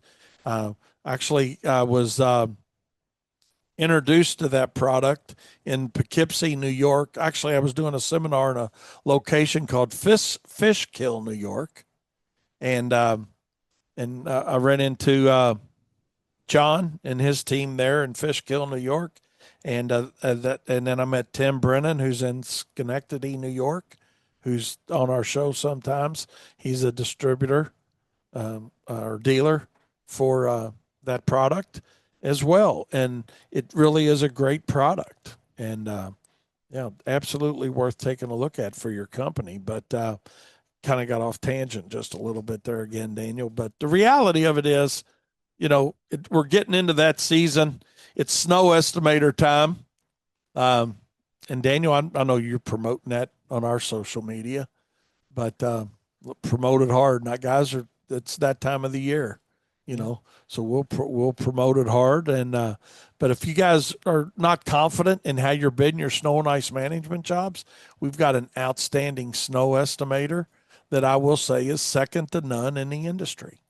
I know it is. It's accurate. We've got companies all over the country and Canada that have given us their feedback on it, and and using it, and says it works. And what makes ours different than a lot of them that are out there. And I don't want this to be a commercial. I want this to be education for you, so you can decide on what's best for your company. Is a lot of them out there. First of all, they don't show you how to calculate cost per hour for a truck, a skid steer, a pusher, whatever type, a four-wheeler with a plow that you're doing sidewalks with, or what's that, snow raider, the boss has, or whatever equipment you're using. A lot of it, hey, enter your cost per hour, and here's what you need to charge after you enter a few square footage and a few things. The basis has to be, what does it cost you based on your overhead, your use rates, and your desired profit margins? That's where it all starts. And then it goes into square footage. Then it goes into trigger points. Then it goes into efficiency factor of the job. Another way of saying that is level of difficulty of the job, because an acre's not an acre. Kyle was looking at a place yesterday, and he said, man, the efficiency factor on this job is going to, Daniel, this is pretty cool. It was under an acre, but the efficiency on this job was going to be probably 25% at an average ground speed of about 4 or 5 miles an hour on equipment, because it was just 4 parking spots here, around a tree, around a landscape, 10 parking spots there. And it was like a church and a school is what it amounted to. They had very little open plowing, if you will, So that's where, when guys say, well, what do you charge to plow an acre? Or what do you charge to plow a lane mile? Or, whatever it is, it's what are the variables involved? And a lot of the software out there forces you into selecting a job type that has a predetermined efficiency factor assigned to it, which means, well, this is 70% efficiency. I'm just making a number up. Hey, a property type A may be a 80% efficiency. Property type B may be a 65% efficiency. Property type C might be a 50% efficiency, but it's predetermined. Ours allows you to change your efficiency or level of difficulty of the job in 5% increments and not mass increment changes for efficiency, because it doesn't make a huge difference on a 20,000 square foot parking lot that you're doing, or a 40,000 square foot parking lot, or 2 acre.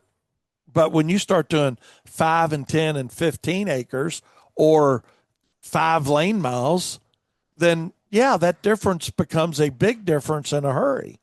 And, that's something a lot of people don't think about, Daniel, is that side of it. How big that difference is and how much that affects the price on the job, and and and the cost on the to get the job done. I mean, that's just the reality of it. So just something to think about, was, snows, they're all, each service we offer is its own, bear, if you will. But the reality of it is there's decent money to be made in it. But the first thing we got to do is start off with understanding, what's it really cost to do the job. So with that being said, we're going to take a short break. We'll be right back with more Profit Time here on Turfs Up Radio. Funny things that clients say and do, basically. And Daniel, get your input on some of these things. And I don't think it's always done with necessarily ill intent, if you will, on the consumer side. But it's like when you get there and they get into the since you were here's, it's like we were talking the other day. Jeopardy was talking about a client that, said, hey, we were doing their front, it was a front yard only on a spray. And they're like, since you're here, can you go ahead and do this left side for me? And she did it, which was the right move to make. But I don't know. It's just kind of funny that, hey, if you want something sprayed, man, it's not that big of a deal, just add the square footage. Why do people always want to approach somebody? And I shouldn't say always, that's probably not fair. What do you think it is? What do you think it's partially, I think there's two mindsets generally, like, since you were here, meaning I want it done for free, but also since you're here, can you just do this for me? Yes. Sometimes, and maybe, I don't know if it's 50-50, but some people just want something done. They don't mind paying for it. And that's where you have to be, stay in your ground as the person that's there, or the business, or whatever your policies are, and have something in place, train yourself or train whoever's out there to say in a professional way. Professional and in a like a in a way that doesn't come across as like, yeah, sure, but you're going to pay for it. Like, you don't want to say it like right. that. Yeah, so, be happy to do it, and this is what it'll cost. Yeah, this. Let me measure it. This is what X amount of dollars. Yeah, for whatever service. That's an important, how you say it.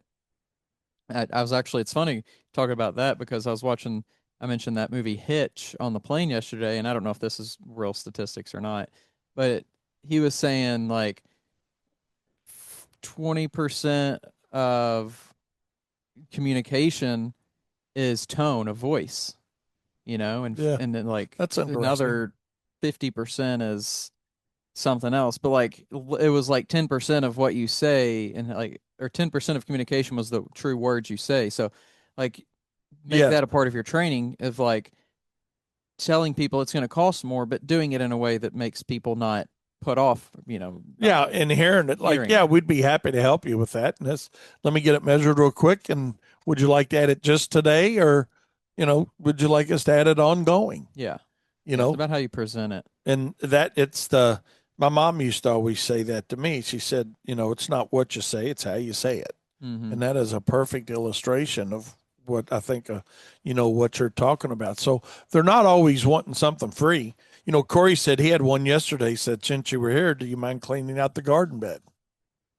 You know, I don't, maybe he had time to do it. Maybe he didn't, Yeah. you know. Just curious, Corey, how'd it work out? Yeah. I mean, did you have time to do it? And, did you do it, or was it something that needed to be scheduled? You know, uh, I think a lot of people, though, on the other side do think, okay, well, it's just time. I'm not paying. They're not going to have to use any more equipment or yeah, supplies, so it's just time. I shouldn't have to pay for it. That's some people's mindset too. right, right. But if you had a painter out, you wouldn't be like, oh, since you're here painting the kitchen, can you go ahead and paint the whole downstairs too? Yeah, that's right. Hey, go. Can you do my bathroom while you're here? We didn't talk about it, but Yeah. can you go ahead and add the bathroom? You know, but I think that is it too. A lot of times we assume, and we know what the word assume does when you break it up, right? But we assume that they want it done for free when a lot of times they're to your point, they're willing to pay.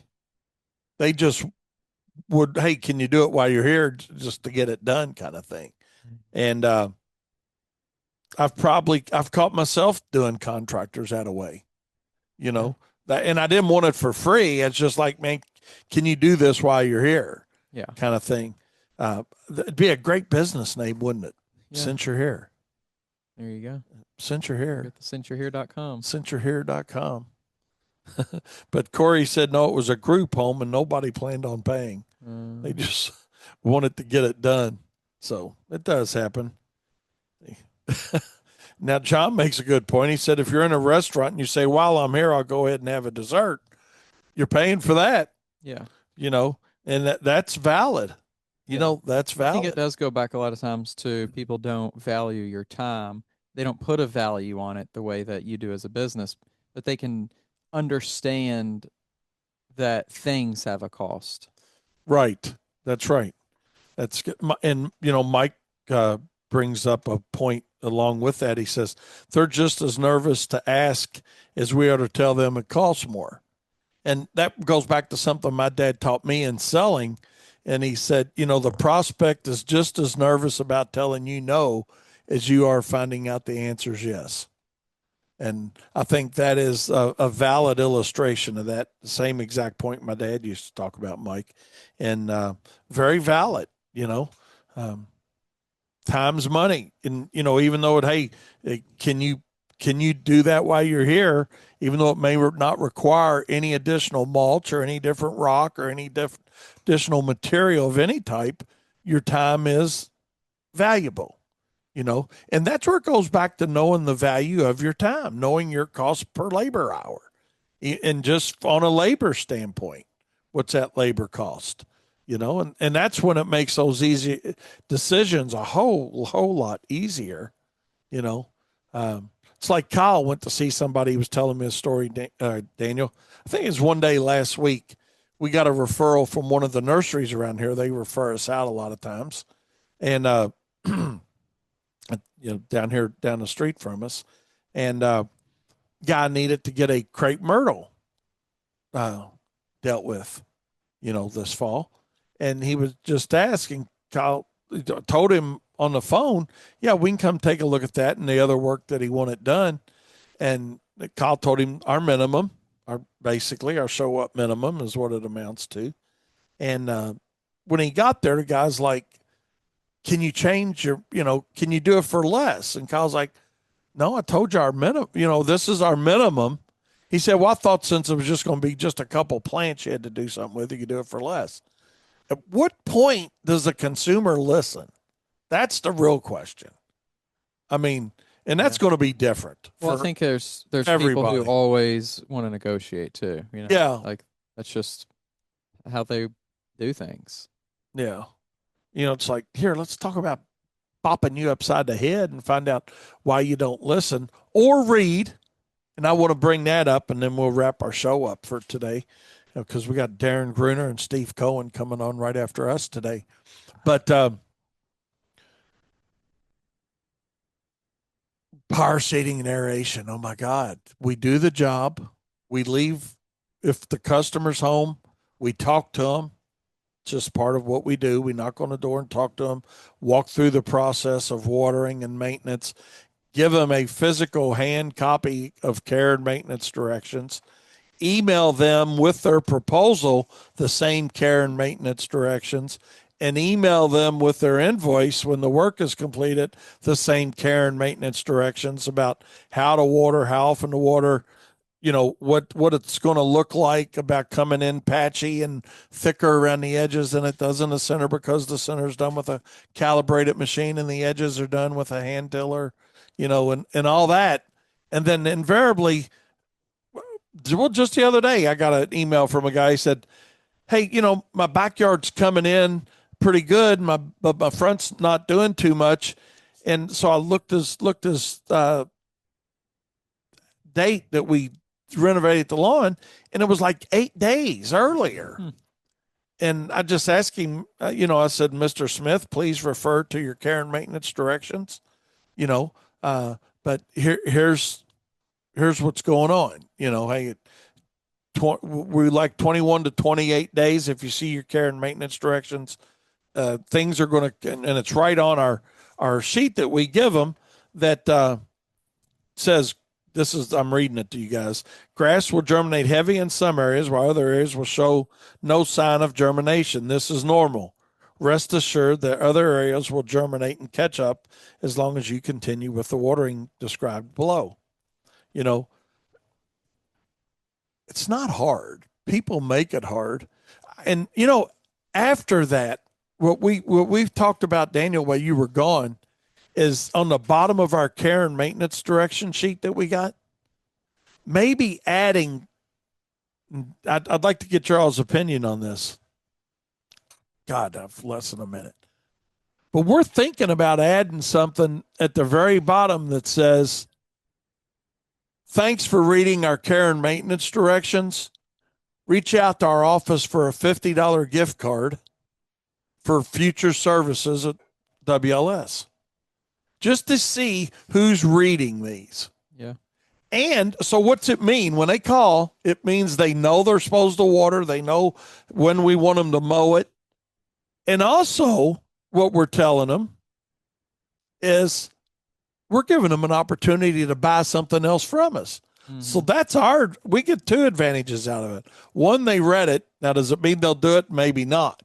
But we know they read it because they called and asked for the prize that was in the bottom of the Cracker Jacks box, But I don't know. I think I think we're going to do it, and it's a win-win for us. It's really a win-win for them too. Another thing, instead of putting it at the bottom, is maybe somebody's eyes scroll to the bottom before the middle.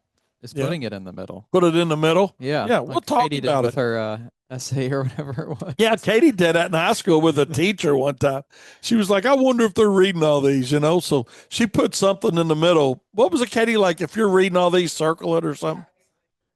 And she put that in the middle of an essay.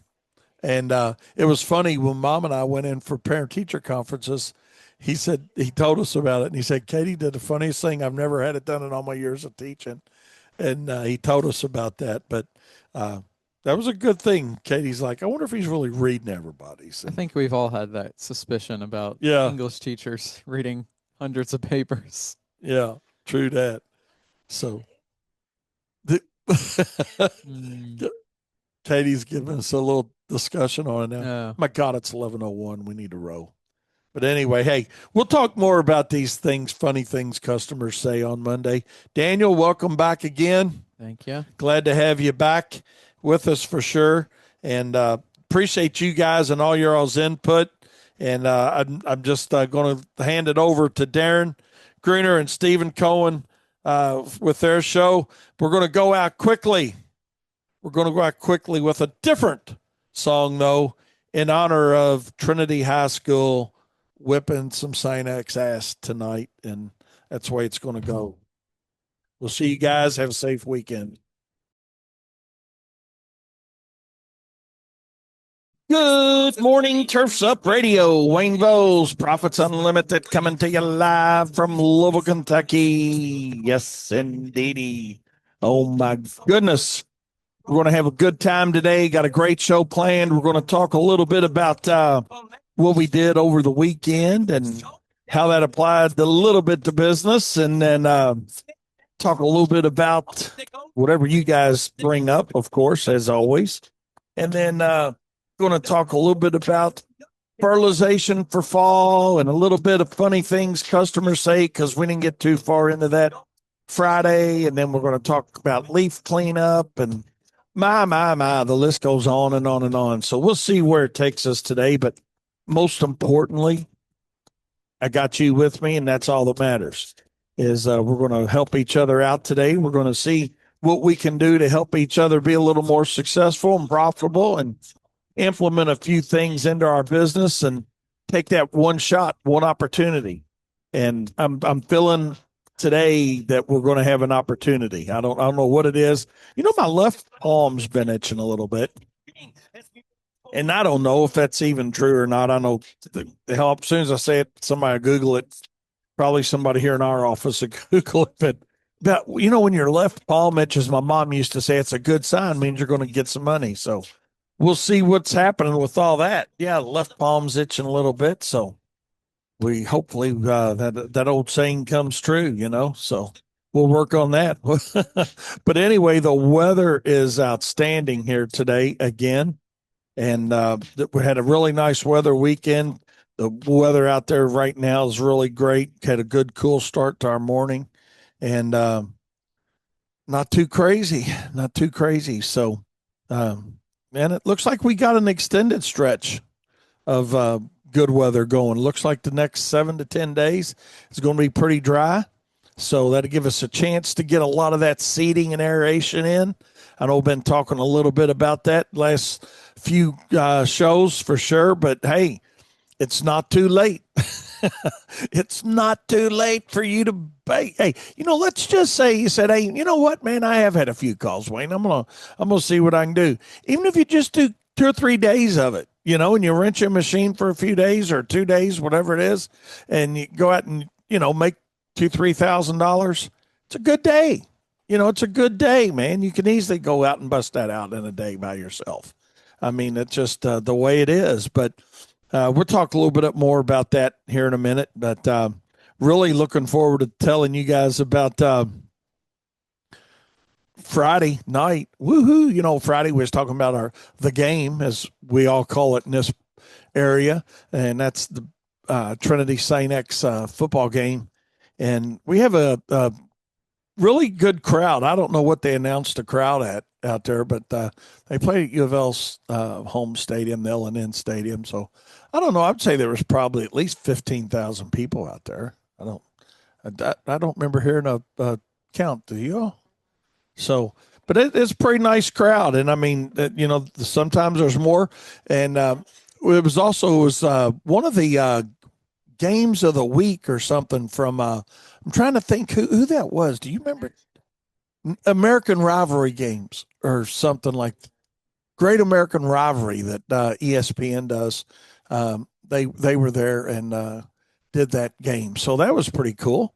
So and the Marines were there. That's part of their sponsorship on that rivalry series. So so they were there, and Trinity pulled off a good win, 35-24, and go Rocks, man. That's all I got to say about that. So anybody in our area that's listening to it, hopefully you're a Trinity fan and you got you got the result that you wanted. But that is a big rivalry game. It really is, and not as crazy as it used to be, but between fans and whatnot. But it's a good day. It's a good day. It's a good tailgate session. Daniel made it out with us, even though they had just gotten back the night before at I don't know what, 7 o'clock, something like that, and trying to get over jet lag, but still made it out to the game. So there you go. There you go. So let's see what Seth has got to say to us this morning. Seth, appreciate you listening, my friend, to say the least.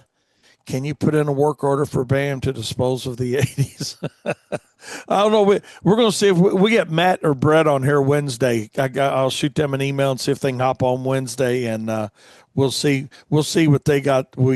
what they got to say about our weather. So I know it's looking pretty dry on their Clarity platform as we move along the next 7 to 10 days, and going to stay pretty warm too. So that's why I said, man, their information they give us is invaluable to helping us negotiate and run our business and decide if we're still taking, aeration and seeding jobs. I mean, that's just the reality of it. So looking forward to a couple more weeks of good weather and let us get.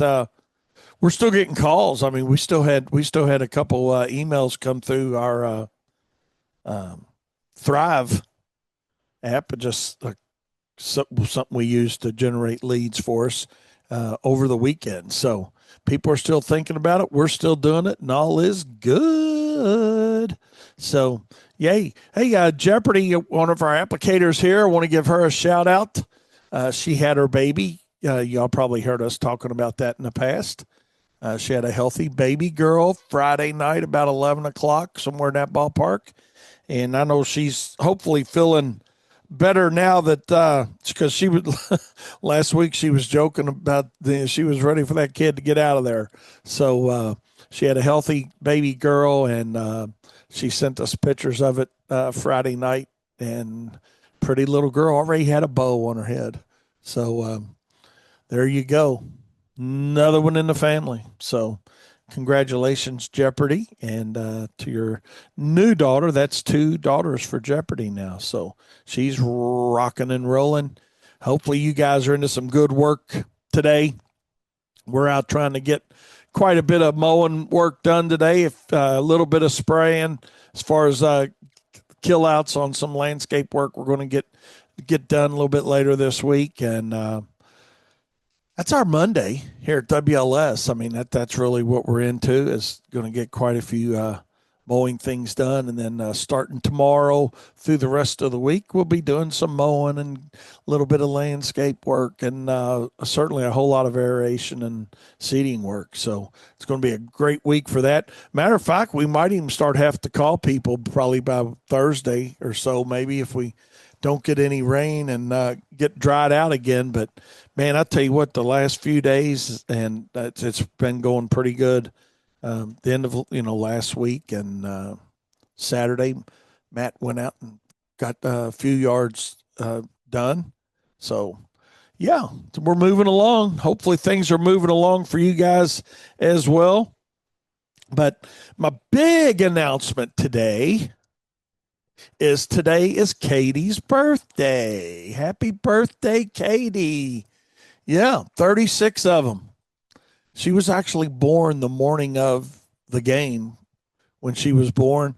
And it was really cool. I mean, she got here about 6 a.m., give or take a little bit. And it was kind of funny. I thought, man, this is perfect, because by 6 o'clock tonight,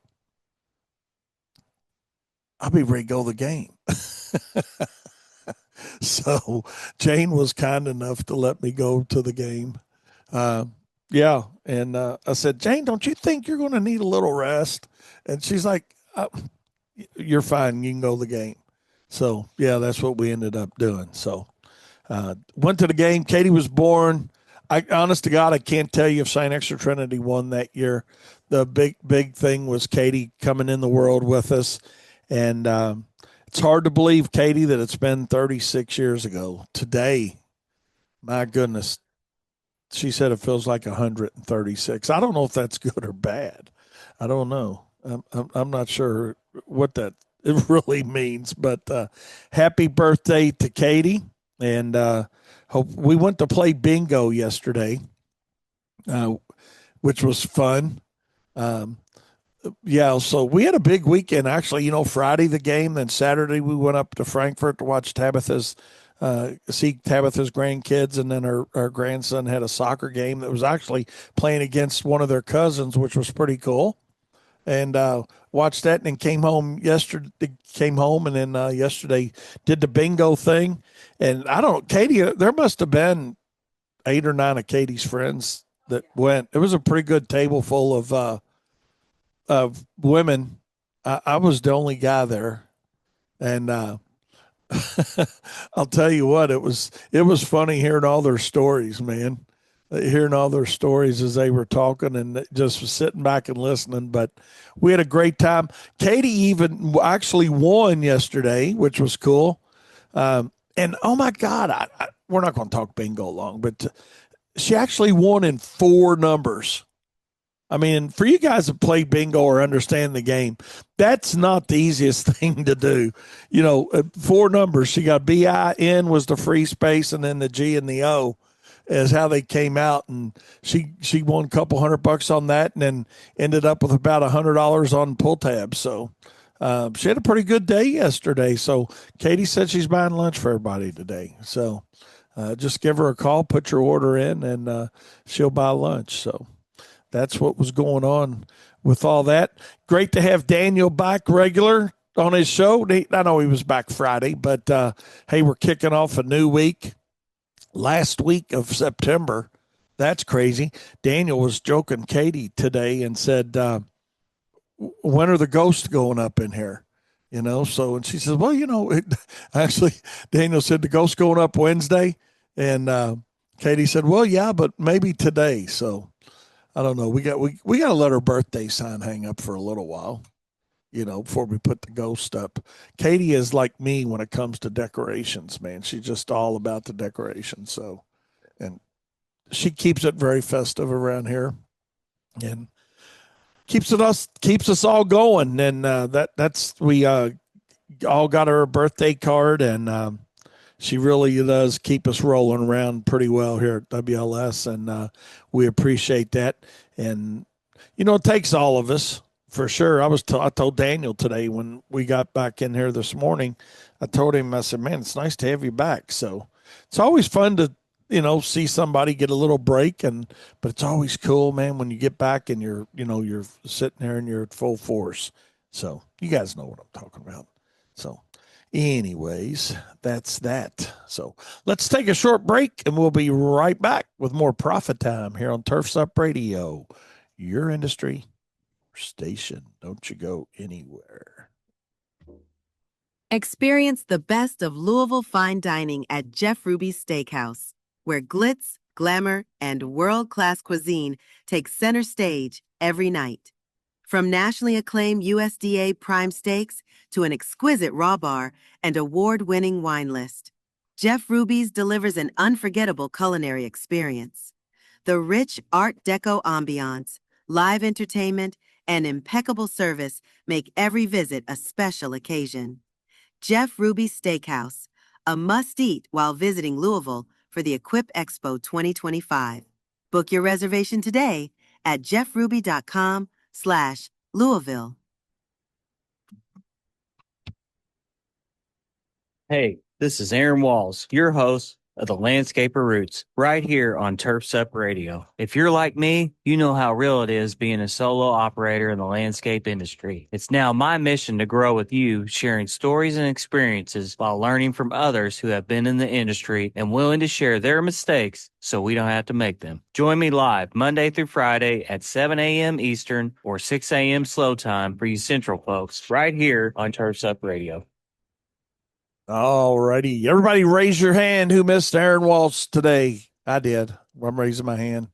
We're having a little technical difficulties today. So Aaron didn't bail out on us. He just had a little technical difficulty trying to sign on. It wasn't his fault. We had some new passwords for our software. And like same thing we talk about all the time. Technology's nice, man. But when it's working the way it's supposed to, it's really nice. But sometimes it's problematic. And unfortunately, he has the first show of the day to kick us all off at 7 a.m. That's 6 a.m. slow time. That we didn't know it was going to be an issue. And Aaron, sorry you didn't get to do your show today, but certainly will be tuned in as always, listening to you tomorrow. Welcome back to Profit Time here on Turfs Up Radio. Glad to have you guys with us this morning. And nice to be seeing our season move along. And we're really moving along here in Louisville, Kentucky. And I'm sure you guys are seeing the same thing, in your own markets. I mean, here we are at the end of September. And I think we're literally down to less than a handful of liquid applications left, and those are just holdbacks. People that wanted to wait for some reason or another. Whether it was something getting done on their yard or whatnot. But it's kind of interesting to see that fall transition take place here at WLS, and I'm sure you guys see it the same with you guys. But yeah, I think it's Thursday or Friday. Thursday. Took a spray tank out of one of our trucks. I mean, it's just transitioning over. It's that transitioning time, and I can't wait till we transition into snow because that's my favorite thing to do. But hey, we still got a long way to go. We got a long way to go before we get to that aspect of it. But we know that it's out there. Before snow, we're going to have the expo, and that's coming up. It'll be here before we know it. Here we are, almost 1st of October, so less than 3 weeks, I guess, is what it amounts to. Expo will be rocking and rolling here, and hopefully you guys are down here. And Greg Burkle, Burkhall, so spit it out. Our friends from Canada up there are coming to see us again. So there's a lot of Canadians that come down for the show, but they're always really cool. Him and a significant other dropping in on us, and they said he reached out to me the other day and said, "Hey, they were going to drop in. Is there any Canadian snacks that we would like?" And I said, "No, not really, man. Just your presence here. I got we keep a picture of them up here in our office. It's really cool. Every year, that they're down here, they'll stop by and and say hey. So it's kind of neat, the people that you run into and you meet and you talk to, and to become, I guess they've been stopping by now.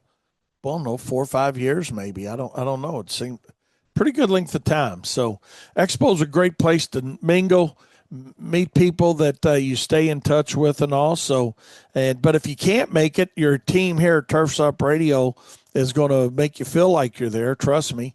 We're going to have live coverage each and every day out at the Expo, doing live interviews, and Daniel and Katie will be roaming the floor as always, talking to you guys live. So looking really forward to that coming up here. And this will be my first Expo with a really good hip. Last year I had my new hip when the Expo rolled around, but I was still doing a lot of therapy. I was just about a month out from having my surgery and was feeling good, but just wasn't 100%. So it's going to be really cool this year, just being able to go out there and know you got complete mobility to get around and do what you want to do. So looking forward to that, and looking forward to seeing you guys. So fall fertilizer be rolling hard and hot by that time. So that's always a good thing. We always enjoy the fertilizing time of the year as well here. So 2 reasons. One is we know we're setting our lawns up for success for next spring, and getting some of the root development and the carbohydrate reserve and those tall fescues and bluegrasses that we're growing predominantly in our area, and just really enjoy the fall time of the year. Just like to see it. You're transitioning out, so into the fall, then the winter, and then we're back to spring and pre-emergence and all that. We'll get Stephen West on here with Sigma Organics maybe soon to talk about fall fertilizing, and we'll see what we can do to help elevate and educate the industry from that standpoint. So, but before we get into all that, I wanted to talk a little bit about a little continuation of some things we talked about last week, and that was, funny things that our customers say. And I don't know. Well, I'm gonna get Daniel a headset. I know he'll have good input on this. I know. So, but I'm gonna get Daniel plugged in here and get Daniel's ideas on these, because the thing is, customers, we love them. You love yours, I love ours. We all love our customers, right? But sometimes they can be just a little bit I don't, I got to think of a good descriptor. What's a good adjective? They're all green. That's number one. That's something. They're all green, but sometimes they can be a little challenging. Let's go with that as how I would describe it. But you know, the main thing that I think we want to talk about a little bit on customers is oh, here we go. We might be having a little bit of internet issues. Bum, ba-da-da. We can switch it real quick. Thanks for the heads up. Let's see. Go up here. I got you. Y'all bear with us. You may be hearing us just perfectly. I'm going to go to, we're on AT&T. Let me see. Let's see. Katie, give us a shout out over there. See how we're sounding. Take a listen. Over there. We're back on, he said. So thank you, Craig. Appreciate that. So we were out about 20 seconds. So we'll see how that goes. If we have any problem, we can switch it. We can switch it. And we got 3 options here. We got 3 options. I've heard it both ways. But you know what? But and you know, talking about funny things that clients say. You know, and again, we started on this Friday a little bit, but we had a customer the other day, and I know we talked about this, but I want to dive a little deeper into it. And I understand that a lot of customers are not looking at it from a business perspective on, you know, why you bid a job the way you bid a job. I mean, they're not understanding, you know, overhead cost and a lot of, you know, they're not understanding break even points. And, you know, it's like, well, what if you do one side but not the other side, and they think it's going to be half the cost? And, you know, there's just a lot of variables that get involved in, you know, putting pricing together, as you guys know. But the one thing I think we all need to understand, and we've talked about it before, we're going to touch on it right now, is establishing a minimum. You know, we tell people our minimums on the telephone for any service that we offer, just to make it clear, you know, that, hey, this is our minimum. And it's crazy how many people, you know, say, yeah, okay, that's fine. I, you know, still would like to get some pricing. And then when you give them the pricing, they're like, well, is that your best price? And we're not going to dive too deep into that today, but I just wanted to put a little finishing touch on that because we did talk about it the other day. And the answer is yes. I mean, the price is the price. And the only way you ever understand that and appreciate that as a business owner is to understand your cost and the break-even point. And you know, this particular lady had a driveway that had a new driveway that had been installed, and you know how it looks when after they installed something like that. You know, it just needs to be regraded and tapered in either seed or sod along the driveway, and she just didn't understand why, you know, well, hey, don't do, what if you do one side, not the other side? Because the one side's not too bad, and my husband and I can do that. And she wasn't satisfied with that simply taking $300 off the price of the job. But she was not eliminating half the work. And it wasn't that big of a job anyway. It was only like right at like $1,800. I mean, it wasn't a big deal. And, but she just didn't understand that. So I don't know. I need to ask Kyle how that actually worked out. But initially, it worked out as a rejected proposal. But I think they did end up calling back after I guess they thought about it or reached out to some other contractors and either didn't get a call back or got higher pricing or whatever. But you know, that's why you need to know your minimums, and that's the way we're going to leave that one. And I know something that a lot of our customers have questions about, and I'd be curious if you all run into it as well. But if you guys offer any type of warranty on seed or sod, or you just, I know we do not. we do not offer a warranty on seed or sod. There's too many uncontrollable variables. And it's really and it depends on how you explain it to your customer as to if it goes back to it's not what you say, but how you say it. If you just, well, no, there's no warranty on seed or sod, that's a little bit rough along the edges, if you will, no pun intended, rather than saying, hey, here's what we can tell you. We're going to add double processed topsoil. We're going to grade it. We're going to use certified tall fescue grass seed.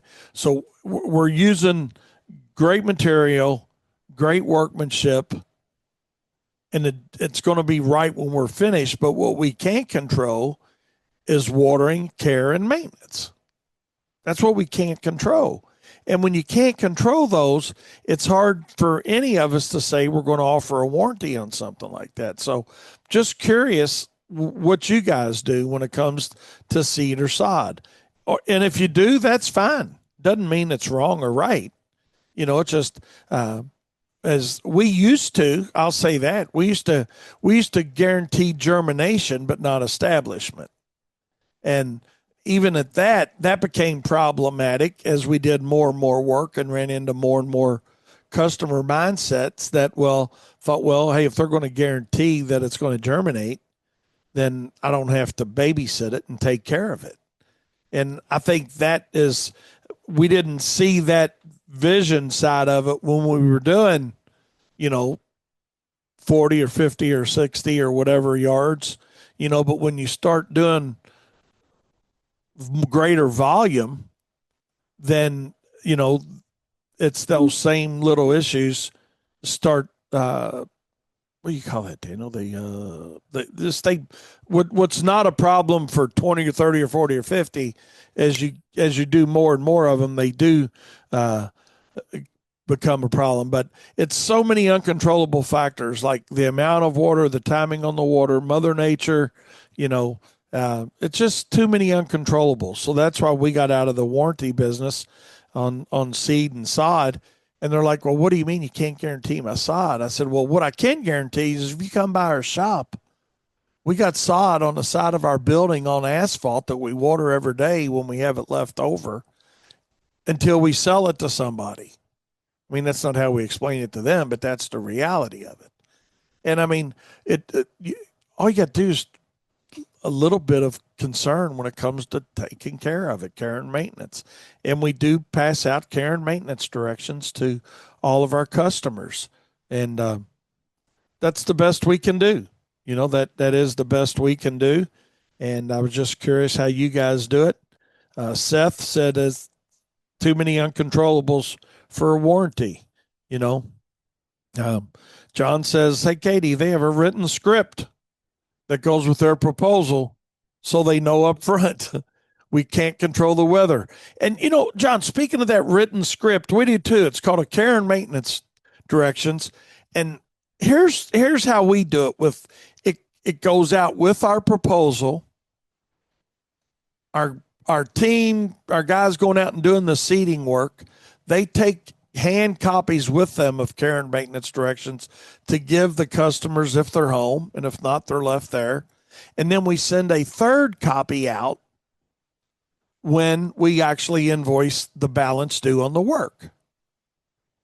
So we've told them initially what they need to do. We send it with the proposal. We give them one when the work's completed, and we send them another one. And we still get confusion on when should I mow, how much water should I use. We actually give them a rain gauge, a low gold rain gauge for them to put in their yard so they know how much water they're putting out there, because we give them a suggested amount of water that we'd like to see them put on it. So they don't have to buy anything. I mean, we're giving them what they need. And, heck, I mean, we've even got hose, timers, and sprinklers if they want to go that route, that we'll either rent them, or if they want us buy them and we'll install them, they can keep them, whatever.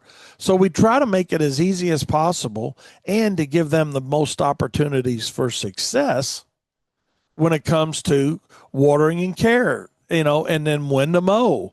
And that, hey, within that says, some areas are going to come in thick, some areas are going to come in light, but this is normal. Don't panic, and Kyle the other day was kind of joking about it, and he said, we just ought to telling people that, hey, for X number of dollars, we can fix your yard and leave it at that. And not seriously tell people that, but that is how you get sometimes. I mean, it's like, my God, what part of looking at these care and maintenance directions, and I shared this last week with y'all, but I think we're really going to do it. And for you guys that were listening to us the other day, you've heard this, but I'm going to say it again for people that are listening today that might not have heard that show. We're seriously going to put in there, and I don't know, Daniel, was it you that said put it halfway through? Or somebody suggest that, because we said initially we were going to put the opportunity for a gift card at the bottom of it to see if they read it. But Daniel had a good idea of, hey, let's put it in the middle, because sometimes when you see something, you'll look at the top and bottom, and that just simply is a $50 gift card or some value. I don't know, 75, 100. But if we can reduce phone calls, it's not that we don't want to talk to our customers, but we're trying to eliminate their confusion in the beginning by giving them multiple opportunities to see how to take care of it. And we don't mind talking to them. I'm not saying that at all. I don't want anybody to hear me say, that, well, God, they just don't want to talk to their customers. No, that's not it. We just want, since they're accountable for it, then they don't take care of it, and then they're mad at us, and then it's a negative Google review, so we'll help them as much as we need to help them, because nobody wants it to be successful any more than we do. That's what, and that's what we tell people when we get into a discussion with them, that, hey, that's why we use double processed topsoil. That's why we use, certified grass seed. That's, and we go through our whole process because we want it to be successful for you. And we can't be any more forthcoming on the reality of that, because when they're happy, we're happy. When they're sad, even though it's not our fault, it is our problem. And that's where, it comes into trying to train and educate your customers as to what their responsibilities are going to be. But it's cool that, several of you guys have said you don't offer warranty on seed or sod for the same reasons we don't. So for you guys out there that are thinking about, doing more seeding or sodding, and I'm not trying to turn it into a negative and say, well, God, that's exactly why I don't do it. No, there's plenty of profit dollars to be made in this side of the industry, but there also needs to be a certain amount of accountability on the consumer's end of helping it be successful, as well. So, like I said, we try to make it easy with giving them the care and maintenance. We give them a rain gauge so they can judge how much water they're putting out there. And of course, as always, they can call us, and that's what, and we don't mind talking to them, like I said, and we're going to move along here. But it seems like sometimes you bend over backwards to try to make something easy for somebody, and they just don't have it. So with that being said, let's take a short break, and we'll be right back with more Profit Time here on Turfs Up Radio, your industry, your station. Welcome back to Profit Time here on Turfs Up Radio. Absolutely. Lordy, lordy, lordy. Yes, indeedy. Darren put a AI picture up on our website, and not bad, but we're going to send him a better one. It's crazy what AI can do these days. It is. And you might as well embrace it for all of your companies. That is the reality of it as well, because, it is where it's going for right now. And a lot of it's really great stuff. So, but anyways, we'll talk about that another day, another dollar. Speaking of today, though, tonight, 7 p.m. Eastern Standard Time. The Profit Circles. We're having our monthly Zoom meeting. So all you guys listening to us in the Profit Circle, feel free to join us tonight at 7 p.m. for our monthly Zoom meeting. And we'll just cover, like we always do, what we talked about during the month, and we'll go from there with it. So love to have you. If you guys would like to hop in there with us and you're not a member, feel free to hop on there and start your 7-day free trial and get in with us. So appreciate our couple new members that we got signed up last week. So want to talk a little bit about leaf removal and the do's and don'ts, maybe is what we'll call it, if y'all want to call it that. But we're getting ready to get into that time of the year in a lot of markets, and I know for us it really kicks in good around last week of October. But it starts different for different folks across the country, and but when it comes to leaves, there's a good way of doing it, there's a better way of doing it, and there's a best way of doing it. And the frustrations that I've seen in my set with myself doing leaves is, first of all, and my brother Corky, he had a good saying for leaves. He really did. He said his thing was, you got to sell it, you got to do it, and you got to justify it, the price. And I mean that, and regardless if you're charging by the hour, if you're charging flat rate, whatever it is, there always seems to be justification to leaves. So my suggestion for everybody out there that does leaves, and hey, if it's working the way you're doing it, let it work. Okay. But the one thing I don't want you to do, and we're not going to harp on it much, we're going to move along more deeper in the leaves, but is this mowing cost times something multiplier. Please do not use that. It is the only thing that I will say that, and you guys listen to me enough and hear me enough, and very seldom do I ever say something's the wrong way to do something, that there's a lot of alternative ways to skin a cat, if you will. Not literally. So, but in running your business, there's a lot of different ways to do things. But taking a multiplier times a mowing cost to do leaves is not a way to do leaf removal. I don't care if you're mowing them, mulching them, blowing them, bagging them, vacuuming them, that there's just no method to the madness to that, other than I don't know really how to price my leaf job, so I'm going to do it like that because that's what social media told me to do. Don't position yourself for failure. Too many companies leave too much money laying out there on the ground, no pun intended, when it comes to leaf removal. You either say, oh, poo, fell off again. Let's see what we can do here. Dang, got it. I just literally go in and switch internet, right? Let's try this one. You shouldn't lose me long. All right, let me know if I'm back. Ta-da, there we go. I switched our internet providers. I think we're good. Katie, we good over there?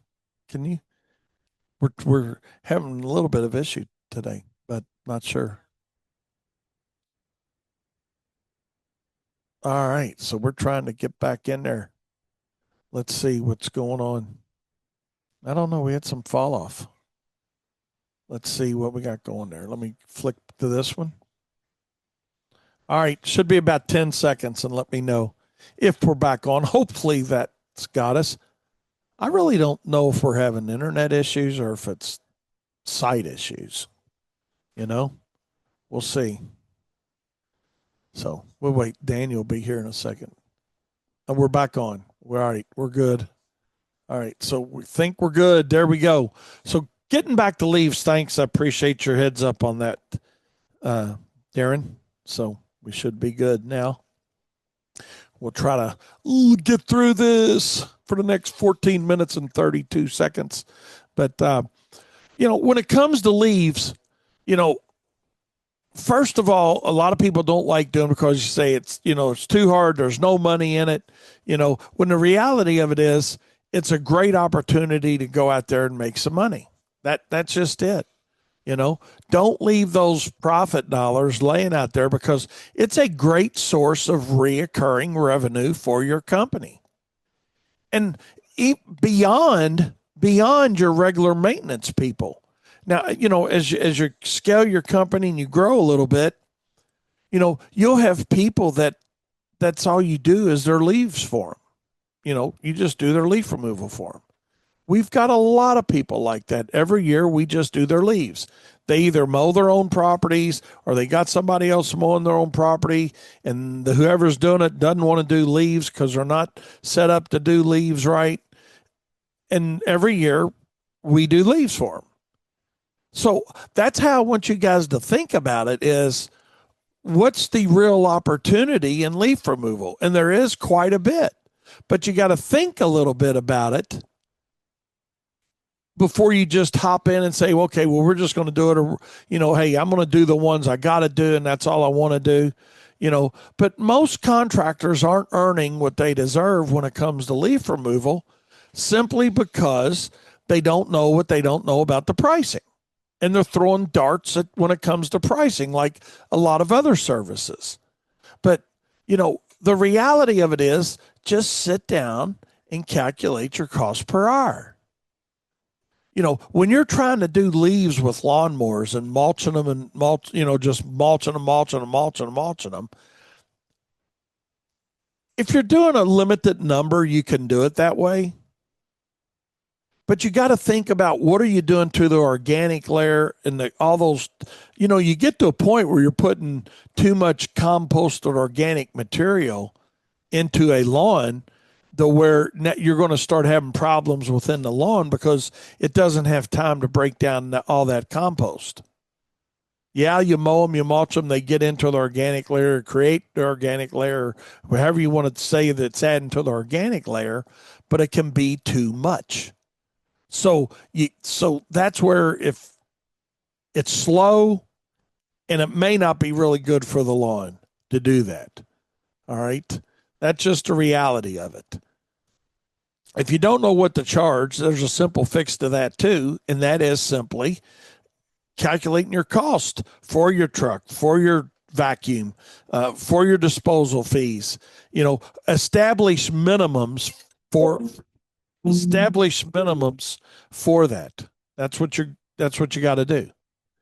And when you establish your minimum, you stick to your minimum. And too many times we see companies that establish a so-called minimum, but come off of that minimum. And so have a minimum for showing up, a minimum for your vacuum, a minimum for your dump fees. Establish your minimums and stick to them. That's where once you do that, once you understand that, leaves are still going to be a pain in the butt. Okay, but you got it priced right. Now you got to figure out what's my best option on equipment. Because a lot of, it took me a long time. A really good friend of mine, he's dead now, but Tom Simpson finally convinced me many, many years ago that we needed to be vacuuming leaves into a dump truck and not into a trailer. And he was 100% right. Now, I'm not suggesting that you guys go out and buy a big dump truck or a 550 with an enclosure or, if you've got that type of truck that you're using on the landscape side of your business, that is going to be your most efficient way of doing it. As far as capacity goes, speed of getting it done. Okay. So, and you say, well, I don't know if I want to invest in that overhead. What are you doing when you invest in that overhead for a more efficient methodology to clean leaves up versus blowing them out, mulching them up, or bagging them up, or whatever you're doing with them, rather than vacuuming them? Because what it really boils down to is we all have 24 hours a day, right? And we get to use those 24 hours a day how each and every one of us want to use it. And this goes back to what Daniel talks about all the time about, doing things in 1% increments. Change 1%, because then 1% might lead to 2% or 3%. And that's what you see happening when it comes to leaf removal, that if you can invest a little bit of money into equipment to make you more efficient on cleaning leaves up, even though your cost per hour of operation increases to do leaves more efficiently, you got the opportunity to do more jobs during the day. So the bottom line cost to the customer is less than doing it the slow way. But you don't understand that until you sit down and you calculate cost per hour for your company. You think, man, I've already got the lawnmower, I'm just going to mow them and mulch them. Well, mowing and mulching is fine to a certain extent, but there's normally going to be at least a couple weeks in there where it's going to be much more efficient to vacuum them up and haul them away. And it's going to be a service that you can offer customers that maybe, hey, but they don't mind spending their Saturday blowing their leaves to the street, but they don't want to spend Sunday bagging them up and having 127 bags out at the curb either.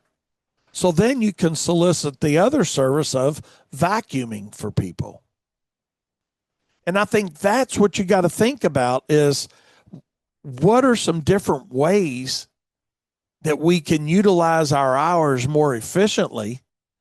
So even though we're adding overhead to our business, the amount of money that we're going to make in that 6-week window, let's say,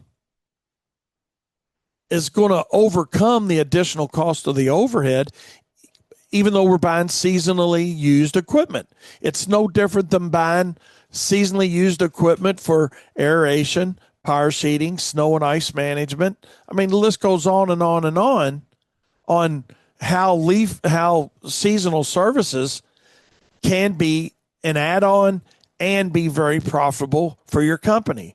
So now what do you offer? You offer faster service to your existing customer base.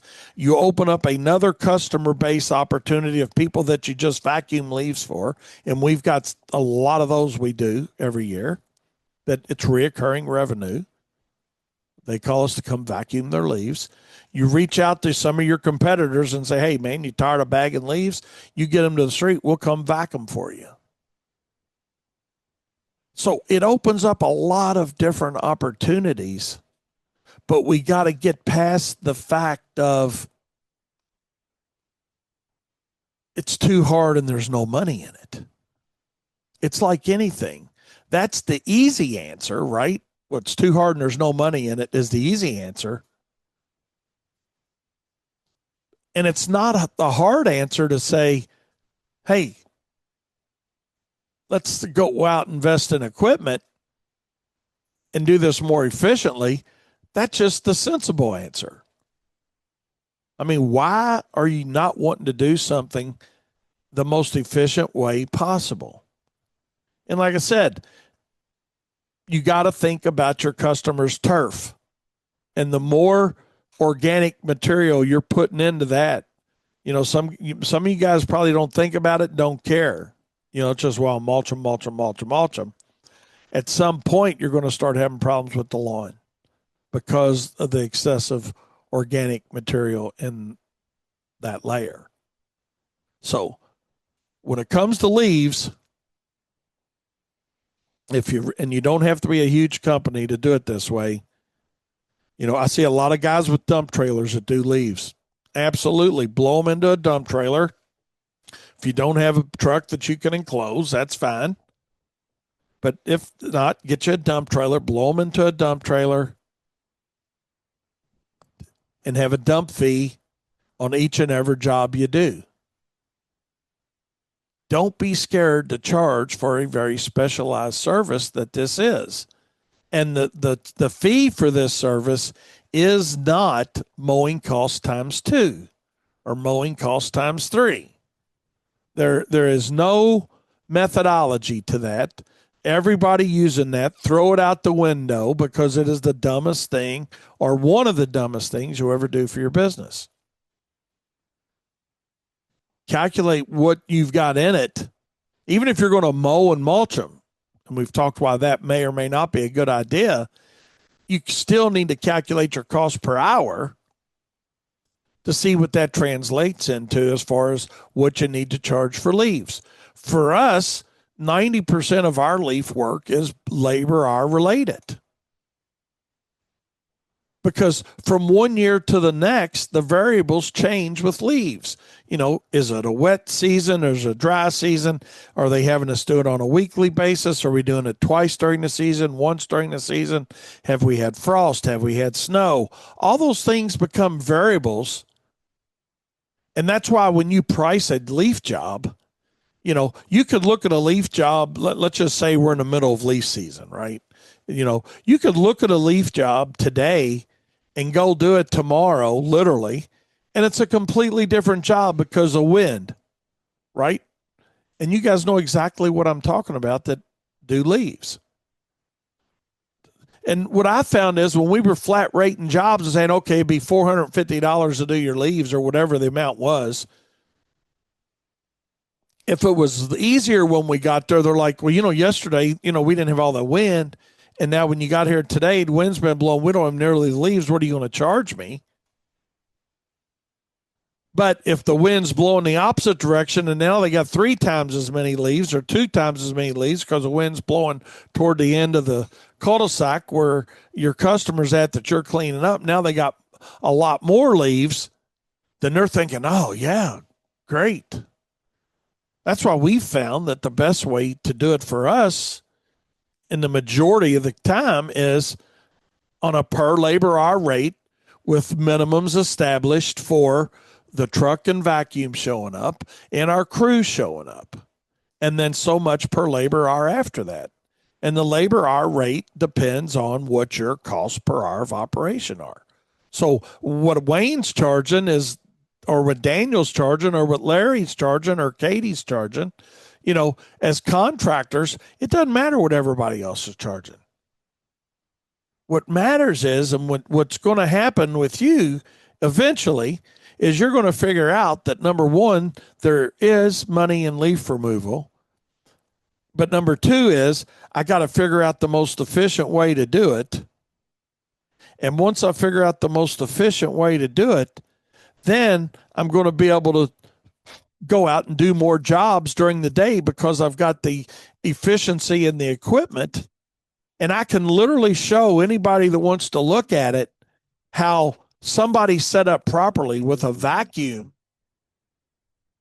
even though your cost per hour is greater at the end of the day, because of the volume of work you can do is greater, your cost to the customer is less than going around in circles for 2 hours, mulching shit up. If you're not sure about that, reach out to me. Get in the profit circle. Reach out to me on Turf Sape Radio, however you want to do it. But there is money to be made in leaf removal. You just got to be smarter than the average bear.